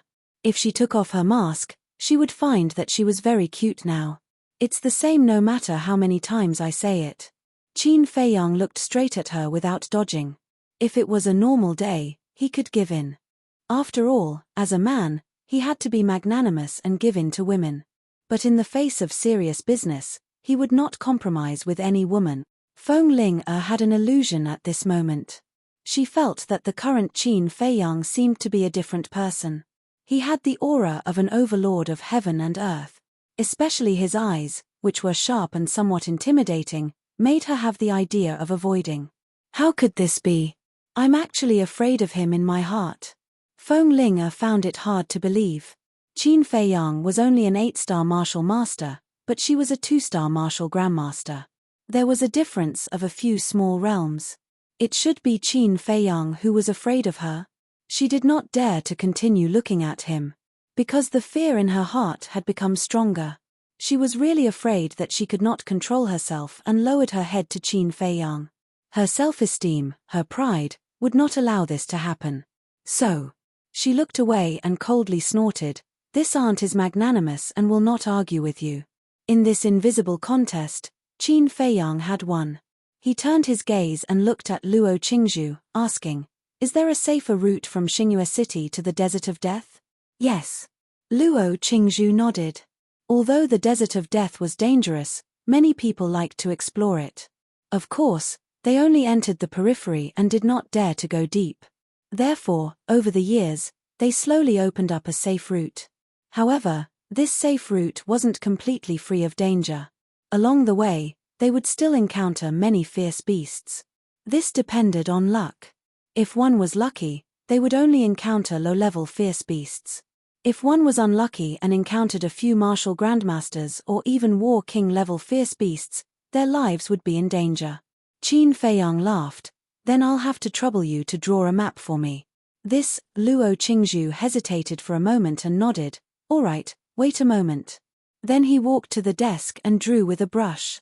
Not long after, a map appeared in front of him. The place I marked with the red dot is the most dangerous place. You must be careful. In addition, there are 3 black dots. They are absolutely safe places. You can stop cultivating and adjust your state. Luo Qingzhu pointed at the map and introduced it to the 3 of them in detail. You're really thoughtful. Qin Feiyang muttered.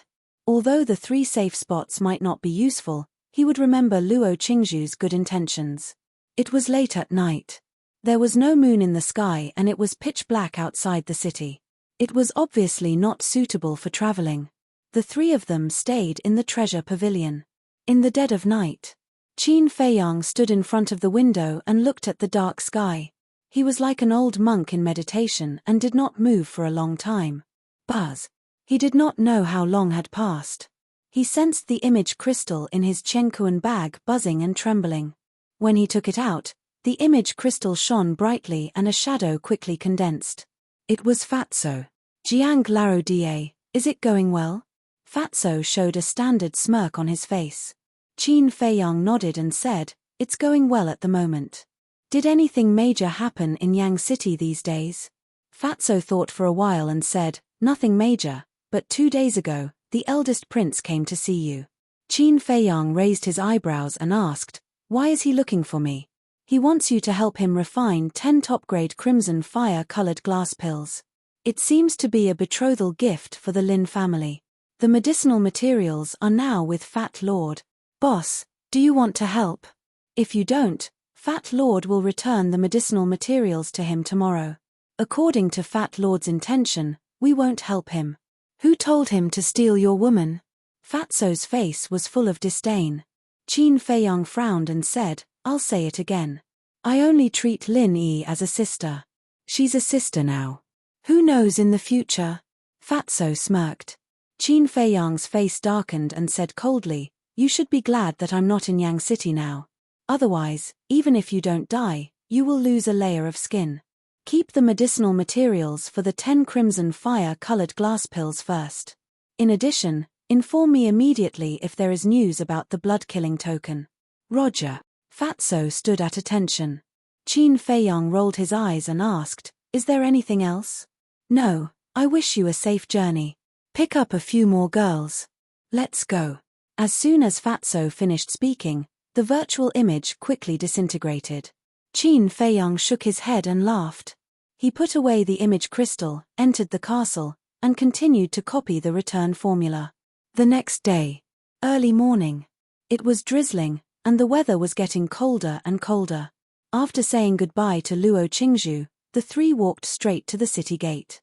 Ling Yunfei whispered, did you notice that Luo Qingzhu wants to follow us? Qin Feiyang nodded. Last night, he had already noticed it, but he didn't point it out. Is anyone going to the Death Desert? If there is, let's go together. We can take care of each other on the way. Outside the city gate, there were more than a dozen people gathered. There were men and women, old and young, and their strength was quite good. Among them, a big man in black was shouting with all his strength. When the three passed by, the big man immediately stepped forward, grabbed Qin Feiyang's hand, and said with a smile, little brother, are you going to the Death Desert? Qin Feiyang raised his eyebrows, reached out and pushed the big man away, shook his head and said, we're not going. I'm sorry. The big man in black smiled apologetically, turned around and continued to shout. But there was a trace of disdain in his eyes. 2 delicate boys and a delicate girl. Not to mention going to the Death Desert, they would probably be scared to death on the way. Feng Ling clearly saw this trace of disdain. Her seemingly thin and delicate body emitted a cold aura. Let's go. There's nothing to fuss about. Qin Feiyang said lightly. Ling Yunfei said with a smile, senior sister, we agreed that we won't be willful. Feng Ling snorted coldly and took the lead to walk toward a small path. Hey, isn't the small path they're going to the Death Desert? The big man in black and the group were puzzled. An old man in green said lightly, you're thinking too much. Even if you give them a few guts, they won't dare to go to the Death Desert.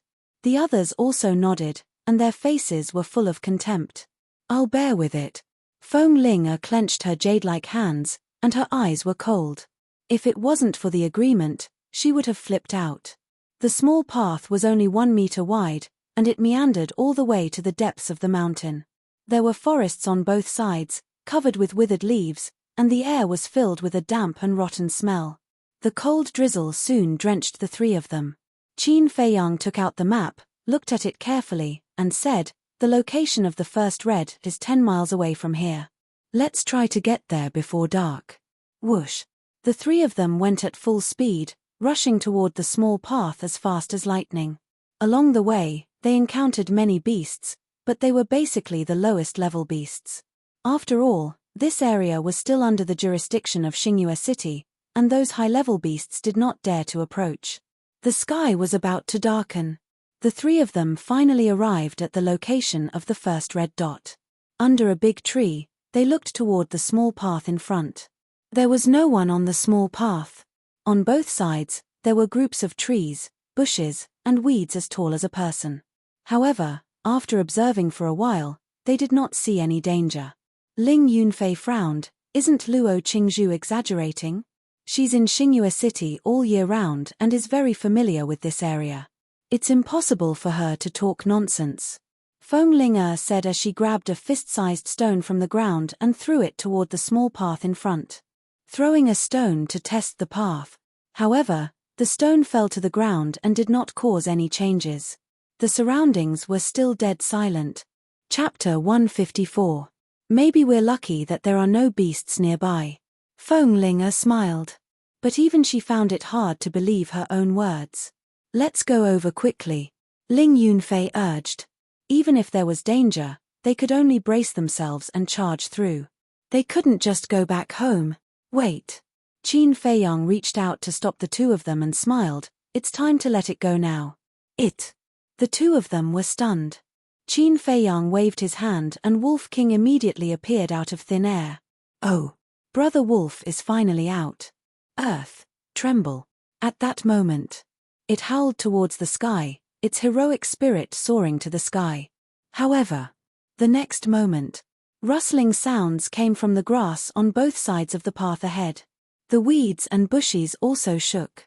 Qin Feiyang and the other two noticed it immediately. When they looked over, their faces instantly turned pale. Two red scorpions crawled out from the grass, their heads as big as wash basins. They were blood-red all over, as if they had just been soaked in blood, exuding an incomparable ferocious aura, especially the poisonous stingers on their tails, which were almost as long as an adult's index finger. They were like two steel needles, shining with a terrifying bloody light. Bloodthirsty scorpion. Qin Feiyang opened his mouth with difficulty and swallowed his saliva. Feng Ling and Ling Yunfei also felt their hair stand on end. Aren't they just two little scorpions? What's the big deal? Wolf King glanced at the three of them in disdain and swaggered towards the two bloodthirsty scorpions. However, before it could get close, its body stiffened. One by one, bloodthirsty scorpions kept crawling out from the grass. 2, 5, 10.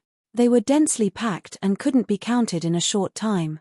Qin Feiyang and the other two's expressions changed abruptly. They shouted at Wolf King in unison, "Come back quickly." Wolf King was about to cry. He didn't dare to move at all. His whole body was covered in cold sweat. His heart was also filled with regret. Why did he have to show off for no reason? But now, the bloodthirsty scorpions were glaring at it from the front. If it dared to make a move, it would definitely be beaten up. Qin Feiyang said in a low voice, "Don't be hasty, retreat slowly." Slow your ass. Why didn't you say so earlier? They live in groups. Wolf King cursed in exasperation as he moved back inch by inch. If it had known, it wouldn't have come here to show off even if it was beaten to death. However, as soon as Wolf King moved, it was as if he had poked a hornet's nest. The bloodthirsty scorpions swarmed out and swarmed towards Wolf King. Run!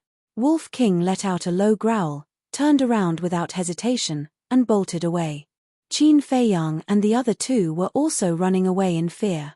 Wolf King roared, "The outside world is too dangerous.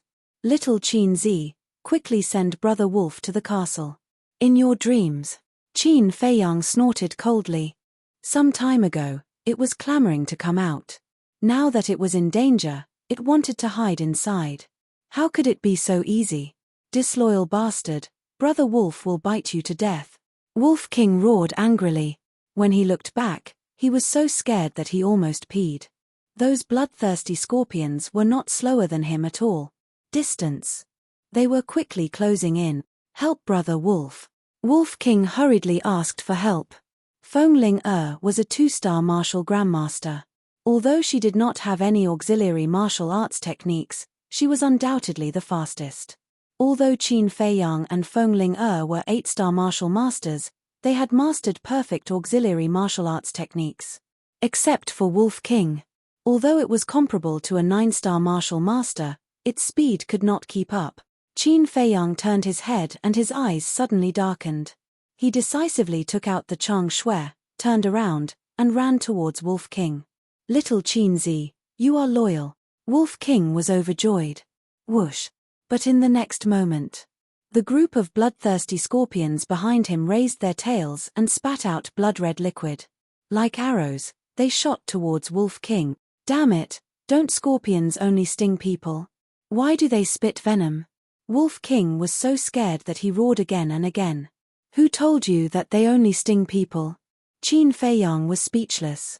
Ordinary scorpions only knew how to sting people, but were these scorpions ordinary? They were more terrifying than ordinary beast. Whoosh! Wolf King suddenly turned around and jumped into the forest next to him. Qin Feiyang's expression changed drastically and he roared, "Come out quickly!" But as soon as Wolf King jumped into the forest, the venom rushed towards him. Damn it! Qin Feiyang cursed and also jumped into the grass next to him. He had narrowly escaped a calamity, and the venom shot to the ground, making a sizzling sound. In the blink of an eye, a face-sized pit appeared. And there was also a scarlet blood mist rising from the pit. This blood mist drifted in the air. It actually carried a faint fragrance. However, wherever this blood mist shrouded, whether it was flowers, grass, or trees, they withered and rotted at a speed visible to the naked eye. Obviously, this blood mist also contained a strong poison. Qin Feiyang got up, covered his nose first, and looked towards the front of the path. Those bloodthirsty scorpions did not stop. Like a sea of blood, they surged over, making people's hair stand on end. Feng Ling Ling Yunfei, you guys run. When I find Wolf King, I will meet you guys. Qin Feiyang roared and went into the forest without looking back, looking for Wolf King. Extremely annoyed. This damn white-eyed wolf, didn't he know that the forest was more dangerous than the path? Hearing Qin Feiyang's roar, Ling Yunfei and Feng Ling immediately turned around and fled along the path. And the scorpions did not chase after them. Instead, they rushed into the forest and swarmed towards Qin Feiyang. Qin Feiyang's face was gloomy to the extreme. As he ran, he scanned the forest.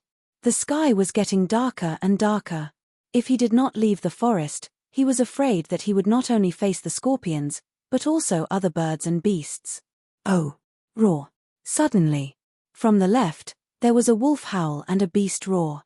Qin Feiyang slammed on the brakes, turned around and sped away. Crack! Rustle! Behind. The bloodthirsty scorpions were like a swarm of locusts. Wherever they passed, they were unstoppable. Patches of weeds and shrubs fell, leaving a mess.